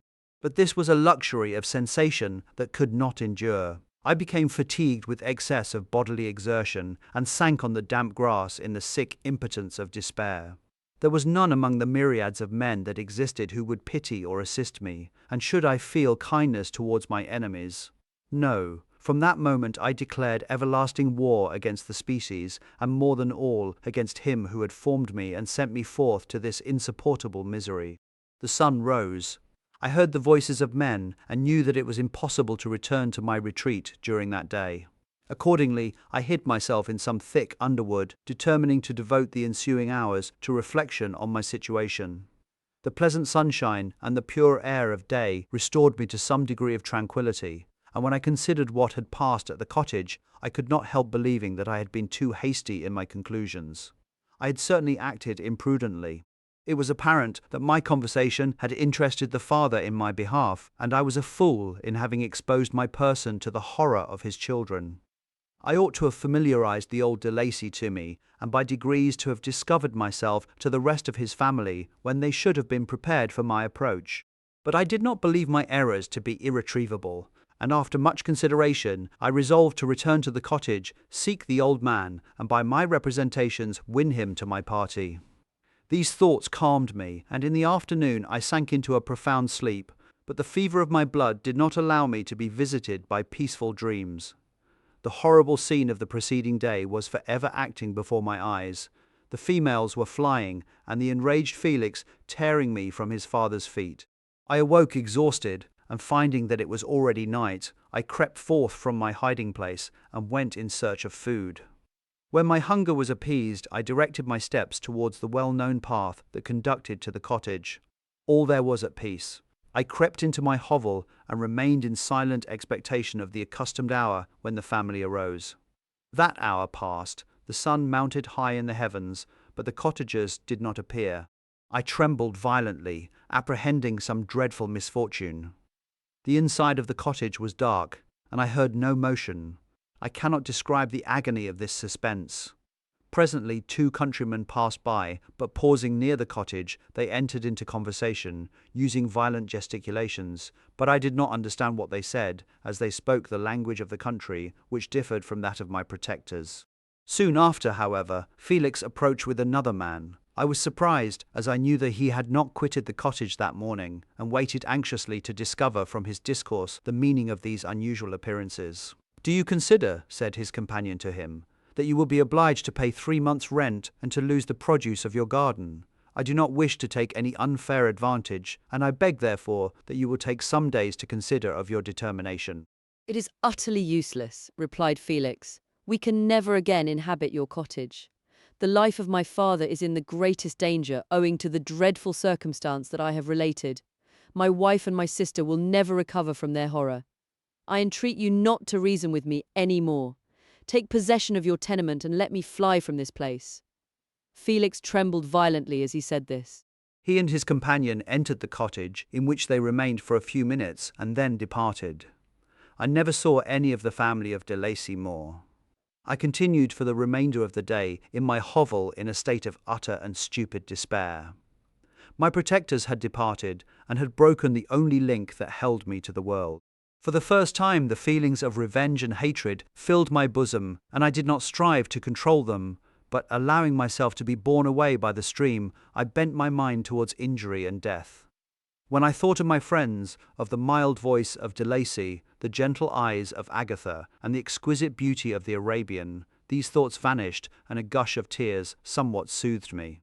But again, when I reflected that they had spurned and deserted me, anger returned, a rage of anger, and unable to injure anything human, I turned my fury towards inanimate objects. As night advanced, I placed a variety of combustibles around the cottage, and after having destroyed every vestige of cultivation in the garden, I waited with forced impatience until the moon had sunk to commence my operations. As the night advanced, a fierce wind arose from the woods and quickly dispersed the clouds that had loitered in the heavens. The blast tore along like a mighty avalanche and produced a kind of insanity in my spirits that burst all bounds of reason and reflection. I lighted the dry branch of a tree and danced with fury around the devoted cottage, my eyes still fixed on the western horizon, the edge of which the moon nearly touched. A part of its orb was at length hid, and I waved my brand. It sank, and with a loud scream I fired the straw and heath and bushes which I had collected. The wind fanned the fire, and the cottage was quickly enveloped by the flames, which clung to it and licked it with their forked and destroying tongues. As soon as I was convinced that no assistance could save any part of the habitation, I quitted the scene and sought for refuge in the woods. And now, with the world before me, whither should I bend my steps? I resolved to fly far from the scene of my misfortunes, but to me, hated and despised, every country must be equally horrible. At length, the thought of you crossed my mind. I learned from your papers that you were my father, my creator, and to whom could I apply with more fitness than to him who had given me life? Among the lessons that Felix had bestowed upon Safie, geography had not been omitted. I had learned from these the relative situations of the different countries of the earth. You had mentioned Geneva as the name of your native town, and towards this place I resolved to proceed. But how was I to direct myself? I knew that I must travel in a southwesterly direction to reach my destination, but the sun was my only guide. I did not know the names of the towns that I was to pass through, nor could I ask information from a single human being, but I did not despair. From you only could I hope for succor, although towards you I felt no sentiment but that of hatred. Unfeeling, heartless creator, you had endowed me with perceptions and passions, and then cast me abroad an object for the scorn and horror of mankind. But on you only had I any claim for pity and redress, and from you I determined to seek that justice which I vainly attempted to gain from any other being that wore the human form. My travels were long, and the sufferings I endured intense. It was late in autumn when I quitted the district where I had so long resided. I travelled only at night, fearful of encountering the visage of a human being. Nature decayed around me, and the sun became heatless. Rain and snow poured around me, mighty rivers were frozen, the surface of the earth was hard and chill and bare, and I found no shelter. O earth, how often did I imprecate curses on the cause of my being! The mildness of my nature had fled, and all within me was turned to gall and bitterness. The nearer I approached to your habitation, the more deeply did I feel the spirit of revenge enkindled in my heart. Snow fell, and the waters were hardened, but I rested not. A few incidents now and then directed me, and I possessed a map of the country, but I often wandered wide from my path. The agony of my feelings allowed me no respite. No incident occurred from which my rage and misery could not extract its food, but a circumstance that happened when I arrived on the confines of Switzerland, when the sun had recovered its warmth and the earth again began to look green, confirmed in an especial manner the bitterness and horror of my feelings. I generally rested during the day and travelled only when I was secured by night from the view of man. One morning, however, finding that my path lay through a deep wood, I ventured to continue my journey after the sun had risen. The day, which was one of the first of spring, cheered even me by the loveliness of its sunshine and the balminess of the air. I felt emotions of gentleness and pleasure that had long appeared dead revive within me. Half surprised by the novelty of these sensations, I allowed myself to be borne away by them, and forgetting my solitude and deformity, dared to be happy. Soft tears again bedewed my cheeks, and I even raised my humid eyes with thankfulness towards the blessed sun, which bestowed such joy upon me. I continued to wind among the paths of the wood until I came to its boundary, which was skirted by a deep and rapid river into which many of the trees bent their branches, now budding with the fresh spring. Here I paused, not exactly knowing what path to pursue, when I heard the sound of voices that induced me to conceal myself under the shade of a cypress. I was scarcely hid when a young girl came running towards the spot where I was concealed, laughing as if she ran from someone in sport. She continued her course along the precipitous sides of the river when suddenly her foot slipped and she fell into the rapid stream. I rushed from my hiding place and with extreme labor, from the force of the current, saved her and dragged her to shore. She was senseless, and I endeavored by every means in my power to restore animation, when I was suddenly interrupted by the approach of a rustic who was probably the person from whom she had playfully fled. On seeing me, he darted towards me, and tearing the girl from my arms, hastened towards the deeper parts of the wood. I followed speedily, I hardly knew why. But when the man saw me draw near, he aimed a gun, which he carried, at my body and fired. I sank to the ground, and my injurer, with increased swiftness, escaped into the wood. This was then the reward of my benevolence. I had saved a human being from destruction, and as a recompense I now writhed under the miserable pain of a wound which shattered the flesh and bone. The feelings of kindness and gentleness, which I had entertained but a few moments before, gave place to hellish rage and gnashing of teeth. Inflamed by pain, I vowed eternal hatred and vengeance to all mankind. But the agony of my wound overcame me, my pulses paused and I fainted. For some weeks I led a miserable life in the woods, endeavouring to cure the wound which I had received.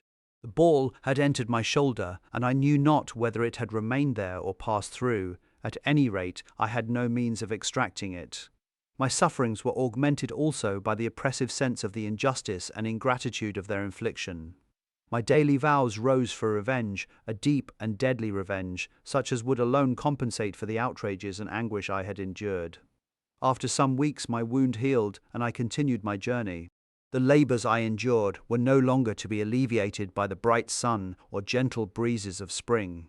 All joy was but a mockery which insulted my desolate state and made me feel more painfully that I was not made for the enjoyment of pleasure. But my toils now drew nearer close, and in 2 months from this time I reached the environs of Geneva. It was evening when I arrived, and I retired to a hiding place among the fields that surround it to meditate in what manner I should apply to you. I was oppressed by fatigue and hunger, and far too unhappy to enjoy the gentle breezes of evening, or the prospect of the sun setting behind the stupendous mountains of Jura. At this time a slight sleep relieved me from the pain of reflection, which was disturbed by the approach of a beautiful child, who came running into the recess I had chosen, with all the sportiveness of infancy. Suddenly, as I gazed on him, an idea seized me that this little creature was unprejudiced and had lived too short a time to have imbibed a horror of deformity. If, therefore, I could seize him and educate him as my companion and friend, I should not be so desolate in this peopled earth. Urged by this impulse, I seized on the boy as he passed and drew him towards me. As soon as he beheld my form, he placed his hands before his eyes and uttered a shrill scream. I drew his hand forcibly from his face and said, "Child, what is the meaning of this? I do not intend to hurt you. Listen to me." He struggled violently. "Let me go," he cried. "Monster! Ugly wretch! You wish to eat me and tear me to pieces. You are an ogre. Let me go, or I will tell my papa." "Boy, you will never see your father again. You must come with me." "Hideous monster! Let me go." "My papa is a syndic. He is Frankenstein. He will punish you. You dare not keep me." Frankenstein. "You belong then to my enemy, to him towards whom I have sworn eternal revenge. You shall be my first victim." The child still struggled and loaded me with epithets, which carried despair to my heart. I grasped his throat to silence him, and in a moment he lay dead at my feet. I gazed on my victim, and my heart swelled with exultation and hellish triumph. Clapping my hands, I exclaimed, "I too can create desolation. My enemy is not invulnerable. This death will carry despair to him, and 1,000 other miseries shall torment and destroy him." As I fixed my eyes on the child, I saw something glittering on his breast. I took it. It was a portrait of a most lovely woman. In spite of my malignity, it softened and attracted me. For a few moments I gazed with delight on her dark eyes, fringed by deep lashes, and her lovely lips.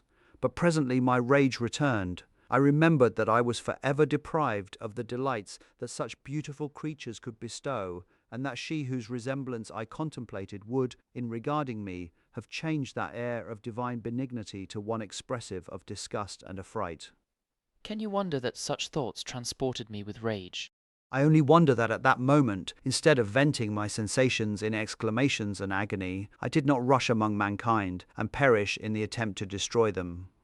While I was overcome by these feelings, I left the spot where I had committed the murder, and seeking a more secluded hiding place, I entered a barn which had appeared to me to be empty.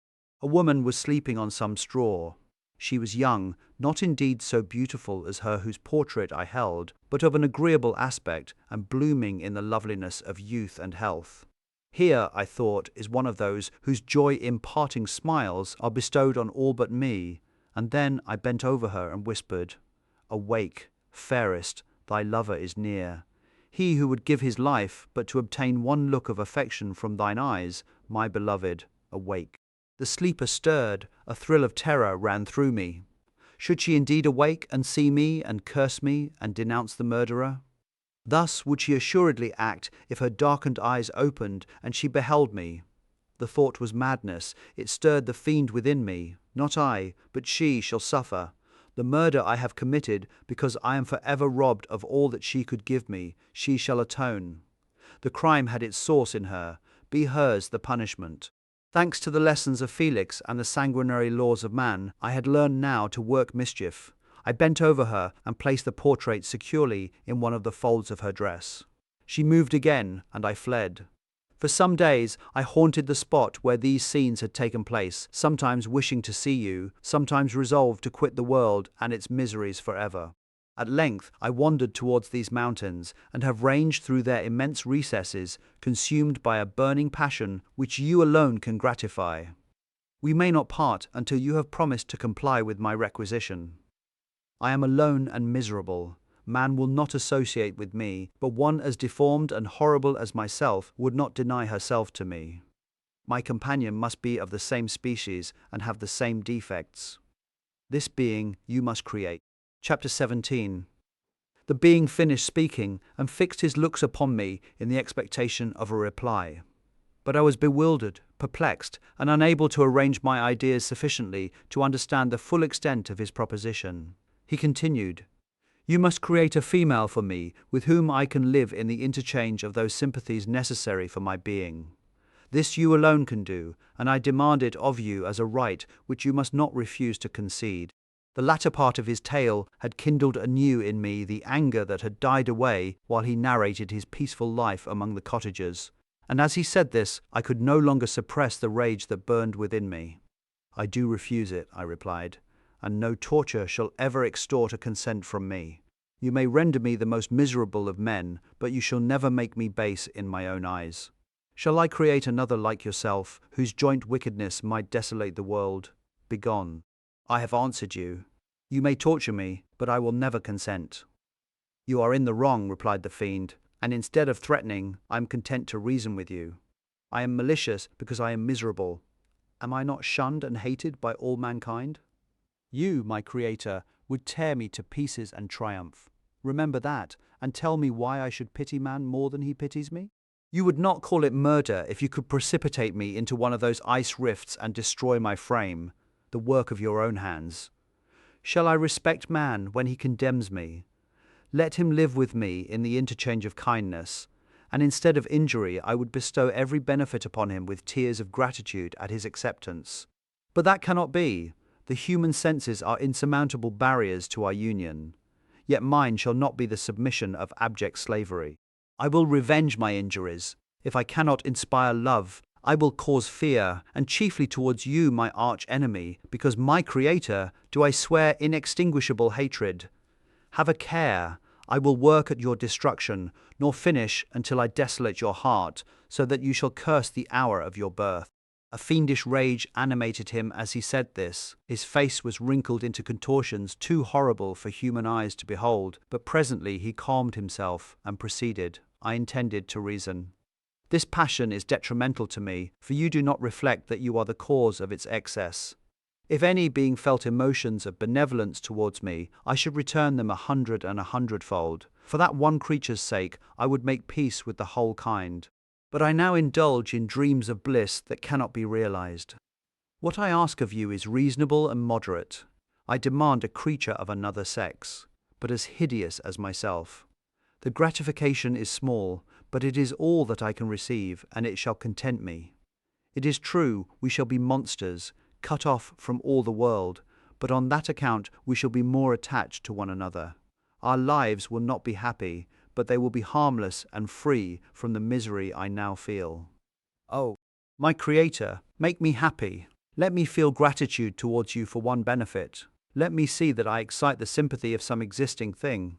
Do not deny me my request." I was moved. I shuddered when I thought of the possible consequences of my consent, but I felt that there was some justice in his argument. His tale and the feelings he now expressed proved him to be a creature of fine sensations, and did I not, as his maker, owe him all the portion of happiness that it was in my power to bestow? He saw my change of feeling, and continued, "If you consent, neither you nor any other human being shall ever see us again. I will go to the vast wilds of South America. My food is not that of man. I do not destroy the lamb and the kid to glut my appetite. Acorns and berries afford me sufficient nourishment. My companion will be of the same nature as myself, and will be content with the same fare. We shall make our bed of dried leaves. The sun will shine on us as on man, and will ripen our food. The picture I present to you is peaceful and human, and you must feel that you could deny it only in the wantonness of power and cruelty. Pitiless as you have been towards me, I now see compassion in your eyes. Let me seize the favorable moment and persuade you to promise what I so ardently desire. You propose, replied I, to fly from the habitations of man, to dwell in those wilds where the beasts of the field will be your only companions. How can you, who long for the love and sympathy of man, persevere in this exile? You will return and again seek their kindness, and you will meet with their detestation. Your evil passions will be renewed, and you will then have a companion to aid you in the task of destruction. This may not be. Cease to argue the point, for I cannot consent. How inconstant are your feelings? But a moment ago you were moved by my representations, and why do you again harden yourself to my complaints? I swear to you, by the earth which I inhabit, and by you that made me, that with the companion you bestow, I will quit the neighbourhood of man and dwell, as it may chance, in the most savage of places. My evil passions will have fled, for I shall meet with sympathy. My life will flow quietly away, and in my dying moments I shall not curse my Maker.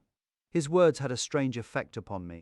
I compassionated him, and sometimes felt a wish to console him, but when I looked upon him, when I saw the filthy mass that moved and talked, my heart sickened, and my feelings were altered to those of horror and hatred.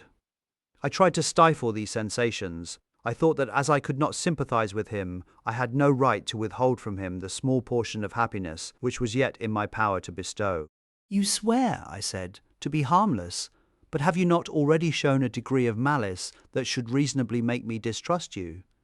May not even this be a feint that will increase your triumph by affording a wider scope for your revenge? How is this? I must not be trifled with, and I demand an answer.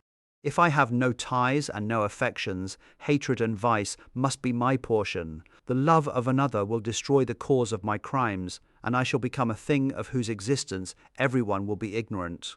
My vices are the children of a forced solitude that I abhor, and my virtues will necessarily arise when I live in communion with an equal. I shall feel the affections of a sensitive being and become linked to the chain of existence and events from which I am now excluded. I paused some time to reflect on all he had related and the various arguments which he had employed. I thought of the promise of virtues which he had displayed on the opening of his existence, and the subsequent blight of all kindly feeling by the loathing and scorn which his protectors had manifested towards him. His power and threats were not omitted in my calculations. A creature who could exist in the ice caves of the glaciers and hide himself from pursuit among the ridges of inaccessible precipices was a being possessing faculties it would be vain to cope with. After a long pause of reflection, I concluded that the justice due both to him and my fellow creatures demanded of me that I should comply with his request. Turning to him, therefore, I said, I consent to your demand, on your solemn oath to quit Europe forever, and every other place in the neighbourhood of man, as soon as I shall deliver into your hands a female who will accompany you in your exile. I swear, he cried, by the sun, and by the blue sky of heaven, and by the fire of love that burns my heart, that if you grant my prayer, while they exist, you shall never behold me again. Depart to your home and commence your labours. I shall watch their progress with unutterable anxiety, and fear not, but that when you are ready, I shall appear. Saying this, he suddenly quitted me, fearful, perhaps, of any change in my sentiments. I saw him descend the mountain with greater speed than the flight of an eagle, and quickly lost among the undulations of the sea of ice. His tale had occupied the whole day, and the sun was upon the verge of the horizon when he departed. I knew that I ought to hasten my descent towards the valley, as I should soon be encompassed in darkness, but my heart was heavy and my steps slow. The labour of winding among the little paths of the mountain, and fixing my feet firmly as I advanced perplexed me, occupied as I was by the emotions which the occurrences of the day had produced. Night was far advanced when I came to the halfway resting place and seated myself beside the fountain. The stars shone at intervals as the clouds passed from over them. The dark pines rose before me, and every here and there a broken tree lay on the ground. It was a scene of wonderful solemnity and stirred strange thoughts within me. I wept bitterly, and clasping my hands in agony, I exclaimed, "O stars and clouds and winds, ye are all about to mock me. If ye really pity me, crush sensation and memory, let me become as naught. But if not, depart, depart, and leave me in darkness."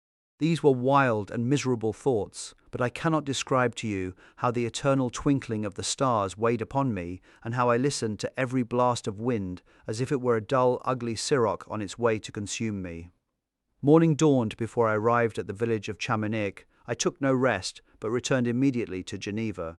Even in my own heart, I could give no expression to my sensations. They weighed on me with a mountain's weight, and their excess destroyed my agony beneath them. Thus I returned home, and entering the house, presented myself to the family. My haggard and wild appearance awoke intense alarm, but I answered no question, scarcely did I speak. I felt as if I were placed under a ban, as if I had no right to claim their sympathies, as if never more might I enjoy companionship with them. Yet, even thus, I loved them to adoration, and to save them, I resolved to dedicate myself to my most abhorred task. The prospect of such an occupation made every other circumstance of existence pass before me like a dream, and that thought only had to me the reality of life.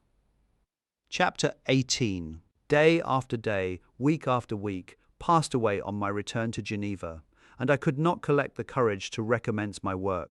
I feared the vengeance of the disappointed fiend, yet I was unable to overcome my repugnance to the task which was enjoined me. I found that I could not compose a female without again devoting several months to profound study and laborious disquisition. I had heard of some discoveries having been made by an English philosopher, the knowledge of which was material to my success, and I sometimes thought of obtaining my father's consent to visit England for this purpose, but I clung to every pretense of delay and shrank from taking the first step in an undertaking whose immediate necessity began to appear less absolute to me. A change indeed had taken place in me. My health, which had hitherto declined, was now much restored, and my spirits, when unchecked by the memory of my unhappy promise, rose proportionably. My father saw this change with pleasure, and he turned his thoughts towards the best method of eradicating the remains of my melancholy, which every now and then would return by fits and with a devouring blackness overcast the approaching sunshine. At these moments I took refuge in the most perfect solitude. I passed whole days on the lake alone in a little boat, watching the clouds and listening to the rippling of the waves, silent and listless. But the fresh air and bright sun seldom failed to restore me to some degree of composure, and on my return I met the salutations of my friends with a readier smile and a more cheerful heart. It was after my return from one of these rambles that my father, calling me aside, thus addressed me. "I am happy to remark, my dear son, that you have resumed your former pleasures and seem to be returning to yourself, and yet you are still unhappy and still avoid our society." For some time I was lost in conjecture as to the cause of this, but yesterday an idea struck me, and if it is well founded, I conjure you to avow it. Reserve on such a point would be not only useless, but draw down treble misery on us all. I trembled violently at his exordium, and my father continued, "I confess, my son, that I have always looked forward to your marriage with our dear Elizabeth as the tie of our domestic comfort and the stay of my declining years. You were attached to each other from your earliest infancy. You studied together and appeared in dispositions and tastes entirely suited to one another. But so blind is the experience of man that what I conceive to be the best assistance to my plan may have entirely destroyed it. You, perhaps, regard her as your sister, without any wish that she might become your wife. Nay, you may have met with another whom you may love, and considering yourself as bound in honour to Elizabeth, this struggle may occasion the poignant misery which you appear to feel. My dear father, reassure yourself. I love my cousin tenderly and sincerely. I never saw any woman who excited, as Elizabeth does, my warmest admiration and affection. My future hopes and prospects are entirely bound up in the expectation of our union. The expression of your sentiments of this subject, my dear Victor, gives me more pleasure than I have for some time experienced. If you feel thus, we shall assuredly be happy, however present events may cast a gloom over us. But it is this gloom which appears to have taken so strong a hold of your mind that I wish to dissipate. Tell me, therefore, whether you object to an immediate solemnization of the marriage. We have been unfortunate, and recent events have drawn us from that everyday tranquillity befitting my years and infirmities. You are younger, yet I do not suppose, possessed as you are of a competent fortune, that an early marriage would at all interfere with any future plans of honour and utility that you may have formed. Do not suppose, however, that I wish to dictate happiness to you, or that a delay on your part would cause me any serious uneasiness. Interpret my words with candour and answer me, I conjure you, with confidence and sincerity.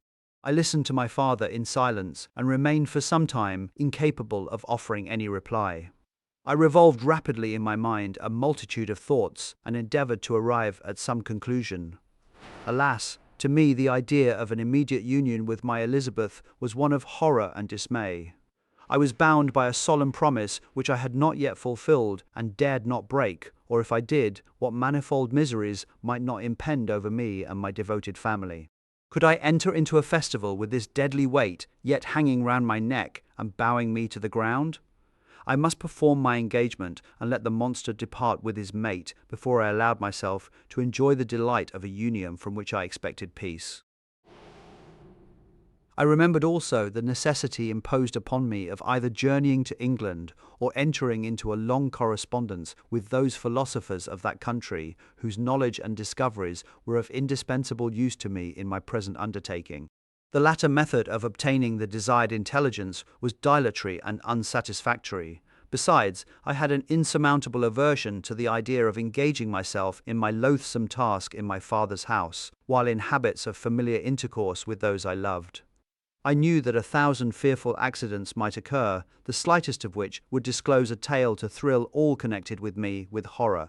I was aware also that I should often lose all self-command, all capacity of hiding the harrowing sensations that would possess me during the progress of my unearthly occupation. I must absent myself from all I loved while thus employed. Once commenced, it would quickly be achieved, and I might be restored to my family in peace and happiness. My promise fulfilled, the monster would depart forever. Or, so my fond fancy imaged, some accident might meanwhile occur to destroy him and put an end to my slavery forever. These feelings dictated my answer to my father. I expressed a wish to visit England, but concealing the true reasons of this request, I clothed my desires under a guise which excited no suspicion, while I urged my desire with an earnestness that easily induced my father to comply. After so long a period of an absorbing melancholy that resembled madness in its intensity and effects, he was glad to find that I was capable of taking pleasure in the idea of such a journey, and he hoped that change of scene and varied amusement would, before my return, have restored me entirely to myself. The duration of my absence was left to my own choice. A few months or at most a year was the period contemplated. One paternal kind precaution he had taken to ensure my having a companion. Without previously communicating with me, he had, in concert with Elizabeth, arranged that Clerval should join me at Strasbourg. This interfered with the solitude I coveted for the prosecution of my task. Yet at the commencement of my journey, the presence of my friend could in no way be an impediment, and truly I rejoiced that thus I should be saved many hours of lonely, maddening reflection. Nay, Henry might stand between me and the intrusion of my foe. If I were alone, would he not at times force his abhorred presence on me to remind me of my task, or to contemplate its progress? To England, therefore, I was bound, and it was understood that my union with Elizabeth should take place immediately on my return. My father's age rendered him extremely averse to delay. For myself, there was one reward I promised myself from my detested toils, one consolation for my unparalleled sufferings. It was the prospect of that day when, enfranchised from my miserable slavery, I might claim Elizabeth and forget the past in my union with her. I now made arrangements for my journey, but one feeling haunted me which filled me with fear and agitation. During my absence, I should leave my friends unconscious of the existence of their enemy and unprotected from his attacks, exasperated as he might be by my departure. But he had promised to follow me wherever I might go, and would he not accompany me to England? This imagination was dreadful in itself, but soothing inasmuch as it supposed the safety of my friends. I was agonized with the idea of the possibility that the reverse of this might happen. But through the whole period during which I was the slave of my creature, I allowed myself to be governed by the impulses of the moment, and my present sensations strongly intimated that the fiend would follow me and exempt my family from the danger of his machinations. It was in the latter end of September that I again quitted my native country. My journey had been my own suggestion, and Elizabeth therefore acquiesced, but she was filled with disquiet at the idea of my suffering, away from her, the inroads of misery and grief. It had been her care which provided me a companion in Clerval, and yet a man is blind to 1,000-minute circumstances which call forth a woman's sedulous attention. She longed to bid me hasten my return. 1,000 conflicting emotions rendered her mute as she bade me a tearful, silent farewell. I threw myself into the carriage that was to convey me away, hardly knowing whither I was going, and careless of what was passing around. I remembered only, and it was with a bitter anguish that I reflected on it, to order that my chemical instruments should be packed to go with me. Filled with dreary imaginations, I passed through many beautiful and majestic scenes, but my eyes were fixed and unobserving. I could only think of the bourne of my travels, and the work which was to occupy me whilst they endured. After some days spent in listless indolence, during which I traversed many leagues, I arrived at Strasbourg, where I waited 2 days for Clerval. He came. Alas, how great was the contrast between us! He was alive to every new scene, joyful when he saw the beauties of the setting sun, and more happy when he beheld it rise and recommence a new day.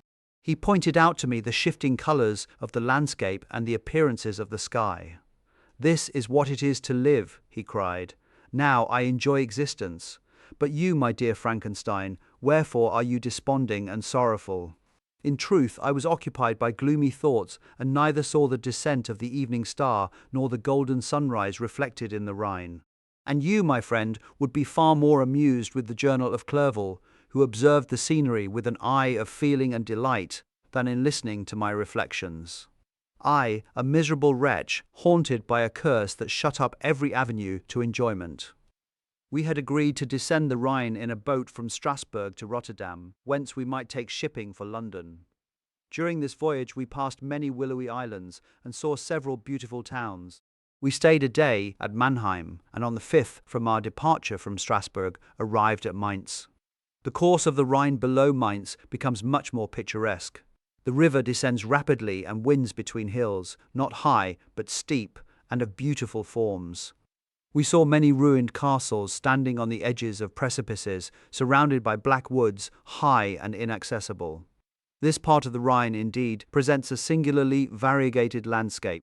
In one spot you view rugged hills, ruined castles overlooking tremendous precipices, with the dark Rhine rushing beneath, and on the sudden turn of a promontory, flourishing vineyards with green sloping banks, and a meandering river and populous towns occupy the scene.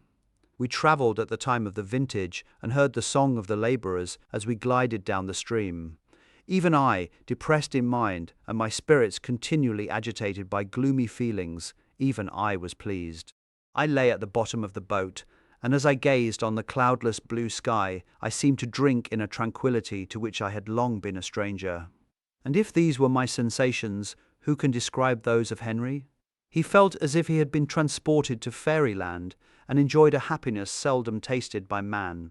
"I have seen," he said, "the most beautiful scenes of my own country. I have visited the lakes of Lucerne and Uri, where the snowy mountains descend almost perpendicularly to the water, casting black and impenetrable shades, which would cause a gloomy and mournful appearance, were it not for the most verdant islands that relieve the eye by their gay appearance. I have seen this lake agitated by a tempest, when the wind tore up whirlwinds of water and gave you an idea of what the waterspout must be on the great ocean. And the waves dash with fury the base of the mountain, where the priest and his mistress were overwhelmed by an avalanche, and where their dying voices are still said to be heard amid the pauses of the nightly wind. I have seen the mountains of Le Valais and the Pays de Vaud, but this country, Victor, pleases me more than all those wonders. The mountains of Switzerland are more majestic and strange, but there is a charm in the banks of this divine river that I never before saw equalled. Look at that castle which overhangs yon precipice, and that also on the island, almost concealed amongst the foliage of those lovely trees, and now that group of labourers coming from among their vines, and that village half hid in the recess of the mountain. Oh, surely the spirit that inhabits and guards this place has a soul more in harmony with man than those who pile the glacier or retire to the inaccessible peaks of the mountains of our own country. Clerval, beloved friend. Even now it delights me to record your words and to dwell on the praise of which you are so eminently deserving. He was a being formed in the very poetry of nature. His wild and enthusiastic imagination was chastened by the sensibility of his heart. His soul overflowed with ardent affections, and his friendship was of that devoted and wondrous nature that the worldly minded teach us to look for only in the imagination. But even human sympathies were not sufficient to satisfy his eager mind. The scenery of external nature, which others regard only with admiration, he loved with ardour.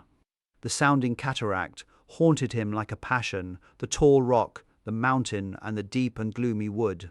Their colours and their forms were then to him an appetite, a feeling, and a love that had no need of a remoter charm, by thought supplied or any interest, unborrowed from the eye. Wordsworth's Tintern Abbey. And where does he now exist? Is this gentle and lovely being lost forever? Has this mind, so replete with ideas, imaginations fanciful and magnificent, which formed a world whose existence depended on the life of its creator, has this mind perished? Does it now only exist in my memory? No, it is not thus. Your form so divinely wrought and beaming with beauty has decayed, but your spirit still visits and consoles your unhappy friend. Pardon this gush of sorrow. These ineffectual words are but a slight tribute to the unexampled worth of Henry, but they soothe my heart, overflowing with the anguish which his remembrance creates. I will proceed with my tale. Beyond Cologne, we descended to the plains of Holland, and we resolved to post the remainder of our way, for the wind was contrary, and the stream of the river was too gentle to aid us. Our journey here lost the interest arising from beautiful scenery, but we arrived in a few days at Rotterdam, whence we proceeded by sea to England. It was on a clear morning, in the latter days of December, that I first saw the white cliffs of Britain. The banks of the Thames presented a new scene. They were flat but fertile, and almost every town was marked by the remembrance of some story. We saw Tilbury Fort and remembered the Spanish Armada, Gravesend, Woolwich, and Greenwich places, which I had heard of even in my country. At length we saw the numerous steeples of London, St. Paul's towering above all, and the Tower famed in English history. Chapter 19. London was our present point of rest. We determined to remain several months in this wonderful and celebrated city. Clerval desired the intercourse of the men of genius and talent who flourished at this time. But this was with me a secondary object. I was principally occupied with the means of obtaining the information necessary for the completion of my promise, and quickly availed myself of the letters of introduction that I had brought with me, addressed to the most distinguished natural philosophers. If this journey had taken place during my days of study and happiness, it would have afforded me inexpressible pleasure. But a blight had come over my existence, and I only visited these people for the sake of the information they might give me on the subject in which my interest was so terribly profound. Company was irksome to me. When alone, I could fill my mind with the sights of heaven and earth. The voice of Henry soothed me, and I could thus cheat myself into a transitory peace. But busy, uninteresting, joyous faces brought back despair to my heart. I saw an insurmountable barrier placed between me and my fellow men.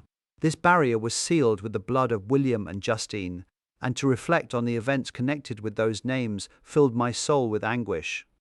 But in Clerval I saw the image of my former self. He was inquisitive and anxious to gain experience and instruction. The difference of manners which he observed was to him an inexhaustible source of instruction and amusement. He was also pursuing an object he had long had in view. His design was to visit India, in the belief that he had in his knowledge of its various languages, and in the views he had taken of its society, the means of materially assisting the progress of European colonization and trade. In Britain only could he further the execution of his plan. He was forever busy, and the only check to his enjoyments was my sorrowful and dejected mind. I tried to conceal this as much as possible, that I might not debar him from the pleasures natural to one who was entering on a new scene of life, undisturbed by any care or bitter recollection. I often refused to accompany him, alleging another engagement, that I might remain alone. I now also began to collect the materials necessary for my new creation, and this was to me like the torture of single drops of water continually falling on the head. Every thought that was devoted to it was an extreme anguish, and every word that I spoke in allusion to it caused my lips to quiver and my heart to palpitate. After passing some months in London, we received a letter from a person in Scotland who had formerly been our visitor at Geneva. He mentioned the beauties of his native country and asked us if those were not sufficient allurements to induce us to prolong our journey as far north as Perth, where he resided. Clerval eagerly desired to accept this invitation, and I, although I abhorred society, wished to view again mountains and streams and all the wondrous works with which nature adorns her chosen dwelling places. We had arrived in England at the beginning of October, and it was now February. We accordingly determined to commence our journey towards the north at the expiration of another month. In this expedition, we did not intend to follow the great road to Edinburgh, but to visit Windsor, Oxford, Matlock, and the Cumberland Lakes, resolving to arrive at the completion of this tour about the end of July. I packed up my chemical instruments and the materials I had collected, resolving to finish my labours in some obscure nook in the northern highlands of Scotland. We quitted London on the 27th of March and remained a few days at Windsor, rambling in its beautiful forest. This was a new scene to us mountaineers. The majestic oaks, the quantity of game, and the herds of stately deer were all novelties to us. From thence we proceeded to Oxford. As we entered this city, our minds were filled with the remembrance of the events that had been transacted there more than a century and a half before. It was here that Charles I had collected his forces.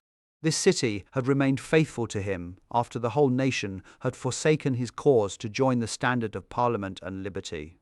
The memory of that unfortunate king and his companions, the amiable Falkland, the insolent Goring, his queen and son, gave a peculiar interest to every part of the city which they might be supposed to have inhabited.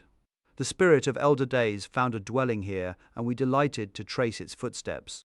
If these feelings had not found an imaginary gratification, the appearance of the city had yet in itself sufficient beauty to obtain our admiration.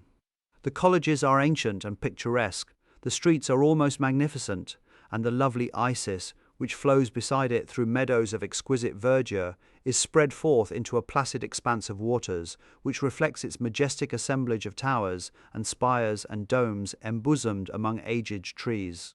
I enjoyed this scene, and yet my enjoyment was embittered both by the memory of the past and the anticipation of the future. I was formed for peaceful happiness. During my youthful days, discontent never visited my mind, and if I was ever overcome by ennui, the sight of what is beautiful in nature, or the study of what is excellent and sublime in the productions of man, could always interest my heart and communicate elasticity to my spirits.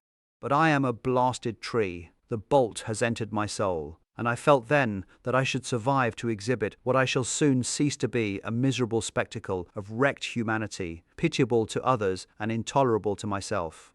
We passed a considerable period at Oxford, rambling among its environs and endeavouring to identify every spot which might relate to the most animating epoch of English history. Our little voyages of discovery were often prolonged by the successive objects that presented themselves. We visited the tomb of the illustrious Hampden and the field on which that patriot fell. For a moment my soul was elevated from its debasing and miserable fears to contemplate the divine ideas of liberty and self-sacrifice of which these sites were the monuments and the remembrances. For an instant I dared to shake off my chains and look around me with a free and lofty spirit, but the iron had eaten into my flesh, and I sank again, trembling and hopeless, into my miserable self. We left Oxford with regret and proceeded to Matlock, which was our next place of rest. The country in the neighbourhood of this village resembled, to a greater degree, the scenery of Switzerland, but everything is on a lower scale, and the green hills want the crown of distant white Alps which always attend on the piny mountains of my native country. We visited the wondrous cave and the little cabinets of natural history, where the curiosities are disposed in the same manner as in the collections at Servox and Chamonix. The latter name made me tremble when pronounced by Henry, and I hastened to quit Matlock, with which that terrible scene was thus associated. From Derby, still journeying northwards, we passed 2 months in Cumberland and Westmoreland. I could now almost fancy myself among the Swiss mountains. The little patches of snow which yet lingered on the northern sides of the mountains, the lakes, and the dashing of the rocky streams were all familiar and dear sights to me. Here also we made some acquaintances who almost contrived to cheat me into happiness. The delight of Clerval was proportionably greater than mine.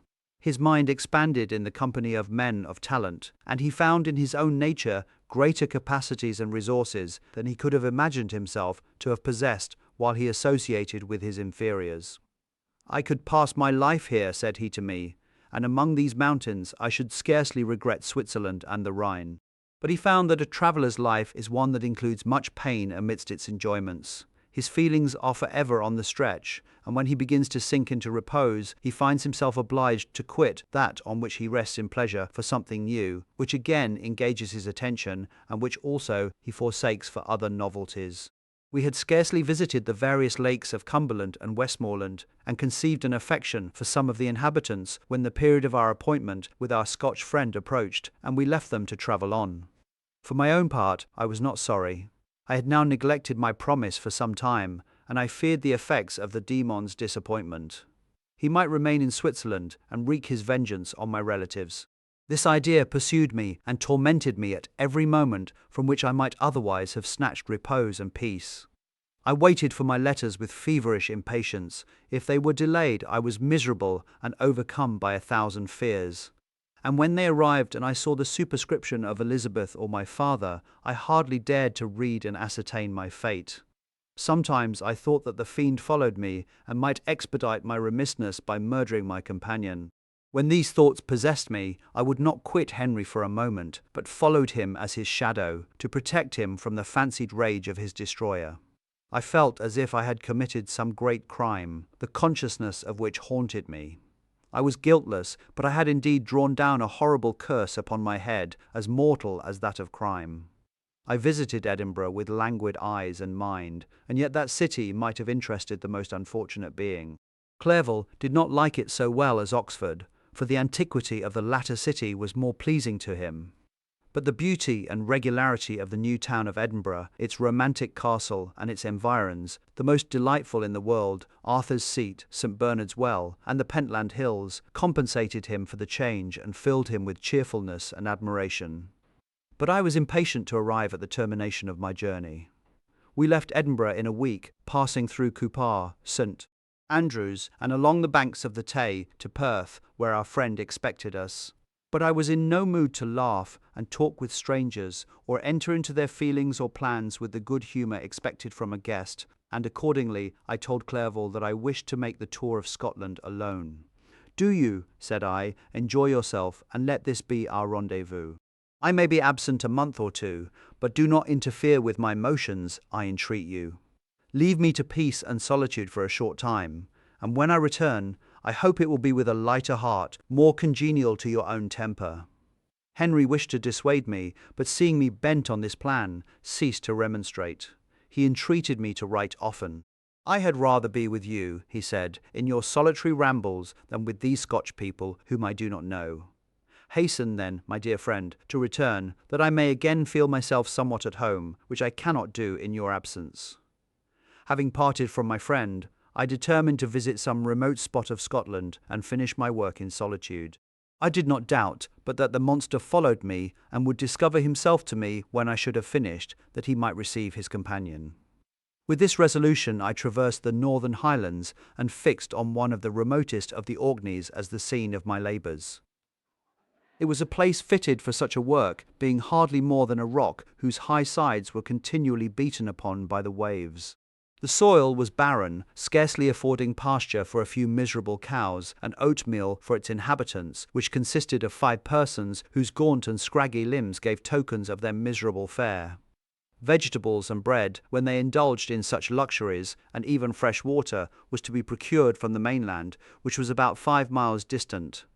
On the whole island there were but 3 miserable huts, and one of these was vacant when I arrived. This I hired. It contained but 2 rooms, and these exhibited all the squalidness of the most miserable penury. The thatch had fallen in, the walls were unplastered, and the door was off its hinges. I ordered it to be repaired, bought some furniture and took possession, an incident which would doubtless have occasioned some surprise, had not all the senses of the cottagers been benumbed by want and squalid poverty. As it was, I lived ungazed at and unmolested, hardly thanked for the pittance of food and clothes which I gave, so much does suffering blunt even the coarsest sensations of men. In this retreat I devoted the morning to labour, but in the evening, when the weather permitted, I walked on the stony beach of the sea to listen to the waves as they roared and dashed at my feet. It was a monotonous yet ever-changing scene. I thought of Switzerland. It was far different from this desolate and appalling landscape. Its hills are covered with vines, and its cottages are scattered thickly in the plains. Its fair lakes reflect a blue and gentle sky, and when troubled by the winds, their tumult is but as the play of a lively infant when compared to the roarings of the giant ocean. In this manner I distributed my occupations when I first arrived, but as I proceeded in my labour, it became every day more horrible and irksome to me. Sometimes I could not prevail on myself to enter my laboratory for several days, and at other times I toiled day and night in order to complete my work. It was, indeed, a filthy process in which I was engaged. During my first experiment, a kind of enthusiastic frenzy had blinded me to the horror of my employment. My mind was intently fixed on the consummation of my labour, and my eyes were shut to the horror of my proceedings. But now I went to it in cold blood, and my heart often sickened at the work of my hands. Thus situated, employed in the most detestable occupation, immersed in a solitude where nothing could for an instant call my attention from the actual scene in which I was engaged, my spirits became unequal. I grew restless and nervous. Every moment I feared to meet my persecutor. Sometimes I sat with my eyes fixed on the ground, fearing to raise them lest they should encounter the object which I so much dreaded to behold. I feared to wander from the sight of my fellow creatures, lest when alone he should come to claim his companion. In the meantime I worked on, and my labour was already considerably advanced. I looked towards its completion with a tremulous and eager hope, which I dared not trust myself to question, but which was intermixed with obscure forebodings of evil that made my heart sicken in my bosom. Chapter 20. I sat one evening in my laboratory. The sun had set, and the moon was just rising from the sea. I had not sufficient light for my employment, and I remained idle in a pause of consideration of whether I should leave my labour for the night or hasten its conclusion by an unremitting attention to it. As I sat, a train of reflection occurred to me, which led me to consider the effects of what I was now doing. 3 years before, I was engaged in the same manner, and had created a fiend whose unparalleled barbarity had desolated my heart and filled it for ever with the bitterest remorse. I was now about to form another being, of whose dispositions I was alike ignorant. She might become 10,000 times more malignant than her mate and delight, for its own sake, in murder and wretchedness. He had sworn to quit the neighbourhood of man and hide himself in deserts, but she had not, and she, who in all probability was to become a thinking and reasoning animal, might refuse to comply with a compact made before her creation.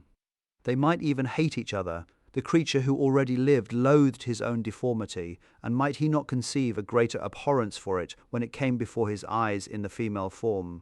She also might turn with disgust from him to the superior beauty of man. She might quit him, and he be again alone, exasperated by the fresh provocation of being deserted by one of his own species. Even if they were to leave Europe and inhabit the deserts of the New World, yet one of the first results of those sympathies for which the demon thirsted would be children, and a race of devils would be propagated upon the earth, who might make the very existence of the species of man a condition precarious and full of terror. Had I right, for my own benefit, to inflict this curse upon everlasting generations? I had before been moved by the sophisms of the being I had created. I had been struck senseless by his fiendish threats, but now, for the first time, the wickedness of my promise burst upon me. I shuddered to think that future ages might curse me as their pest, whose selfishness had not hesitated to buy its own peace at the price, perhaps, of the existence of the whole human race. I trembled, and my heart failed within me, when, on looking up, I saw by the light of the moon the demon at the casement. A ghastly grin wrinkled his lips as he gazed on me, where I sat fulfilling the task which he had allotted to me. Yes, he had followed me in my travels, he had loitered in forests, hid himself in caves, or taken refuge in wide and desert heaths, and he now came to mark my progress and claim the fulfillment of my promise. As I looked on him, his countenance expressed the utmost extent of malice and treachery. I thought with a sensation of madness on my promise of creating another like to him, and trembling with passion, tore to pieces the thing on which I was engaged. The wretch saw me destroy the creature on whose future existence he depended for happiness, and with a howl of devilish despair and revenge, withdrew. I left the room, and locking the door, made a solemn vow in my own heart never to resume my labours. And then, with trembling steps, I sought my own apartment. I was alone, none were near me to dissipate the gloom and relieve me from the sickening oppression of the most terrible reveries. Several hours passed, and I remained near my window gazing on the sea. It was almost motionless, for the winds were hushed, and all nature reposed under the eye of the quiet moon. A few fishing vessels alone specked the water, and now and then the gentle breeze wafted the sound of voices as the fishermen called to one another. I felt the silence, although I was hardly conscious of its extreme profundity, until my ear was suddenly arrested by the paddling of oars near the shore, and a person landed close to my house. In a few minutes after, I heard the creaking of my door, as if someone endeavoured to open it softly. I trembled from head to foot. I felt a presentiment of who it was, and wished to rouse one of the peasants who dwelt in a cottage not far from mine, but I was overcome by the sensation of helplessness so often felt in frightful dreams, when you in vain endeavour to fly from an impending danger, and was rooted to the spot. Presently I heard the sound of footsteps along the passage, the door opened, and the wretch whom I dreaded appeared. Shutting the door, he approached me and said in a smothered voice, "You have destroyed the work which you began. What is it that you intend? Do you dare to break your promise? I have endured toil and misery. I left Switzerland with you. I crept along the shores of the Rhine, among its willow islands and over the summits of its hills. I have dwelt many months in the heaths of England and among the deserts of Scotland. I have endured incalculable fatigue and cold and hunger. Do you dare destroy my hopes? Begone! I do break my promise. Never will I create another like yourself, equal in deformity and wickedness. Slave, I before reasoned with you, but you have proved yourself unworthy of my condescension. Remember that I have power. You believe yourself miserable, but I can make you so wretched that the light of day will be hateful to you. You are my creator, but I am your master. Obey. The hour of my irresolution is past, and the period of your power is arrived. Your threats cannot move me to do an act of wickedness, but they confirm me in a determination of not creating you a companion in vice. Shall I, in cool blood, set loose upon the earth a demon whose delight is in death and wretchedness? Begone, I am firm, and your words will only exasperate my rage. The monster saw my determination in my face, and gnashed his teeth in the impotence of anger. Shall each man, cried he, find a wife for his bosom, and each beast have his mate, and I be alone? I had feelings of affection, and they were requited by detestation and scorn. Man, you may hate, but beware. Your hours will pass in dread and misery, and soon the bolt will fall, which must ravish from you your happiness forever. Are you to be happy while I grovel in the intensity of my wretchedness? You can blast my other passions, but revenge remains revenge, henceforth dearer than light or food. I may die, but first you, my tyrant and tormentor, shall curse the sun that gazes on your misery. Beware, for I am fearless and therefore powerful. I will watch with the wiliness of a snake, that I may sting with its venom. Man, you shall repent of the injuries you inflict. Devil, cease and do not poison the air with these sounds of malice. I have declared my resolution to you, and I am no coward to bend beneath words. Leave me, I am inexorable. It is well. I go, but remember, I shall be with you on your wedding night.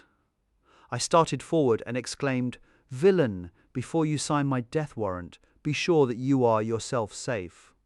I would have seized him, but he eluded me and quitted the house with precipitation. In a few moments I saw him in his boat, which shot across the waters with an arrowy swiftness and was soon lost amidst the waves. All was again silent, but his words rang in my ears. I burned with rage to pursue the murderer of my peace and precipitate him into the ocean. I walked up and down my room hastily and perturbed, while my imagination conjured up 1,000 images to torment and sting me. Why had I not followed him and closed with him in mortal strife? But I had suffered him to depart, and he had directed his course towards the mainland. I shuddered to think who might be the next victim sacrificed to his insatiate revenge. And then I thought again of his words, "I will be with you on your wedding night." That, then, was the period fixed for the fulfillment of my destiny. In that hour I should die and at once satisfy and extinguish his malice. The prospect did not move me to fear, yet when I thought of my beloved Elizabeth, of her tears and endless sorrow, when she should find her lover so barbarously snatched from her, tears, the first I had shed for many months, streamed from my eyes, and I resolved not to fall before my enemy without a bitter struggle. The night passed away, and the sun rose from the ocean. My feelings became calmer, if it may be called calmness when the violence of rage sinks into the depths of despair. I left the house, the horrid scene of the last night's contention, and walked on the beach of the sea, which I almost regarded as an insuperable barrier between me and my fellow creatures. Nay, a wish that such should prove the fact stole across me. I desired that I might pass my life on that barren rock, wearily, it is true, but uninterrupted by any sudden shock of misery. If I returned, it was to be sacrificed, or to see those whom I most loved die under the grasp of a demon whom I had myself created. I walked about the isle like a restless spectre, separated from all it loved and miserable in the separation. When it became noon and the sun rose higher, I lay down on the grass and was overpowered by a deep sleep. I had been awake the whole of the preceding night. My nerves were agitated and my eyes inflamed by watching and misery. The sleep into which I now sank refreshed me, and when I awoke, I again felt as if I belonged to a race of human beings like myself, and I began to reflect upon what had passed with greater composure. Yet still the words of the fiend rang in my ears like a death knell. They appeared like a dream, yet distinct and oppressive as a reality. The sun had far descended, and I still sat on the shore, satisfying my appetite, which had become ravenous with an oaten cake, when I saw a fishing boat land close to me, and one of the men brought me a packet. It contained letters from Geneva, and one from Clairvaux, entreating me to join him. He said that he was wearing away his time fruitlessly where he was, that letters from the friends he had formed in London desired his return to complete the negotiation they had entered into for his Indian enterprise.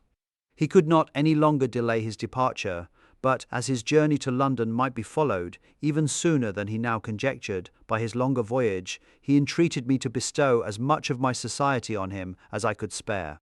He besought me, therefore, to leave my solitary isle, and to meet him at Perth, that we might proceed southwards together.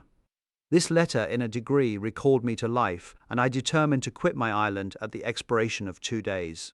Yet, before I departed, there was a task to perform, on which I shuddered to reflect. I must pack up my chemical instruments, and for that purpose I must enter the room which had been the scene of my odious work, and I must handle those utensils, the sight of which was sickening to me. The next morning, at daybreak, I summoned sufficient courage and unlocked the door of my laboratory. The remains of the half-finished creature whom I had destroyed lay scattered on the floor, and I almost felt as if I had mangled the living flesh of a human being. I paused to collect myself and then entered the chamber. With trembling hand, I conveyed the instruments out of the room, but I reflected that I ought not to leave the relics of my work to excite the horror and suspicion of the peasants, and I accordingly put them into a basket with a great quantity of stones, and laying them up, determined to throw them into the sea that very night. And in the meantime I sat upon the beach, employed in cleaning and arranging my chemical apparatus. Nothing could be more complete than the alteration that had taken place in my feelings since the night of the appearance of the demon. I had before regarded my promise with a gloomy despair as a thing that, with whatever consequences, must be fulfilled, but I now felt as if a film had been taken from before my eyes, and that I, for the first time, saw clearly. The idea of renewing my labours did not for one instant occur to me. The threat I had heard weighed on my thoughts, but I did not reflect that a voluntary act of mine could avert it. I had resolved in my own mind that to create another like the fiend I had first made would be an act of the basest and most atrocious selfishness, and I banished from my mind every thought that could lead to a different conclusion. Between 2 and 3 in the morning, the moon rose, and I then, putting my basket aboard a little skiff, sailed out about 4 miles from the shore. The scene was perfectly solitary. A few boats were returning towards land, but I sailed away from them. I felt as if I was about the commission of a dreadful crime and avoided with shuddering anxiety any encounter with my fellow creatures. At one time, the moon, which had before been clear, was suddenly overspread by a thick cloud, and I took advantage of the moment of darkness and cast my basket into the sea. I listened to the gurgling sound as it sank, and then sailed away from the spot. The sky became clouded, but the air was pure, although chilled by the northeast breeze that was then rising. But it refreshed me and filled me with such agreeable sensations that I resolved to prolong my stay on the water, and fixing the rudder in a direct position, stretched myself at the bottom of the boat. Clouds hid the moon, everything was obscure, and I heard only the sound of the boat as its keel cut through the waves. The murmur lulled me, and in a short time I slept soundly. I do not know how long I remained in this situation, but when I awoke, I found that the sun had already mounted considerably. The wind was high, and the waves continually threatened the safety of my little skiff. I found that the wind was northeast, and must have driven me far from the coast from which I had embarked. I endeavoured to change my course, but quickly found that if I again made the attempt, the boat would be instantly filled with water. Thus situated, my only resource was to drive before the wind. I confess that I felt a few sensations of terror. I had no compass with me, and was so slenderly acquainted with the geography of this part of the world that the sun was of little benefit to me. I might be driven into the wide Atlantic and feel all the tortures of starvation, or be swallowed up in the immeasurable waters that roared and buffeted around me. I had already been out many hours and felt the torment of a burning thirst, a prelude to my other sufferings. I looked on the heavens, which were covered by clouds that flew before the wind, only to be replaced by others. I looked upon the sea, it was to be my grave. Fiend, I exclaimed, your task is already fulfilled. I thought of Elizabeth, of my father, and of Clerval, all left behind, on whom the monster might satisfy his sanguinary and merciless passions. This idea plunged me into a reverie so despairing and frightful that even now, when the scene is on the point of closing before me forever, I shudder to reflect on it. Some hours passed thus, but by degrees, as the sun declined towards the horizon, the wind died away into a gentle breeze, and the sea became free from breakers. But these gave place to a heavy swell. I felt sick, and hardly able to hold the rudder, when suddenly I saw a line of high land towards the south. Almost spent, as I was, by fatigue and the dreadful suspense I endured for several hours, this sudden certainty of life rushed like a flood of warm joy to my heart, and tears gushed from my eyes. How mutable are our feelings, and how strange is that clinging love we have of life even in the excess of misery.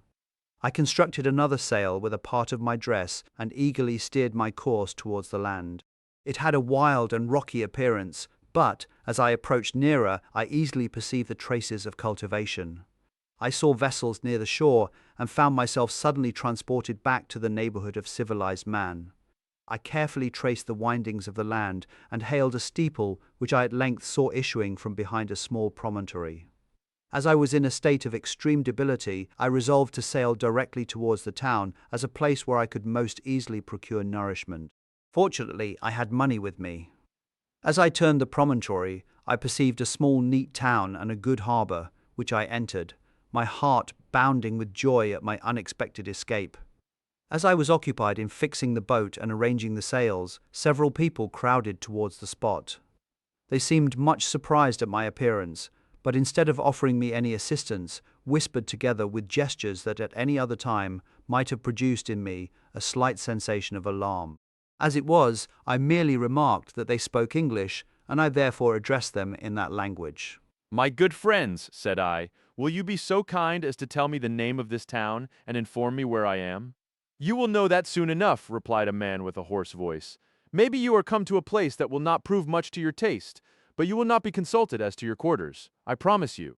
I was exceedingly surprised on receiving so rude an answer from a stranger, and I was also disconcerted on perceiving the frowning and angry countenances of his companions. "Why do you answer me so roughly?" I replied. "Surely it is not the custom of Englishmen to receive strangers so inhospitably." "I do not know," said the man, "what the custom of the English may be, but it is the custom of the Irish to hate villains."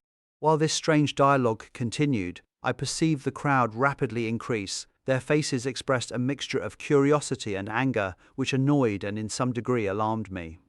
I inquired the way to the inn, but no one replied. I then moved forward, and a murmuring sound arose from the crowd as they followed and surrounded me, when an ill-looking man approaching tapped me on the shoulder and said, "Come, sir, you must follow me to Mr. Kerwin's to give an account of yourself." "Who is Mr. Kerwin?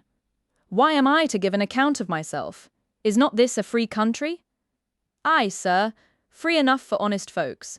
Mr. Kerwin is a magistrate, and you are to give an account of the death of a gentleman who was found murdered here last night."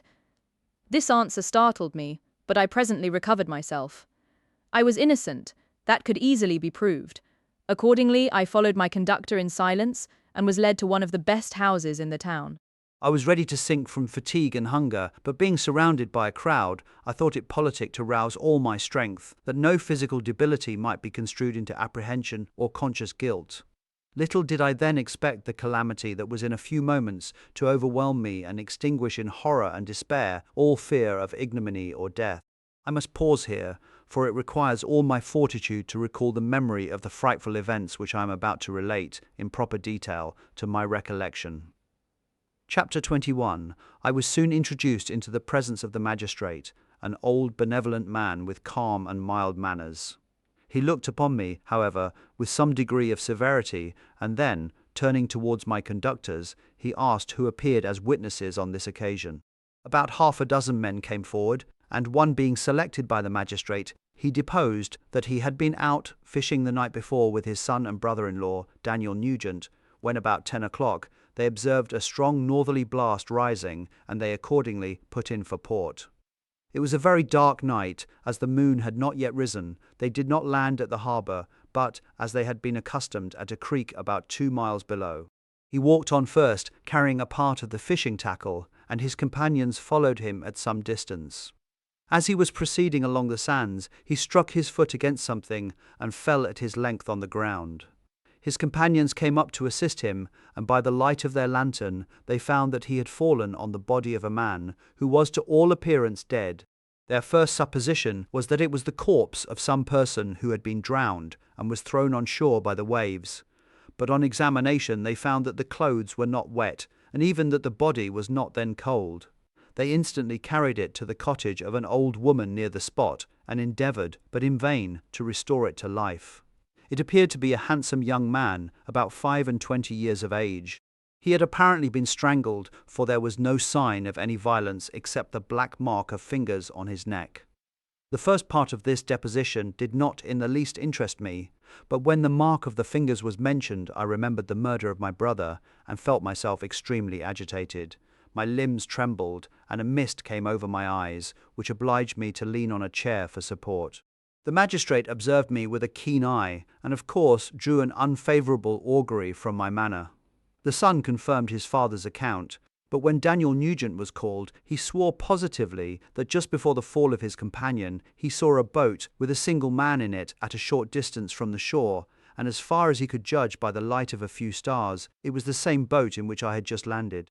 A woman deposed that she lived near the beach and was standing at the door of her cottage, waiting for the return of the fisherman, about an hour before she heard of the discovery of the body, when she saw a boat with only one man in it push off from that part of the shore where the corpse was afterwards found. Another woman confirmed the account of the fisherman having brought the body into her house. It was not cold. They put it into a bed and rubbed it, and Daniel went to the town for an apothecary, but life was quite gone. Several other men were examined concerning my landing, and they agreed that, with the strong north wind that had arisen during the night, it was very probable that I had beaten about for many hours and had been obliged to return nearly to the same spot from which I had departed. Besides, they observed that it appeared that I had brought the body from another place, and it was likely that as I did not appear to know the shore, I might have put into the harbour ignorant of the distance of the town from the place where I had deposited the corpse. Mr. Kerwin, on hearing this evidence, desired that I should be taken into the room where the body lay for interment, that it might be observed what effect the sight of it would produce upon me. This idea was probably suggested by the extreme agitation I had exhibited when the mode of the murder had been described. I was accordingly conducted by the magistrate and several other persons to the inn. I could not help being struck by the strange coincidences that had taken place during this eventful night. But, knowing that I had been conversing with several persons in the island I had inhabited about the time that the body had been found, I was perfectly tranquil as to the consequences of the affair. I entered the room where the corpse lay and was led up to the coffin. How can I describe my sensations on beholding it? I feel yet parched with horror, nor can I reflect on that terrible moment without shuddering and agony.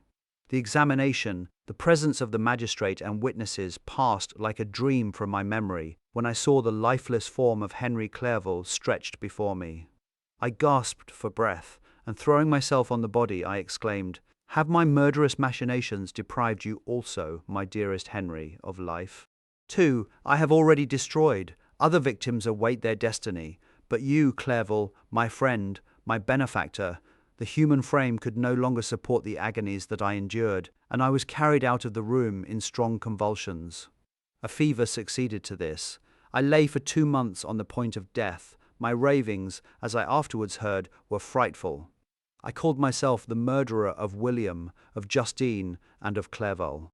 Sometimes I entreated my attendants to assist me in the destruction of the fiend by whom I was tormented, and at others I felt the fingers of the monster already grasping my neck, and screamed aloud with agony and terror. Fortunately, as I spoke my native language, Mr. Kerwin alone understood me, but my gestures and bitter cries were sufficient to affright the other witnesses. Why did I not die? More miserable than man ever was before, why did I not sink into forgetfulness and rest? Death snatches away many blooming children, the only hopes of their doting parents. How many brides and youthful lovers have been one day in the bloom of health and hope, and the next a prey for worms and the decay of the tomb? Of what materials was I made that I could thus resist so many shocks, which, like the turning of the wheel, continually renewed the torture? But I was doomed to live, and in 2 months found myself as awaking from a dream, in a prison, stretched on a wretched bed, surrounded by jailers, turnkeys, bolts, and all the miserable apparatus of a dungeon. It was morning, I remember, when I thus awoke to understanding. I had forgotten the particulars of what had happened, and only felt as if some great misfortune had suddenly overwhelmed me. But when I looked around and saw the barred windows and the squalidness of the room in which I was, all flashed across my memory, and I groaned bitterly. This sound disturbed an old woman who was sleeping in a chair beside me. She was a hired nurse, the wife of one of the turnkeys, and her countenance expressed all those bad qualities which often characterize that class. The lines of her face were hard and rude, like that of persons accustomed to see without sympathizing in sights of misery. Her tone expressed her entire indifference. She addressed me in English, and the voice struck me as one that I had heard during my sufferings. "Are you better now, sir?" said she. I replied in the same language, with a feeble voice, "I believe I am, but if it be all true, if indeed I did not dream, I am sorry that I am still alive to feel this misery and horror." "For that matter," replied the old woman, "if you mean about the gentleman you murdered, I believe that it were better for you if you were dead, for I fancy it will go hard with you. However, that's none of my business. I am sent to nurse you and get you well. I do my duty with a safe conscience. It were well if everybody did the same." I turned with loathing from the woman who could utter so unfeeling a speech to a person just saved, on the very edge of death. But I felt languid and unable to reflect on all that had passed. The whole series of my life appeared to me as a dream. I sometimes doubted if indeed it were all true, for it never presented itself to my mind with the force of reality. As the images that floated before me became more distinct, I grew feverish. A darkness pressed around me. No one was near me who soothed me with the gentle voice of love. No dear hand supported me. The physician came and prescribed medicines, and the old woman prepared them for me, but utter carelessness was visible in the first, and the expression of brutality was strongly marked in the visage of the second. Who could be interested in the fate of a murderer but the hangman who would gain his fee? These were my first reflections, but I soon learned that Mr. Kirwin had shown me extreme kindness. He had caused the best room in the prison to be prepared for me. Wretched indeed was the best, and it was he who had provided a physician and a nurse. It is true, he seldom came to see me, for although he ardently desired to relieve the sufferings of every human creature, he did not wish to be present at the agonies and miserable ravings of a murderer. He came, therefore, sometimes to see that I was not neglected, but his visits were short and with long intervals. One day, while I was gradually recovering, I was seated in a chair, my eyes half open and my cheeks livid like those in death. I was overcome by gloom and misery, and often reflected I had better seek death than desire to remain in a world which to me was replete with wretchedness. At one time I considered whether I should not declare myself guilty and suffer the penalty of the law, less innocent than poor Justine had been. Such were my thoughts when the door of my apartment was opened and Mr. Kirwin entered. His countenance expressed sympathy and compassion. He drew a chair close to mine and addressed me in French. "I fear that this place is very shocking to you. Can I do anything to make you more comfortable?" "I thank you, but all that you mention is nothing to me. On the whole earth, there is no comfort which I am capable of receiving. I know that the sympathy of a stranger can be but of little relief to one borne down, as you are, by so strange a misfortune. But you will, I hope, soon quit this melancholy abode, for doubtless evidence can easily be brought to free you from the criminal charge. That is my least concern. I am, by a course of strange events, become the most miserable of mortals. Persecuted and tortured as I am and have been, can death be any evil to me? Nothing indeed could be more unfortunate and agonizing than the strange chances that have lately occurred. You were thrown, by some surprising accident, on this shore, renowned for its hospitality, seized immediately, and charged with murder.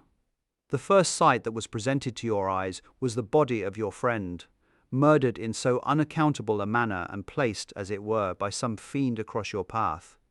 As Mr. Kirwin said this, notwithstanding the agitation I endured on this retrospect of my sufferings, I also felt considerable surprise at the knowledge he seemed to possess concerning me. I suppose some astonishment was exhibited in my countenance, for Mr. Kirwin hastened to say, "Immediately upon your being taken ill, all the papers that were on your person were brought me, and I examined them that I might discover some trace by which I could send to your relations an account of your misfortune and illness. I found several letters, and, among others, one which I discovered from its commencement to be from your father.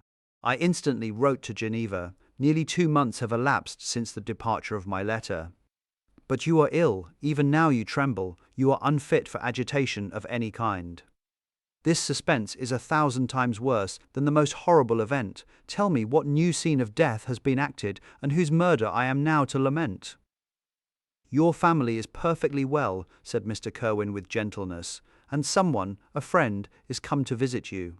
I know not by what chain of thought the idea presented itself, but it instantly darted into my mind that the murderer had come to mock at my misery and taunt me with the death of Clerval, as a new incitement for me to comply with his hellish desires. I put my hand before my eyes and cried out in agony, "Oh, take him away! I cannot see him! For God's sake, do not let him enter!" Mr. Kirwin regarded me with a troubled countenance. He could not help regarding my exclamation as a presumption of my guilt, and said in rather a severe tone, "I should have thought, young man, that the presence of your father would have been welcome, instead of inspiring such violent repugnance." "My father!" cried I, while every feature and every muscle was relaxed from anguish to pleasure. "Is my father indeed come? How kind, how very kind! But where is he? Why does he not hasten to me?" My change of manner surprised and pleased the magistrate. Perhaps he thought that my former exclamation was a momentary return of delirium, and now he instantly resumed his former benevolence. He rose and quitted the room with my nurse, and in a moment my father entered it. Nothing at this moment could have given me greater pleasure than the arrival of my father. I stretched out my hand to him and cried, "Are you then safe?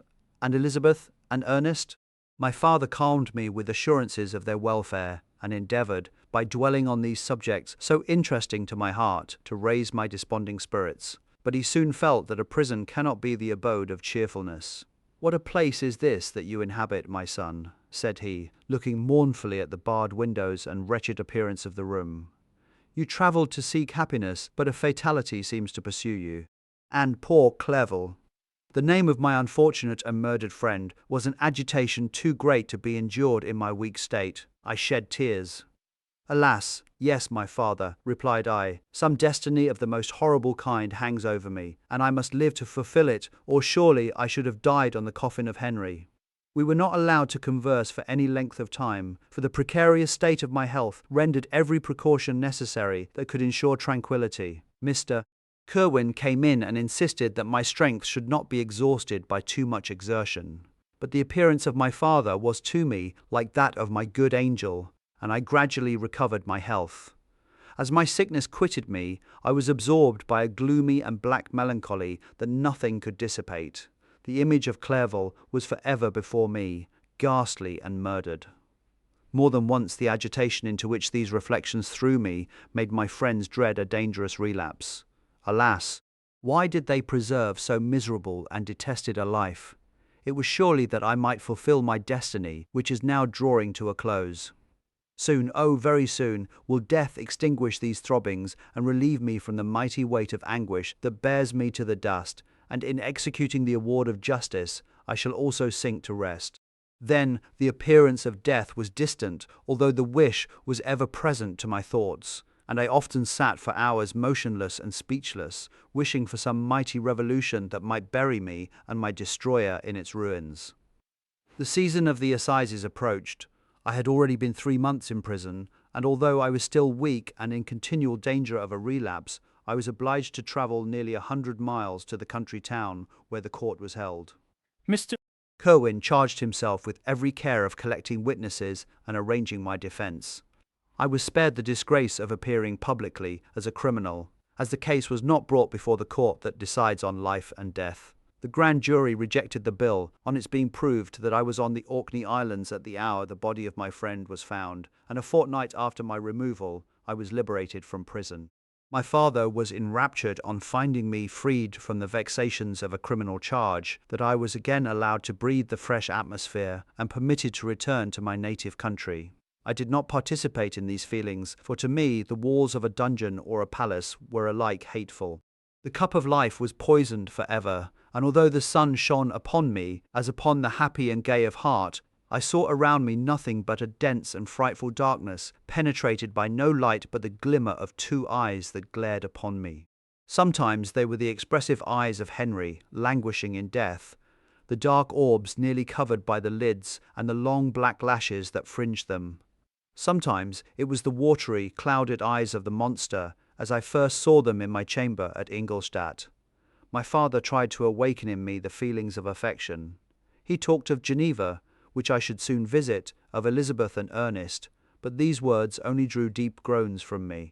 Sometimes, indeed, I felt a wish for happiness, and thought with melancholy delight of my beloved cousin, or longed, with a devouring malady du pays, to see once more the blue lake and rapid Rhone that had been so dear to me in early childhood. But my general state of feeling was a torpor in which a prison was as welcome a residence as the divinest scene in nature, and these fits were seldom interrupted but by paroxysms of anguish and despair. At these moments I often endeavoured to put an end to the existence I loathed, and it required unceasing attendance and vigilance to restrain me from committing some dreadful act of violence. Yet one duty remained to me, the recollection of which finally triumphed over my selfish despair.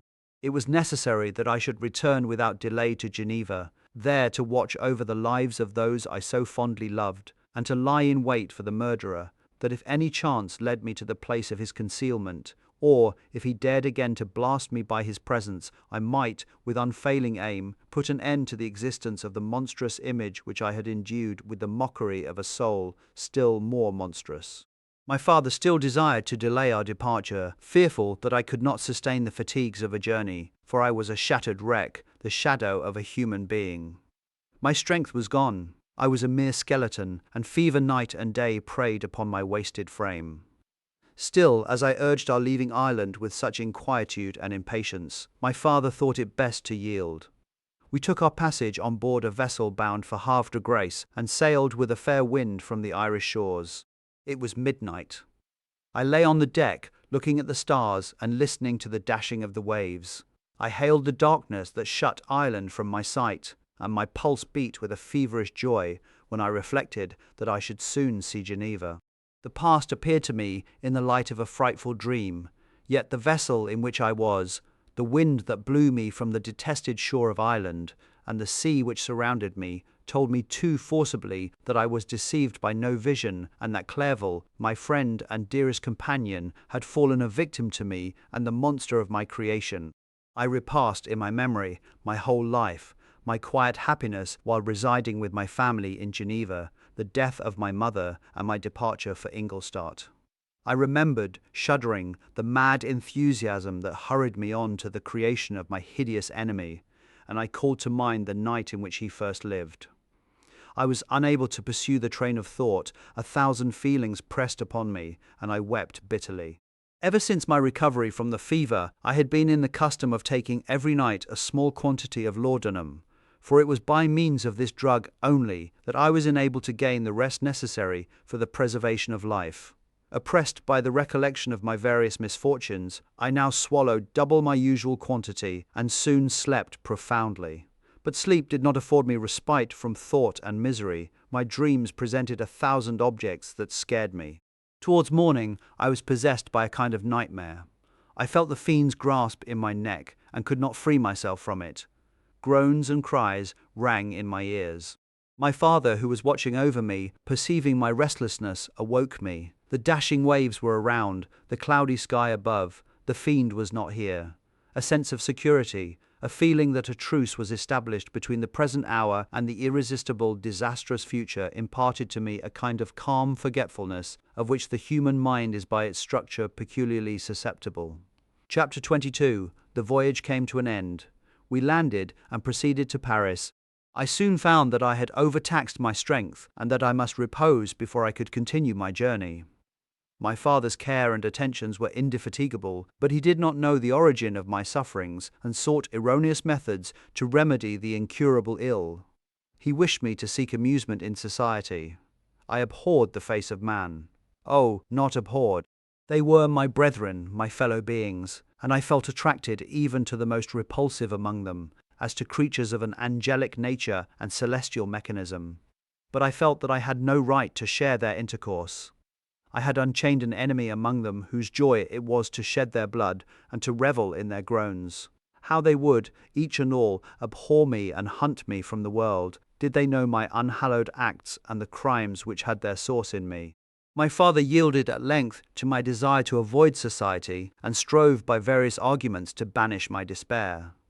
Sometimes he thought that I felt deeply the degradation of being obliged to answer a charge of murder, and he endeavored to prove to me the futility of pride. "Alas, my father," said I, "how little do you know me! Human beings, their feelings and passions, would indeed be degraded if such a wretch as I felt pride. Justine, poor unhappy Justine, was as innocent as I, and she suffered the same charge. She died for it, and I am the cause of this. I murdered her. William, Justine, and Henry Thay all died by my hands." My father had often, during my imprisonment, heard me make the same assertion. When I thus accused myself, he sometimes seemed to desire an explanation, and at others he appeared to consider it as the offspring of delirium, and that during my illness some idea of this kind had presented itself to my imagination, the remembrance of which I preserved in my convalescence. I avoided explanation and maintained a continual silence concerning the wretch I had created. I had a persuasion that I should be supposed mad, and this in itself would forever have chained my tongue. But besides, I could not bring myself to disclose a secret which would fill my hearer with consternation and make fear and unnatural horror the inmates of his breast. I checked, therefore, my impatient thirst for sympathy, and was silent when I would have given the world to have confided the fatal secret. Yet, still, words like those I have recorded would burst uncontrollably from me. I could offer no explanation of them, but their truth in part relieved the burden of my mysterious woe. Upon this occasion, my father said, with an expression of unbounded wonder, "My dearest Victor, what infatuation is this? My dear son, I entreat you never to make such an assertion again." "I am not mad," I cried energetically. "The sun and the heavens, who have viewed my operations, can bear witness of my truth. I am the assassin of those most innocent victims. They died by my machinations. 1,000 times would I have shed my own blood, drop by drop, to have saved their lives. But I could not. My father, indeed, I could not sacrifice the whole human race." The conclusion of this speech convinced my father that my ideas were deranged, and he instantly changed the subject of our conversation and endeavored to alter the course of my thoughts. He wished as much as possible to obliterate the memory of the scenes that had taken place in Ireland, and never alluded to them or suffered me to speak of my misfortunes. As time passed away, I became more calm. Misery had her dwelling in my heart, but I no longer talked in the same incoherent manner of my own crimes. Sufficient for me was the consciousness of them. By the utmost self-violence I curbed the imperious voice of wretchedness, which sometimes desired to declare itself to the whole world, and my manners were calmer and more composed than they had ever been since my journey to the sea of ice. A few days before we left Paris on our way to Switzerland, I received the following letter from Elizabeth. "My dear friend, it gave me the greatest pleasure to receive a letter from my uncle dated at Paris. You are no longer at a formidable distance, and I may hope to see you in less than a fortnight. My poor cousin, how much you must have suffered. I expect to see you looking even more ill than when you quitted Geneva. This winter has been passed most miserably, tortured as I have been by anxious suspense, yet I hope to see peace in your countenance and to find that your heart is not totally void of comfort and tranquillity. Yet I fear that the same feelings now exist that made you so miserable a year ago, even perhaps augmented by time. I would not disturb you at this period, when so many misfortunes weigh upon you, but a conversation that I had with my uncle previous to his departure renders some explanation necessary before we meet." "Explanation? You may possibly say, what can Elizabeth have to explain? If you really say this, my questions are answered and all my doubts satisfied. But you are distant from me, and it is possible that you may dread and yet be pleased with this explanation. And in a probability of this being the case, I dare not any longer postpone writing what, during your absence, I have often wished to express to you, but have never had the courage to begin. You well know, Victor, that our union had been the favourite plan of your parents ever since our infancy. We were told this when young, and taught to look forward to it as an event that would certainly take place. We were affectionate playfellows during childhood, and, I believe, dear and valued friends to one another as we grew older. But as brother and sister often entertain a lively affection towards each other without desiring a more intimate union, may not such also be our case? Tell me, dearest Victor, answer me, I conjure you by our mutual happiness, with simple truth, do you not love another? You have travelled, you have spent several years of your life at Ingolstadt, and I confess to you, my friend, that when I saw you last autumn so unhappy, flying to solitude from the society of every creature, I could not help supposing that you might regret our connection and believe yourself bound in honour to fulfil the wishes of your parents, although they oppose themselves to your inclinations. But this is false reasoning. I confess to you, my friend, that I love you, and that in my airy dreams of futurity you have been my constant friend and companion. But it is your happiness I desire, as well as my own, when I declare to you that our marriage would render me eternally miserable unless it were the dictate of your own free choice. Even now I weep to think that, borne down as you are by the cruelest misfortunes, you may stifle, by the word honour, all hope of that love and happiness which would alone restore you to yourself. I, who have so disinterested an affection for you, may increase your miseries tenfold by being an obstacle to your wishes. Ah, Victor, be assured that your cousin and playmate has too sincere a love for you not to be made miserable by this supposition. Be happy, my friend, and if you obey me in this one request, remain satisfied that nothing on earth will have the power to interrupt my tranquillity. Do not let this letter disturb you. Do not answer tomorrow or the next day, or even until you come, if it will give you pain. My uncle will send me news of your health, and if I see but one smile on your lips when we meet, occasioned by this or any other exertion of mine, I shall need no other happiness. Elizabeth Lavenza. Geneva, May 18th, 17.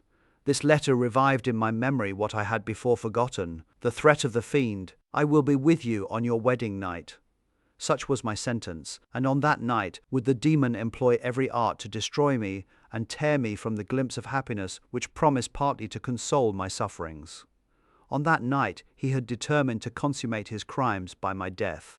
Well, be it so, a deadly struggle would then assuredly take place, in which, if he were victorious, I should be at peace and his power over me be at an end. If he were vanquished, I should be a free man. Alas, what freedom, such as the peasant enjoys when his family have been massacred before his eyes, his cottage burnt, his lands laid waste, and he is turned adrift, homeless, penniless, and alone, but free. Such would be my liberty, except that in my Elizabeth I possessed a treasure, alas, balanced by those horrors of remorse and guilt which would pursue me until death. Sweet and beloved Elizabeth, I read and reread her letter, and some softened feelings stole into my heart and dared to whisper paradisiacal dreams of love and joy. But the apple was already eaten, and the angel's arm bared to drive me from all hope. Yet I would die to make her happy.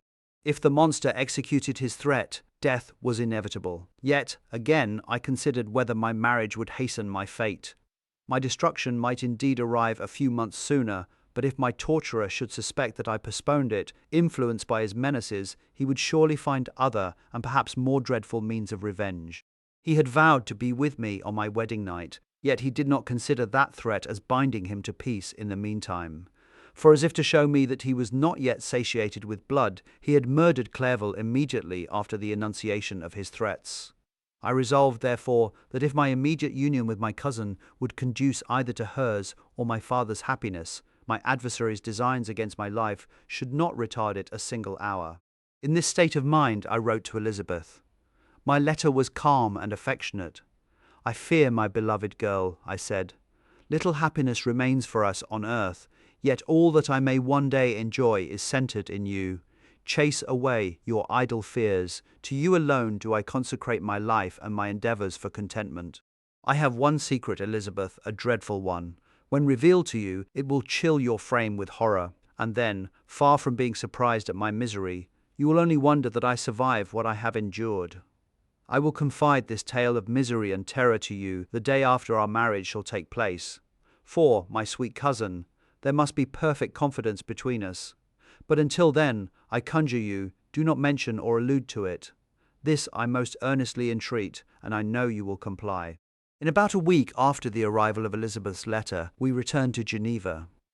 The sweet girl welcomed me with warm affection, yet tears were in her eyes as she beheld my emaciated frame and feverish cheeks. I saw a change in her also. She was thinner and had lost much of that heavenly vivacity that had before charmed me, but her gentleness and soft looks of compassion made her a more fit companion for one blasted and miserable as I was. The tranquillity which I now enjoyed did not endure. Memory brought madness with it, and when I thought of what had passed, a real insanity possessed me. Sometimes I was furious and burnt with rage, sometimes low and despondent. I neither spoke nor looked at anyone, but sat motionless, bewildered by the multitude of miseries that overcame me. Elizabeth alone had the power to draw me from these fits. Her gentle voice would soothe me when transported by passion, and inspire me with human feelings when sunk in torpor. She wept with me and for me. When reason returned, she would remonstrate and endeavor to inspire me with resignation. Ah, it is well for the unfortunate to be resigned, but for the guilty there is no peace. The agonies of remorse poison the luxury there is otherwise sometimes found in indulging the excess of grief. Soon after my arrival, my father spoke of my immediate marriage with Elizabeth. I remained silent. "Have you, then, some other attachment?" "None on earth. I love Elizabeth and look forward to our union with delight. Let the day therefore be fixed, and on it I will consecrate myself, in life or death, to the happiness of my cousin. My dear Victor, do not speak thus. Heavy misfortunes have befallen us, but let us only cling closer to what remains and transfer our love for those whom we have lost to those who yet live. Our circle will be small, but bound close by the ties of affection and mutual misfortune.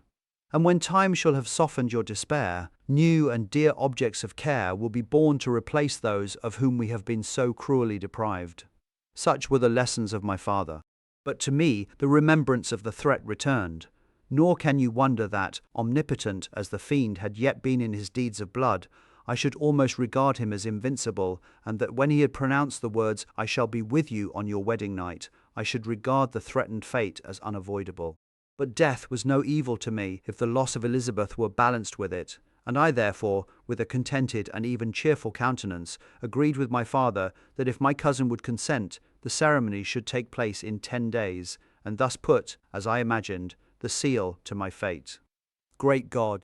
If for one instant I had thought what might be the hellish intention of my fiendish adversary, I would rather have banished myself for ever from my native country, and wandered a friendless outcast over the earth, than have consented to this miserable marriage.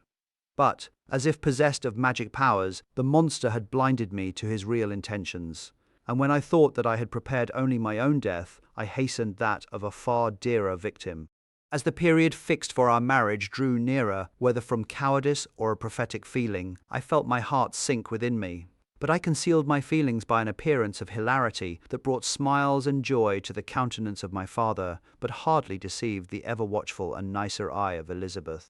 She looked forward to our union with placid contentment, not unmingled with a little fear, which past misfortunes had impressed, that what now appeared certain and tangible happiness might soon dissipate into an airy dream and leave no trace but deep and everlasting regret. Preparations were made for the event, congratulatory visits were received, and all wore a smiling appearance. I shut up, as well as I could, in my own heart, the anxiety that preyed there and entered with seeming earnestness into the plans of my father, although they might only serve as the decorations of my tragedy. Through my father's exertions, a part of the inheritance of Elizabeth had been restored to her by the Austrian government. A small possession on the shores of Como belonged to her. It was agreed that immediately after our union we should proceed to Villa Lavenza and spend our first days of happiness beside the beautiful lake near which it stood. In the meantime, I took every precaution to defend my person in case the fiend should openly attack me. I carried pistols and a dagger constantly about me and was ever on the watch to prevent artifice, and by these means gained a greater degree of tranquillity. Indeed, as the period approached, the threat appeared more as a delusion not to be regarded as worthy to disturb my peace, while the happiness I hoped for in my marriage wore a greater appearance of certainty as the day fixed for its solemnization drew nearer, and I heard it continually spoken of as an occurrence which no accident could possibly prevent. Elizabeth seemed happy. My tranquil demeanour contributed greatly to calm her mind. But on the day that was to fulfill my wishes and my destiny, she was melancholy, and a presentiment of evil pervaded her. And perhaps also she thought of the dreadful secret which I had promised to reveal to her on the following day. My father was in the meantime overjoyed, and, in the bustle of preparation, only recognized in the melancholy of his niece the diffidence of a bride. After the ceremony was performed, a large party assembled at my father's, but it was agreed that Elizabeth and I should commence our journey by water, sleeping that night at Evian and continuing our voyage on the following day. The day was fair, the wind favourable, all smiled on our nuptial embarkation. Those were the last moments of my life during which I enjoyed the feeling of happiness. We passed rapidly along. The sun was hot, but we were sheltered from its rays by a kind of canopy while we enjoyed the beauty of the scene, sometimes on one side of the lake, where we saw Mont Salve, the pleasant banks of Montalgre, and at a distance, surmounting all, the beautiful Mont Blanc and the assemblage of snowy mountains that in vain endeavour to emulate her. Sometimes coasting the opposite banks, we saw the mighty Jura opposing its dark side to the ambition that would quit its native country, and an almost insurmountable barrier to the invader who should wish to enslave it. I took the hand of Elizabeth. "You are sorrowful, my love." "Ah, if you knew what I have suffered and what I may yet endure, you would endeavour to let me taste the quiet and freedom from despair that this one day at least permits me to enjoy." "Be happy, my dear Victor," replied Elizabeth. "There is, I hope, nothing to distress you, and be assured that if a lively joy is not painted in my face, my heart is contented. Something whispers to me not to depend too much on the prospect that is open before us, but I will not listen to such a sinister voice. Observe how fast we move along, and how the clouds, which sometimes obscure and sometimes rise above the dome of Mont Blanc, rendered this scene of beauty still more interesting. Look also at the innumerable fish that are swimming in the clear waters, where we can distinguish every pebble that lies at the bottom. What a divine day! How happy and serene all nature appears! Thus Elizabeth endeavoured to divert her thoughts and mine from all reflection upon melancholy subjects. But her temper was fluctuating. Joy for a few instants shone in her eyes, but it continually gave place to distraction and reverie. The sun sank lower in the heavens, we passed the river Drance and observed its path through the chasms of the higher and the glens of the lower hills. The Alps here come closer to the lake, and we approached the amphitheatre of mountains which forms its eastern boundary. The spire of Evian shone under the woods that surrounded it, and the range of mountain above mountain by which it was overhung. The wind, which had hitherto carried us along with amazing rapidity, sank at sunset to a light breeze. The soft air just ruffled the water and caused a pleasant motion among the trees as we approached the shore, from which it wafted the most delightful scent of flowers and hay. The sun sank beneath the horizon as we landed, and as I touched the shore, I felt those cares and fears revive, which soon were to clasp me and cling to me forever. Chapter 23. It was 8 o'clock when we landed. We walked for a short time on the shore, enjoying the transitory light, and then retired to the inn and contemplated the lovely scene of waters, woods, and mountains, obscured in darkness, yet still displaying their black outlines. The wind, which had fallen in the south, now rose with great violence in the west. The moon had reached her summit in the heavens and was beginning to descend. The clouds swept across it swifter than the flight of the vulture and dimmed her rays, while the lake reflected the scene of the busy heavens, rendered still busier by the restless waves that were beginning to rise. Suddenly, a heavy storm of rain descended. I had been calm during the day, but so soon as night obscured the shapes of objects, 1,000 fears arose in my mind. I was anxious and watchful, while my right hand grasped a pistol which was hidden in my bosom. Every sound terrified me, but I resolved that I would sell my life dearly and not shrink from the conflict until my own life or that of my adversary was extinguished. Elizabeth observed my agitation for some time in timid and fearful silence, but there was something in my glance which communicated terror to her, and trembling she asked, "What is it that agitates you, my dear Victor? What is it you fear?" "Oh, peace, peace, my love," replied I. "This night, and all will be safe, but this night is dreadful, very dreadful." I passed an hour in this state of mind, when suddenly I reflected how fearful the combat which I momentarily expected would be to my wife, and I earnestly entreated her to retire, resolving not to join her until I had obtained some knowledge as to the situation of my enemy. She left me, and I continued some time walking up and down the passages of the house and inspecting every corner that might afford a retreat to my adversary. But I discovered no trace of him, and was beginning to conjecture that some fortunate chance had intervened to prevent the execution of his menaces, when suddenly I heard a shrill and dreadful scream. It came from the room into which Elizabeth had retired. As I heard it, the whole truth rushed into my mind. My arms dropped. The motion of every muscle and fibre was suspended. I could feel the blood trickling in my veins and tingling in the extremities of my limbs. This state lasted but for an instant. The scream was repeated, and I rushed into the room. Great God, why did I not then expire? Why am I here to relate the destruction of the best hope and the purest creature on earth? She was there, lifeless and inanimate, thrown across the bed, her head hanging down, and her pale and distorted features half covered by her hair. Everywhere I turn, I see the same figure, her bloodless arms and relaxed form flung by the murderer on its bridal bier. Could I behold this and live? Alas! Life is obstinate and clings closest where it is most hated. For a moment only did I lose recollection. I fell senseless on the ground. When I recovered, I found myself surrounded by the people of the inn. Their countenances expressed a breathless terror, but the horror of others appeared only as a mockery, a shadow of the feelings that oppressed me. I escaped from them to the room where lay the body of Elizabeth, my love, my wife, so lately living, so dear, so worthy.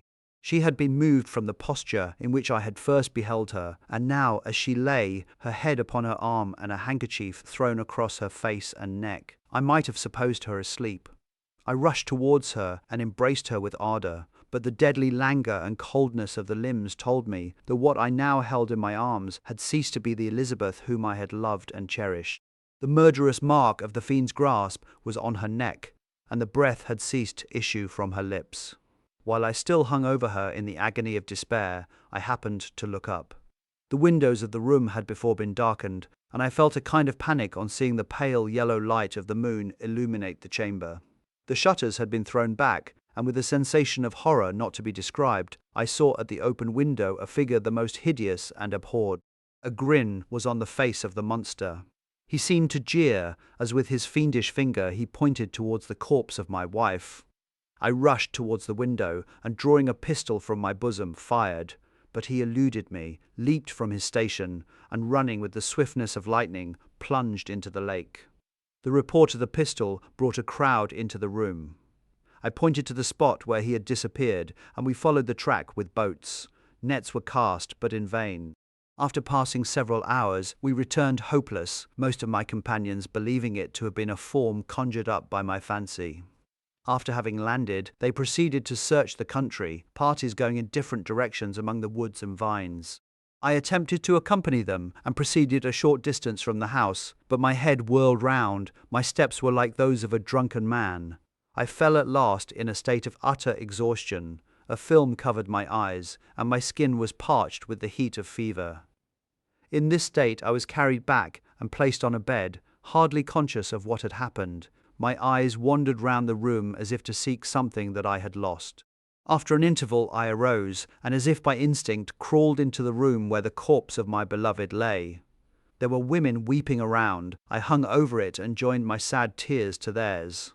All this time no distinct idea presented itself to my mind, but my thoughts rambled to various subjects, reflecting confusedly on my misfortunes and their cause. I was bewildered, in a cloud of wonder and horror. The death of William, the execution of Justine, the murder of Clerval, and lastly of my wife. Even at that moment I knew not that my only remaining friends were safe from the malignity of the fiend. My father even now might be writhing under his grasp, and Ernest might be dead at his feet. This idea made me shudder and recalled me to action. I started up and resolved to return to Geneva with all possible speed. There were no horses to be procured, and I must return by the lake, but the wind was unfavourable, and the rain fell in torrents. However, it was hardly morning, and I might reasonably hope to arrive by night. I hired men to row and took an oar myself, for I had always experienced relief from mental torment in bodily exercise. But the overflowing misery I now felt, and the excess of agitation that I endured rendered me incapable of any exertion. I threw down the oar, and leaning my head upon my hands, gave way to every gloomy idea that arose. If I looked up, I saw scenes which were familiar to me in my happier time, and which I had contemplated but the day before in the company of her who was now but a shadow and a recollection. Tears streamed from my eyes.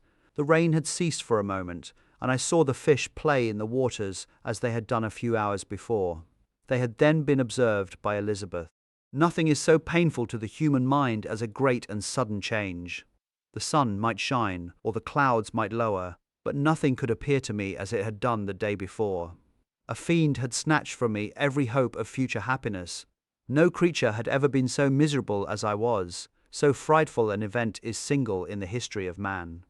But why should I dwell upon the incidents that followed this last overwhelming event? Mine has been a tale of horrors. I have reached their acme, and what I must now relate can but be tedious to you. Know that, one by one, my friends were snatched away. I was left desolate. My own strength is exhausted, and I must tell, in a few words, what remains of my hideous narration. I arrived at Geneva. My father and Ernest yet lived, but the former sunk under the tidings that I bore. I see him now, excellent and venerable old man. His eyes wandered in vacancy, for they had lost their charm and their delight his Elizabeth, his more than daughter, whom he doted on with all that affection which a man feels, who in the decline of life, having few affections, clings more earnestly to those that remain. Cursed be the fiend that brought misery on his grey hairs and doomed him to waste in wretchedness. He could not live under the horrors that were accumulated around him. The springs of existence suddenly gave way.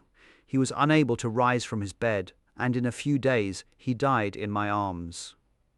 What then became of me? I know not. I lost sensation, and chains and darkness were the only objects that pressed upon me.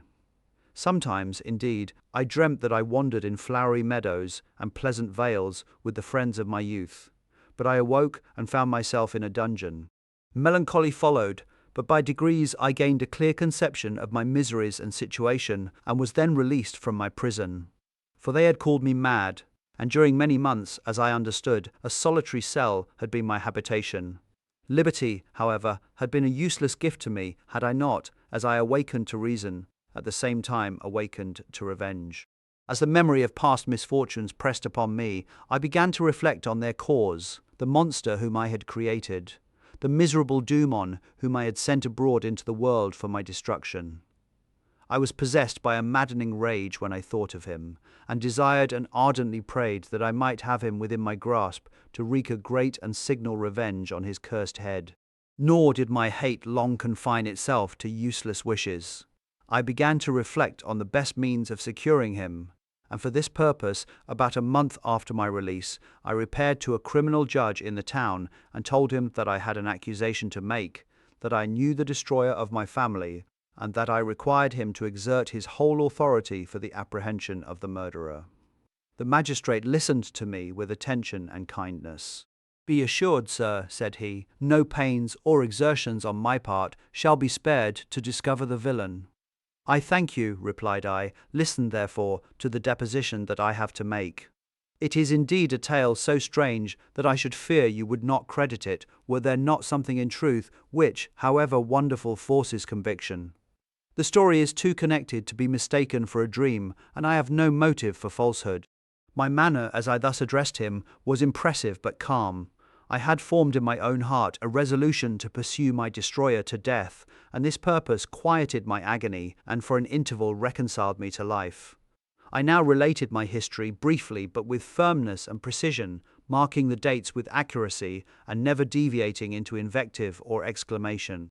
The magistrate appeared at first perfectly incredulous, but as I continued, he became more attentive and interested. I saw him sometimes shudder with horror. At others, a lively surprise, unmingled with disbelief, was painted on his countenance. When I had concluded my narration, I said, "This is the being whom I accuse, and for whose seizure and punishment I call upon you to exert your whole power. It is your duty as a magistrate, and I believe and hope that your feelings as a man will not revolt from the execution of those functions on this occasion." This address caused a considerable change in the physiognomy of my own auditor. He had heard my story with that half kind of belief that is given to a tale of spirits and supernatural events. But when he was called upon to act officially in consequence, the whole tide of his incredulity returned. He, however, answered mildly, "I would willingly afford you every aid in your pursuit, but the creature of whom you speak appears to have powers which would put all my exertions to defiance. Who can follow an animal which can traverse the sea of ice and inhabit caves and dens where no man would venture to intrude? Besides, some months have elapsed since the commission of his crimes, and no one can conjecture to what place he has wandered, or what region he may now inhabit. I do not doubt that he hovers near the spot which I inhabit, and if he has indeed taken refuge in the Alps, he may be hunted like the chamois and destroyed as a beast of prey. But I perceive your thoughts. You do not credit my narrative, and do not intend to pursue my enemy with the punishment which is his desert." As I spoke, rage sparkled in my eyes. The magistrate was intimidated. "You are mistaken," said he. "I will exert myself, and if it is in my power to seize the monster, be assured that he shall suffer punishment proportionate to his crimes. But I fear, from what you have yourself described to be his properties, that this will prove impracticable, and thus, while every proper measure is pursued, you should make up your mind to disappointment." "That cannot be, but all that I can say will be of little avail." "My revenge is of no moment to you, yet, while I allow it to be a vice, I confess that it is the devouring and only passion of my soul. My rage is unspeakable when I reflect that the murderer, whom I have turned loose upon society, still exists. You refuse my just demand. I have but one resource, and I devote myself, either in my life or death, to his destruction. I trembled with excess of agitation as I said this. There was a frenzy in my manner, and something, I doubt not, of that haughty fierceness which the martyrs of old are said to have possessed. But to a Genevan magistrate, whose mind was occupied by far other ideas than those of devotion and heroism, this elevation of mind had much the appearance of madness. He endeavoured to soothe me as a nurse does a child, and reverted to my tale as the effects of delirium. Man, I cried, how ignorant art thou in thy pride of wisdom! Cease, you know not what it is you say. I broke from the house angry and disturbed, and retired to meditate on some other mode of action. Chapter 24. My present situation was one in which all voluntary thought was swallowed up and lost. I was hurried away by fury. Revenge alone endowed me with strength and composure. It moulded my feelings and allowed me to be calculating and calm at periods when otherwise delirium or death would have been my portion. My first resolution was to quit Geneva forever. My country, which, when I was happy and beloved, was dear to me, now, in my adversity, became hateful. I provided myself with a sum of money, together with a few jewels which had belonged to my mother, and departed. And now my wanderings began, which are to cease but with life. I have traversed a vast portion of the earth, and have endured all the hardships which travellers in deserts and barbarous countries are wont to meet. How I have lived I hardly know. Many times have I stretched my failing limbs upon the sandy plain and prayed for death. But revenge kept me alive. I dared not die and leave my adversary in being. When I quitted Geneva, my first labour was to gain some clue by which I might trace the steps of my fiendish enemy. But my plan was unsettled, and I wandered many hours round the confines of the town, uncertain what path I should pursue. As night approached, I found myself at the entrance of the cemetery where William, Elizabeth, and my father reposed. I entered it and approached the tomb which marked their graves. Everything was silent except the leaves of the trees, which were gently agitated by the wind. The night was nearly dark, and the scene would have been solemn and affecting even to an uninterested observer. The spirits of the departed seemed to flit around and to cast a shadow, which was felt but not seen, around the head of the mourner. The deep grief which this scene had at first excited quickly gave way to rage and despair. They were dead, and I lived.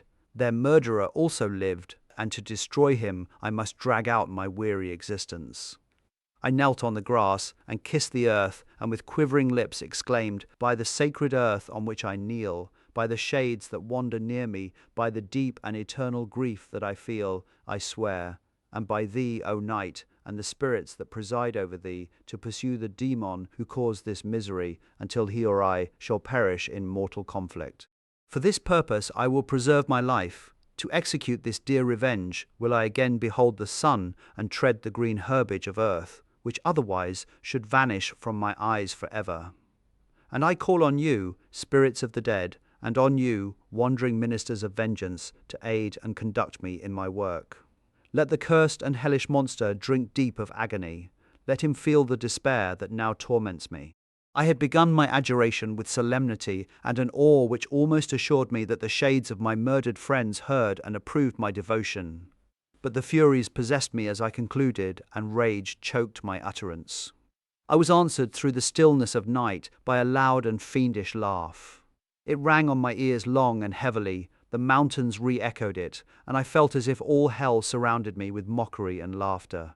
Surely in that moment I should have been possessed by frenzy and have destroyed my miserable existence, but that my vow was heard, and that I was reserved for vengeance. The laughter died away when a well-known and abhorred voice, apparently close to my ear, addressed me in an audible whisper. "I am satisfied. Miserable wretch, you have determined to live, and I am satisfied." I darted towards the spot from which the sound proceeded, but the devil eluded my grasp. Suddenly, the broad disk of the moon arose and shone full upon his ghastly and distorted shape as he fled with more than mortal speed. I pursued him, and for many months this has been my task. Guided by a slight clue, I followed the windings of the Rhone, but vainly. The blue Mediterranean appeared, and by a strange chance I saw the fiend enter by night and hide himself in a vessel bound for the Black Sea. I took my passage in the same ship, but he escaped, I know not how. Amidst the wilds of Tartary and Russia, although he still evaded me, I have ever followed in his track.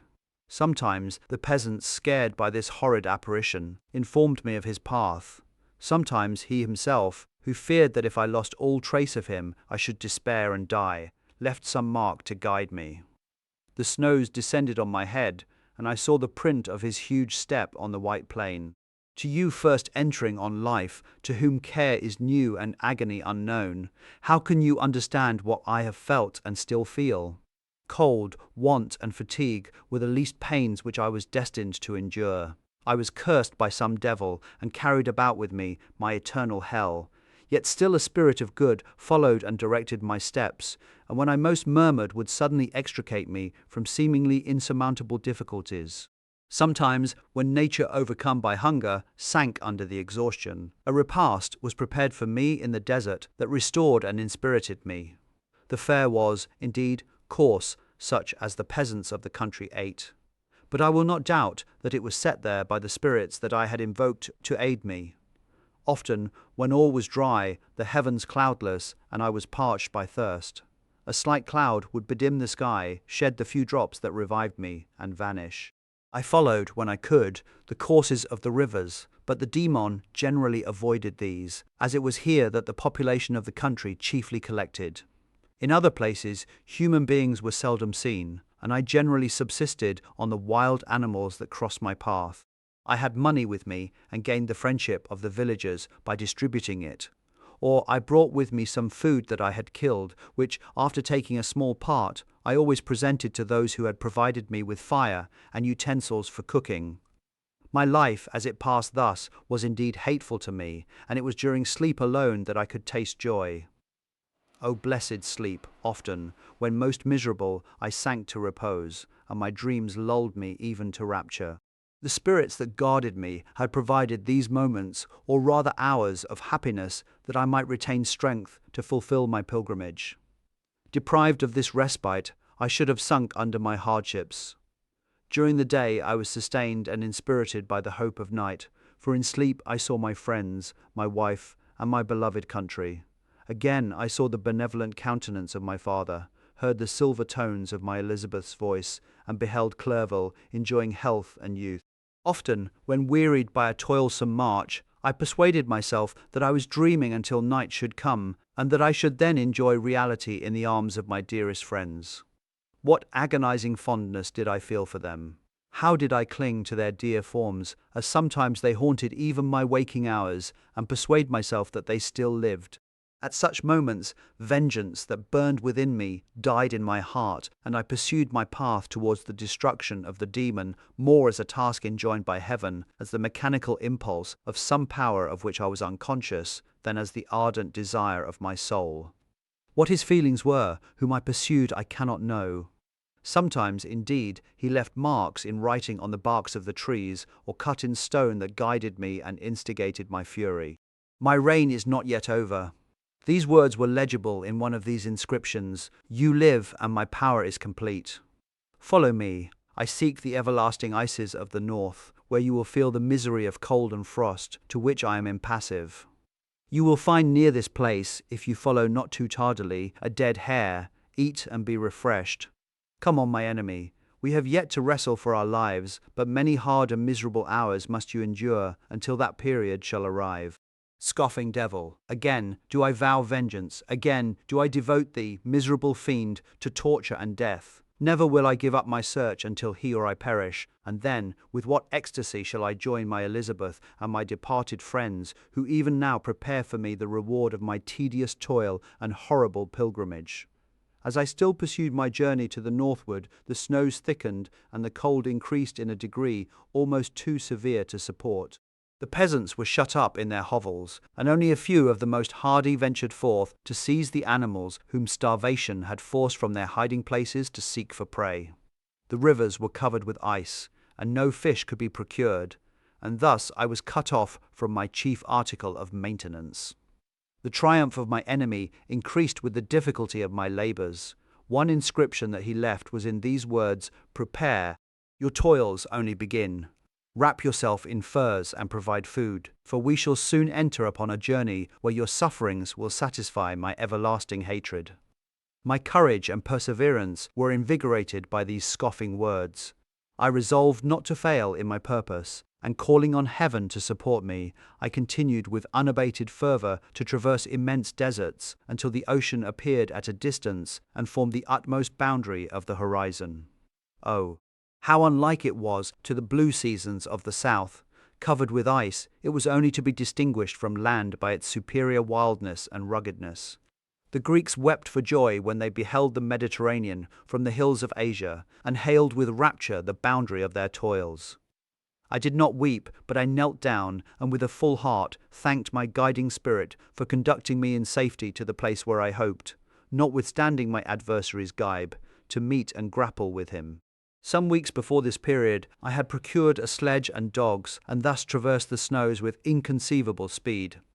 I know not whether the fiend possessed the same advantages, but I found that, as before I had daily lost ground in the pursuit, I now gained on him, so much so that when I first saw the ocean, he was but 1 day's journey in advance, and I hoped to intercept him before he should reach the beach. With new courage, therefore, I pressed on, and in 2 days arrived at a wretched hamlet on the seashore. I inquired of the inhabitants concerning the fiend and gained accurate information. A gigantic monster, they said, had arrived the night before, armed with a gun and many pistols, putting to flight the inhabitants of a solitary cottage through fear of his terrific appearance. He had carried off their store of winter food, and placing it in a sledge to draw which he had seized on a numerous drove of trained dogs, he had harnessed them, and the same night, to the joy of the horror-struck villagers, had pursued his journey across the sea in a direction that led to no land, and they conjectured that he must speedily be destroyed by the breaking of the ice or frozen by the eternal frosts. On hearing this information, I suffered a temporary access of despair. He had escaped me, and I must commence a destructive and almost endless journey across the mountainous ices of the ocean, amidst cold that few of the inhabitants could long endure, and which I, the native of a genial and sunny climate, could not hope to survive. Yet, at the idea that the fiend should live and be triumphant, my rage and vengeance returned, and like a mighty tide, overwhelmed every other feeling. After a slight repose, during which the spirits of the dead hovered round and instigated me to toil and revenge, I prepared for my journey. I exchanged my land sledge for one fashioned for the inequalities of the frozen ocean, and purchasing a plentiful stock of provisions, I departed from land. I cannot guess how many days have passed since then, but I have endured misery which nothing but the eternal sentiment of a just retribution burning within my heart could have enabled me to support. Immense and rugged mountains of ice often barred up my passage, and I often heard the thunder of the ground sea which threatened my destruction. But again the frost came and made the paths of the sea secure. By the quantity of provision which I had consumed, I should guess that I had passed 3 weeks in this journey, and the continual protraction of hope, returning back upon the heart, often wrung bitter drops of despondency and grief from my eyes. Despair had indeed almost secured her prey, and I should soon have sunk beneath this misery. Once, after the poor animals that conveyed me had, with incredible toil, gained the summit of a sloping ice mountain, and one, sinking under his fatigue, died, I viewed the expanse before me with anguish, when suddenly my eye caught a dark speck upon the dusky plain. I strained my sight to discover what it could be, and uttered a wild cry of ecstasy when I distinguished a sledge and the distorted proportions of a well-known form within. Oh, with what a burning gush did hope revisit my heart! Warm tears filled my eyes, which I hastily wiped away, that they might not intercept the view I had of the demon, but still my sight was dimmed by the burning drops, until, giving way to the emotions that oppressed me, I wept aloud. But this was not the time for delay. I disencumbered the dogs of their dead companion, gave them a plentiful portion of food, and after an hour's rest, which was absolutely necessary, and yet which was bitterly irksome to me, I continued my route. The sledge was still visible, nor did I again lose sight of it, except at the moments when for a short time some ice rock concealed it with its intervening crags. I indeed perceptibly gained on it, and when, after nearly 2 days' journey, I beheld my enemy at no more than a mile distant, my heart bounded within me. But now, when I appeared almost within grasp of my foe, my hopes were suddenly extinguished, and I lost all trace of him more utterly than I had ever done before. A ground sea was heard. The thunder of its progress, as the waters rolled and swelled beneath me, became every moment more ominous and terrific. I pressed on, but in vain. The wind arose, the sea roared, and as with the mighty shock of an earthquake, it split and cracked with a tremendous and overwhelming sound. The work was soon finished. In a few minutes, a tumultuous sea rolled between me and my enemy, and I was left drifting on a scattered piece of ice that was continually lessening and thus preparing for me a hideous death. In this manner, many appalling hours passed, several of my dogs died, and I myself was about to sink under the accumulation of distress when I saw your vessel riding at anchor and holding forth to me hopes of succor and life. I had no conception that vessels ever came so far north and was astounded at the sight. I quickly destroyed part of my sledge to construct oars, and by these means was enabled, with infinite fatigue, to move my ice raft in the direction of your ship. I had determined, if you were going southwards, still to trust myself to the mercy of the seas rather than abandon my purpose. I hoped to induce you to grant me a boat with which I could pursue my enemy, but your direction was northwards. You took me on board when my vigour was exhausted, and I should soon have sunk under my multiplied hardships into a death which I still dread, for my task is unfulfilled. Oh, when will my guiding spirit, in conducting me to the demon, allow me the rest I so much desire, or must I die, and he yet live? If I do, swear to me, Walton, that he shall not escape, that you will seek him and satisfy my vengeance in his death. And do I dare to ask of you to undertake my pilgrimage, to endure the hardships that I have undergone? No, I am not so selfish. Yet, when I am dead, if he should appear, if the ministers of vengeance should conduct him to you, swear that he shall not live, swear that he shall not triumph over my accumulated woes and survive to add to the list of his dark crimes. He is eloquent and persuasive, and once his words had even power over my heart, but trust him not. His soul is as hellish as his form, full of treachery and fiend-like malice. Hear him not. Call on the names of William, Justine, Clerval, Elizabeth, my father, and of the wretched Victor, and thrust your sword into his heart. I will hover near and direct the steel aright. Walton in continuation. August 26th, 17 Maced. You have read this strange and terrific story, Margaret, and do you not feel your blood congeal with horror like that which even now curdles mine? Sometimes, seized with sudden agony, he could not continue his tale. At others, his voice broken, yet piercing, uttered with difficulty the words so replete with anguish. His fine and lovely eyes were now lighted up with indignation, now subdued to downcast sorrow and quenched in infinite wretchedness. Sometimes he commanded his countenance and tones and related the most horrible incidents with a tranquil voice, suppressing every mark of agitation. Then, like a volcano bursting forth, his face would suddenly change to an expression of the wildest rage as he shrieked out imprecations on his persecutor. His tale is connected and told with an appearance of the simplest truth, yet I own to you that the letters of Felix and Safie, which he showed me, and the apparition of the monster seen from our ship, brought to me a greater conviction of the truth of his narrative than his asseverations, however earnest and connected. Such a monster has, then, really existence. I cannot doubt it, yet I am lost in surprise and admiration. Sometimes I endeavoured to gain from Frankenstein the particulars of his creature's formation, but on this point he was impenetrable. "Are you mad, my friend?" said he. "Or whither does your senseless curiosity lead you? Would you also create for yourself and the world a demoniacal enemy? Peace, peace. Learn my miseries, and do not seek to increase your own." Frankenstein discovered that I made notes concerning his history. He asked to see them, and then himself corrected and augmented them in many places, but principally in giving the life and spirit to the conversations he held with his enemy. "Since you have preserved my narration," said he, "I would not that a mutilated one should go down to posterity. Thus has a week passed away, while I have listened to the strangest tale that ever imagination formed. My thoughts and every feeling of my soul have been drunk up by the interest for my guest, which this tale and his own elevated and gentle manners have created. I wish to soothe him, yet can I counsel one so infinitely miserable, so destitute of every hope of consolation, to live? Oh no! The only joy that he can now know will be when he composes his shattered spirit to peace and death. Yet he enjoys one comfort, the offspring of solitude and delirium. He believes that when in dreams he holds converse with his friends and derives from that communion consolation for his miseries or excitements to his vengeance, that they are not the creations of his fancy, but the beings themselves who visit him from the regions of a remote world. This faith gives a solemnity to his reveries that render them to me almost as imposing and interesting as truth. Our conversations are not always confined to his own history and misfortunes. On every point of general literature, he displays unbounded knowledge and a quick and piercing apprehension.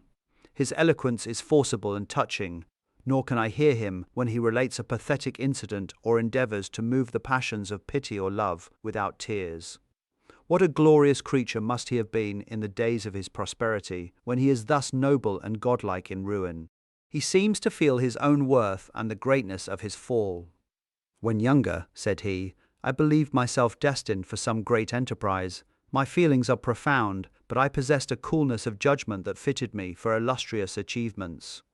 This sentiment of the worth of my nature supported me when others would have been oppressed, for I deemed it criminal to throw away in useless grief those talents that might be useful to my fellow creatures.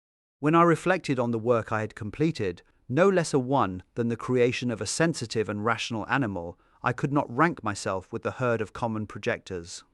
But this thought, which supported me in the commencement of my career, now serves only to plunge me lower in the dust. All my speculations and hopes are as nothing, and like the archangel who aspired to omnipotence, I am chained in an eternal hell. My imagination was vivid, yet my powers of analysis and application were intense. By the union of these qualities I conceived the idea and executed the creation of a man. Even now I cannot recollect without passion my reveries while the work was incomplete. I trod heaven in my thoughts, now exulting in my powers, now burning with the idea of their effects. From my infancy I was imbued with high hopes and a lofty ambition, but how am I sunk? Oh, My friend, if you had known me as I once was, you would not recognize me in this state of degradation. Despondency rarely visited my heart. A high destiny seemed to bear me on until I fell, never, never again to rise. Must I then lose this admirable being I have longed for a friend? I have sought one who would sympathize with and love me. Behold, on these desert seas I have found such a one, but I fear I have gained him only to know his value and lose him. I would reconcile him to life, but he repulses the idea. I thank you, Walton, he said, for your kind intentions towards so miserable a wretch, but when you speak of new ties and fresh affections, think you that any can replace those who are gone? Can any man be to me as Clerval was, or any woman another Elizabeth? Even where the affections are not strongly moved by any superior excellence, the companions of our childhood always possess a certain power over our minds which hardly any later friend can obtain. They know our infantine dispositions, which, however they may be afterwards modified, are never eradicated, and they can judge of our actions with more certain conclusions as to the integrity of our motives.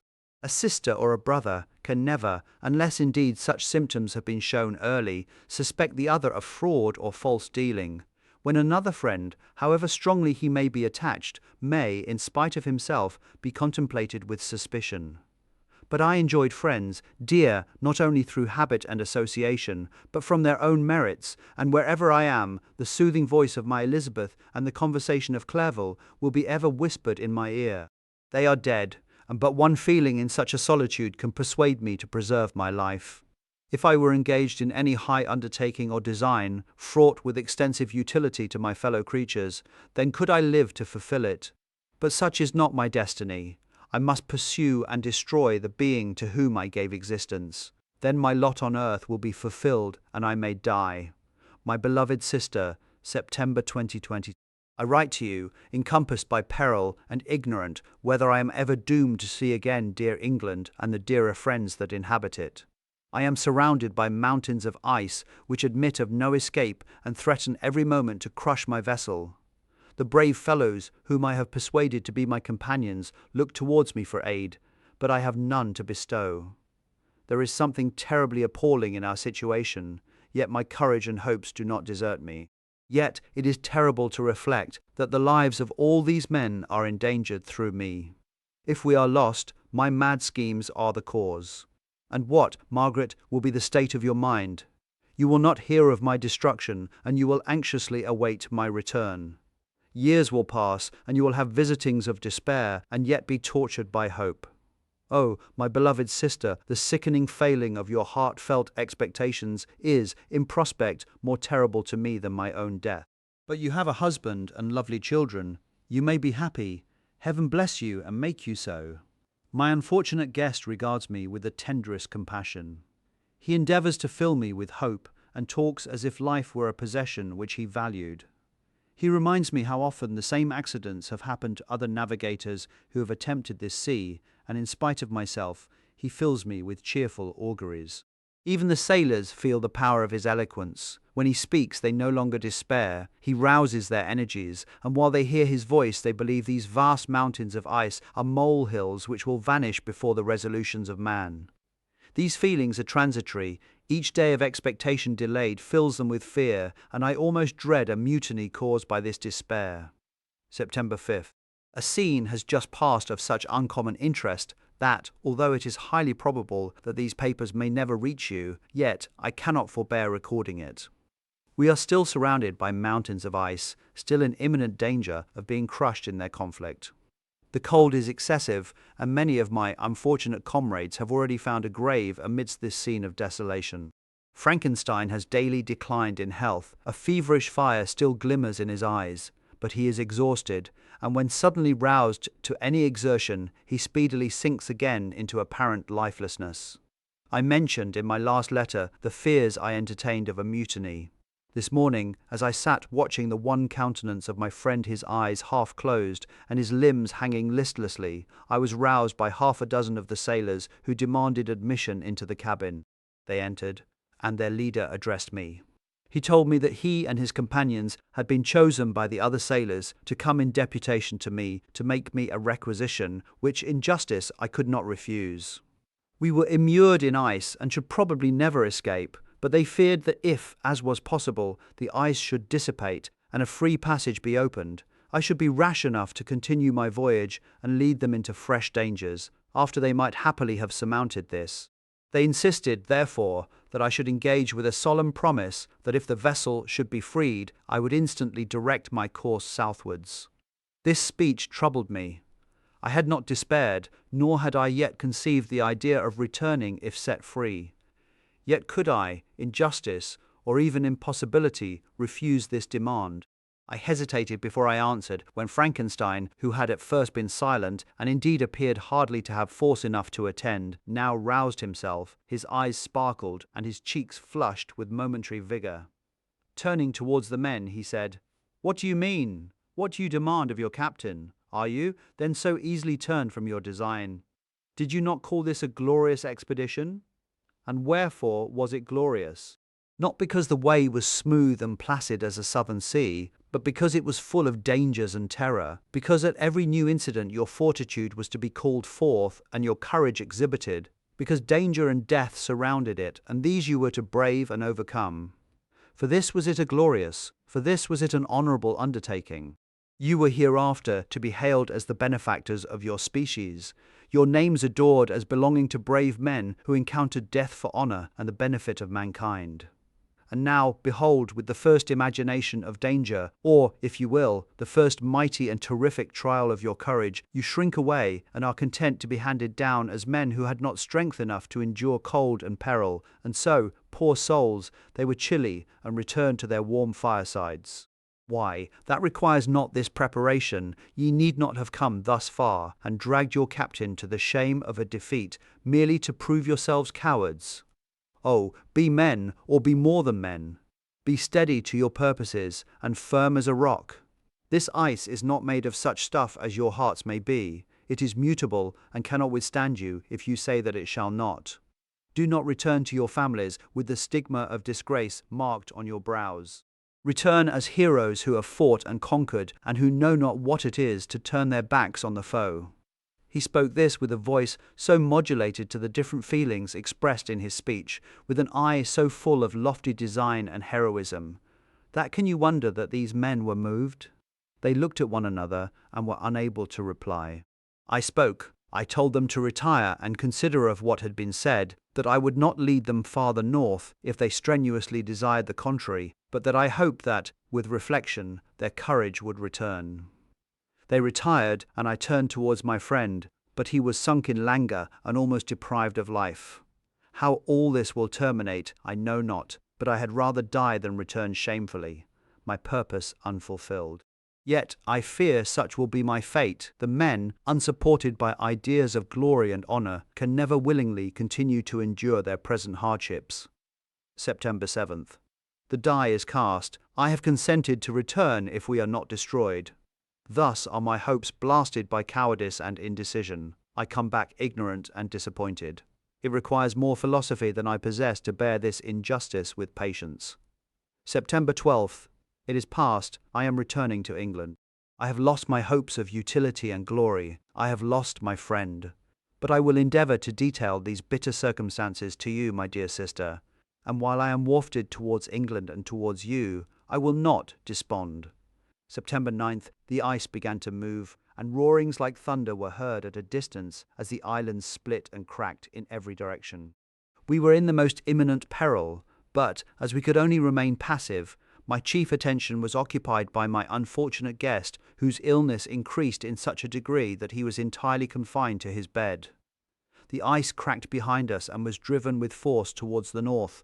A breeze sprang from the west, and on the 11th the passage towards the south became perfectly free. When the sailors saw this and that their return to their native country was apparently assured, a shout of tumultuous joy broke from them, loud and long continued. Frankenstein, who was dozing, awoke and asked the cause of the tumult.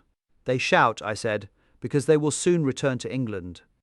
Do you then really return? Alas, yes, I cannot withstand their demands. I cannot lead them unwillingly to danger, and I must return. Do so if you will, but I will not. You may give up your purpose, but mine is assigned to me by heaven, and I dare not. I am weak, but surely the spirits who assist my vengeance will endow me with sufficient strength. Saying this, he endeavored to spring from the bed, but the exertion was too great for him. He fell back and fainted. It was long before he was restored, and I often thought that life was entirely extinct. At length he opened his eyes. He breathed with difficulty and was unable to speak. The surgeon gave him a composing draught and ordered us to leave him undisturbed. In the meantime, he told me that my friend had certainly not many hours to live. His sentence was pronounced, and I could only grieve and be patient. I sat by his bed watching him. His eyes were closed, and I thought he slept, but presently he called to me in a feeble voice, and bidding me come near, said, "Alas, the strength I relied on is gone. I feel that I shall soon die, and he, my enemy and persecutor, may still be in being. Think not, Walton, that in the last moments of my existence I feel that burning hatred and ardent desire of revenge I once expressed, but I feel myself justified in desiring the death of my adversary. During these last days I have been occupied in examining my past conduct, nor do I find it blamable. In a fit of enthusiastic madness, I created a rational creature and was bound towards him to assure, as far as was in my power, his happiness and well-being. This was my duty, but there was another still paramount to that. My duties towards the beings of my own species had greater claims to my attention because they included a greater proportion of happiness or misery. Urged by this view, I refused, and I did right in refusing, to create a companion for the first creature. He showed unparalleled malignity and selfishness in evil. He destroyed my friends. He devoted to destruction beings who possessed exquisite sensations, happiness, and wisdom. Nor do I know where this thirst for vengeance may end. Miserable himself, that he may render no other wretched, he ought to die. The task of his destruction was mine, but I have failed. When actuated by selfish and vicious motives, I asked you to undertake my unfinished work, and I renew this request now, when I am only induced by reason and virtue. Yet I cannot ask you to renounce your country and friends to fulfill this task, and now that you are returning to England, you will have little chance of meeting with him. But the consideration of these points, and the well-balancing of what you may esteem your duties, I leave to you. My judgment and ideas are already disturbed by the near approach of death. I dare not ask you to do what I think right, for I may still be misled by passion. That he should live to be an instrument of mischief disturbs me. In other respects, this hour, when I momentarily expect my release, is the only happy one which I have enjoyed for several years. The forms of the beloved dead flit before me, and I hasten to their arms. Farewell, Walton. Seek happiness in tranquillity, and avoid ambition, even if it be only the apparently innocent one of distinguishing yourself in science and discoveries. Yet why do I say this? I have myself been blasted in these hopes, yet another may succeed. His voice became fainter as he spoke, and at length, exhausted by his effort, he sank into silence. About half an hour afterwards, he attempted again to speak, but was unable. He pressed my hand feebly, and his eyes closed forever, while the irradiation of a gentle smile passed away from his lips. Margaret, what comment can I make on the untimely extinction of this glorious spirit? What can I say that will enable you to understand the depth of my sorrow? All that I should express would be inadequate and feeble. My tears flow, my mind is overshadowed by a cloud of disappointment. But I journey towards England, and I may there find consolation. I am interrupted. What do these sounds portend? It is midnight, the breeze blows fairly, and the watch on deck scarcely stir. Again, there is a sound as of a human voice, but hoarser. It comes from the cabin where the remains of Frankenstein still lie. I must arise and examine. Good night, my sister. Great God, what a scene has just taken place. I am yet dizzy with the remembrance of it. I hardly know whether I shall have the power to detail it, yet the tale which I have recorded will be incomplete without this final and wonderful catastrophe. I entered the cabin where lay the remains of my ill-fated and admirable friend. Over him hung a form which I cannot find words to describe, gigantic in stature, yet uncouth and distorted in its proportions. As he hung over the coffin, his face was concealed by long locks of ragged hair, but one vast hand was extended, in colour and apparent texture like that of a mummy. When he heard the sound of my approach, he ceased to utter exclamations of grief and horror and sprung towards the window. Never did I behold a vision so horrible as his face, of such loathsome yet appalling hideousness. I shut my eyes involuntarily and endeavoured to recollect what were my duties with regard to this destroyer. I called on him to stay. He paused, looking on me with wonder, and again turning towards the lifeless form of his creator. He seemed to forget my presence, and every feature and gesture seemed instigated by the wildest rage of some uncontrollable passion. "That is also my victim," he exclaimed. "In his murder my crimes are consummated. The miserable series of my being is wound to its close. Oh, Frankenstein, generous and self-devoted being, what does it avail that I now ask thee to pardon me? I, who irretrievably destroyed thee by destroying all thou lovedst, alas! He is cold, he cannot answer me."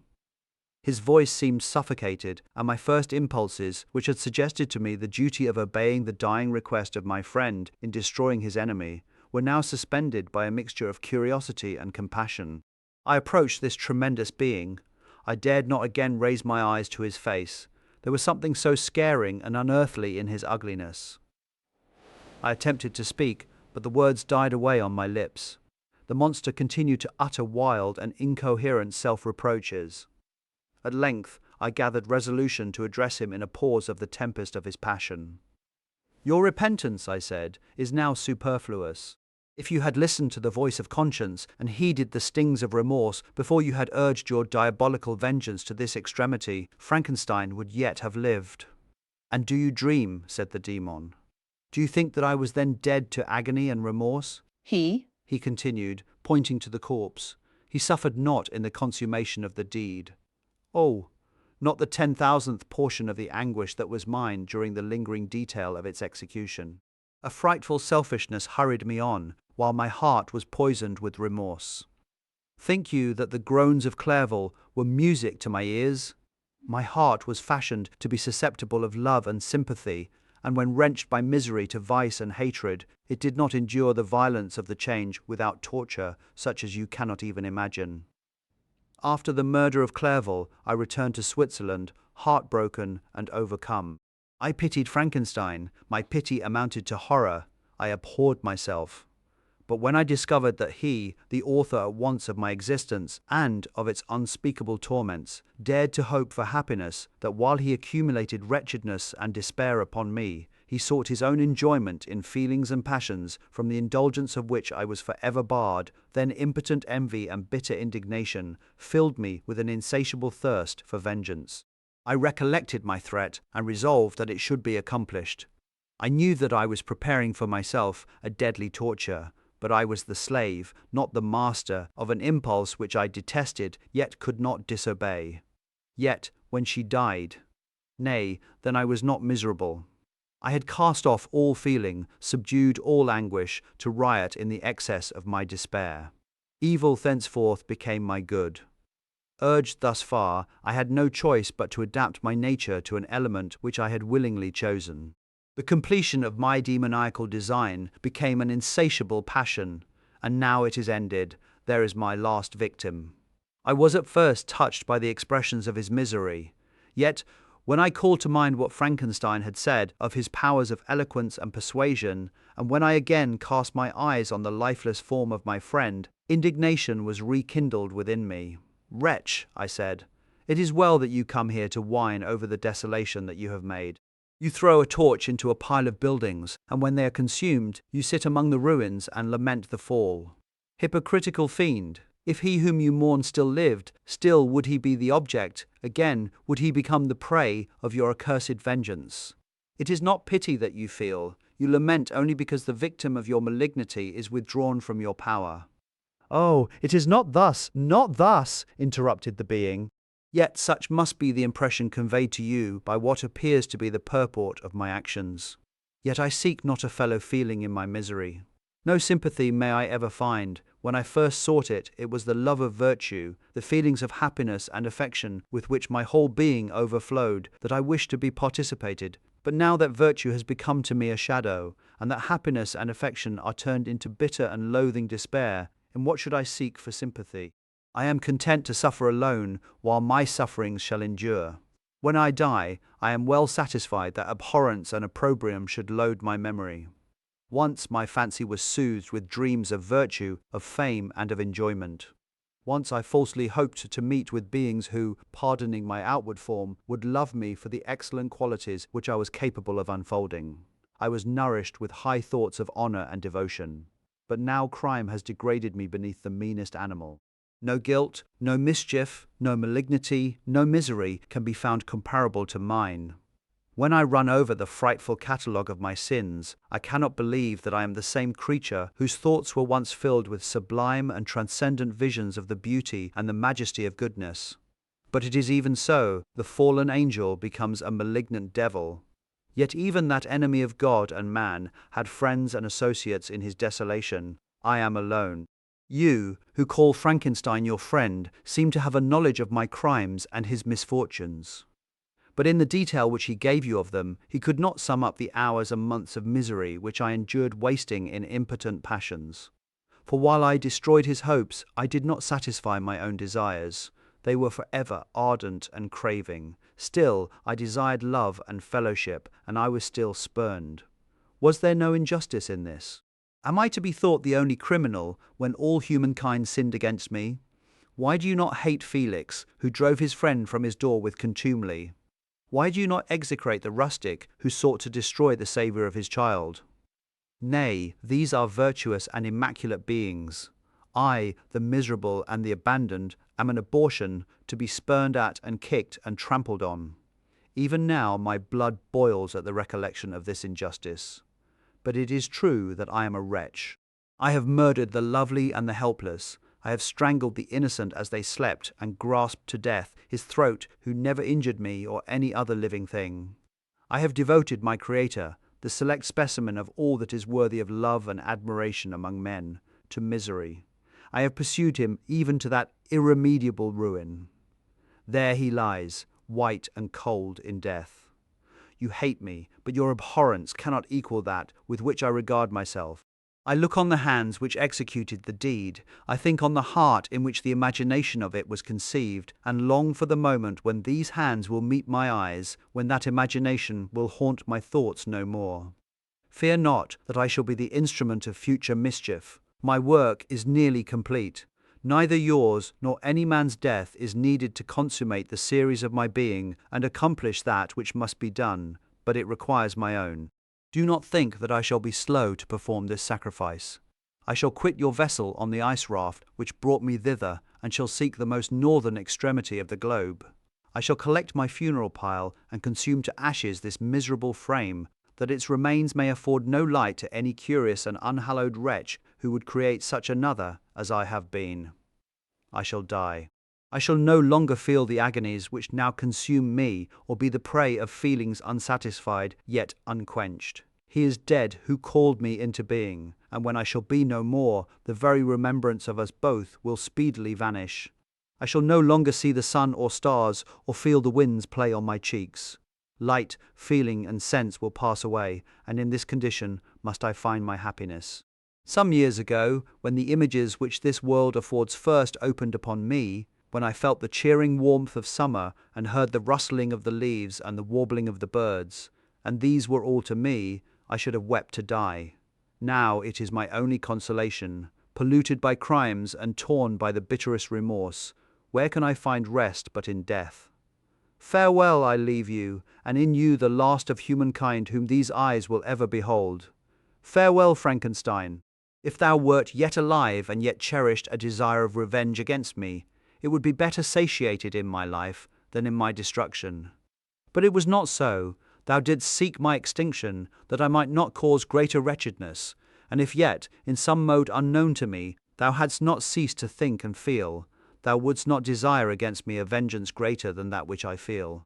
Blasted as thou wert, my agony was still superior to thine, for the bitter sting of remorse will not cease to rankle in my wounds until death shall close them for ever. But soon, he cried, with sad and solemn enthusiasm, I shall die, and what I now feel be no longer felt. Soon these burning miseries will be extinct. I shall ascend my funeral pile triumphantly and exult in the agony of the torturing flames. The light of that conflagration will fade away. My ashes will be swept into the sea by the winds. My spirit will sleep in peace, or if it thinks, it will not surely think thus, farewell. He sprang from the cabin window, as he said this, upon the ice raft which lay close to the vessel. He was soon borne away by the waves and lost in darkness and distance.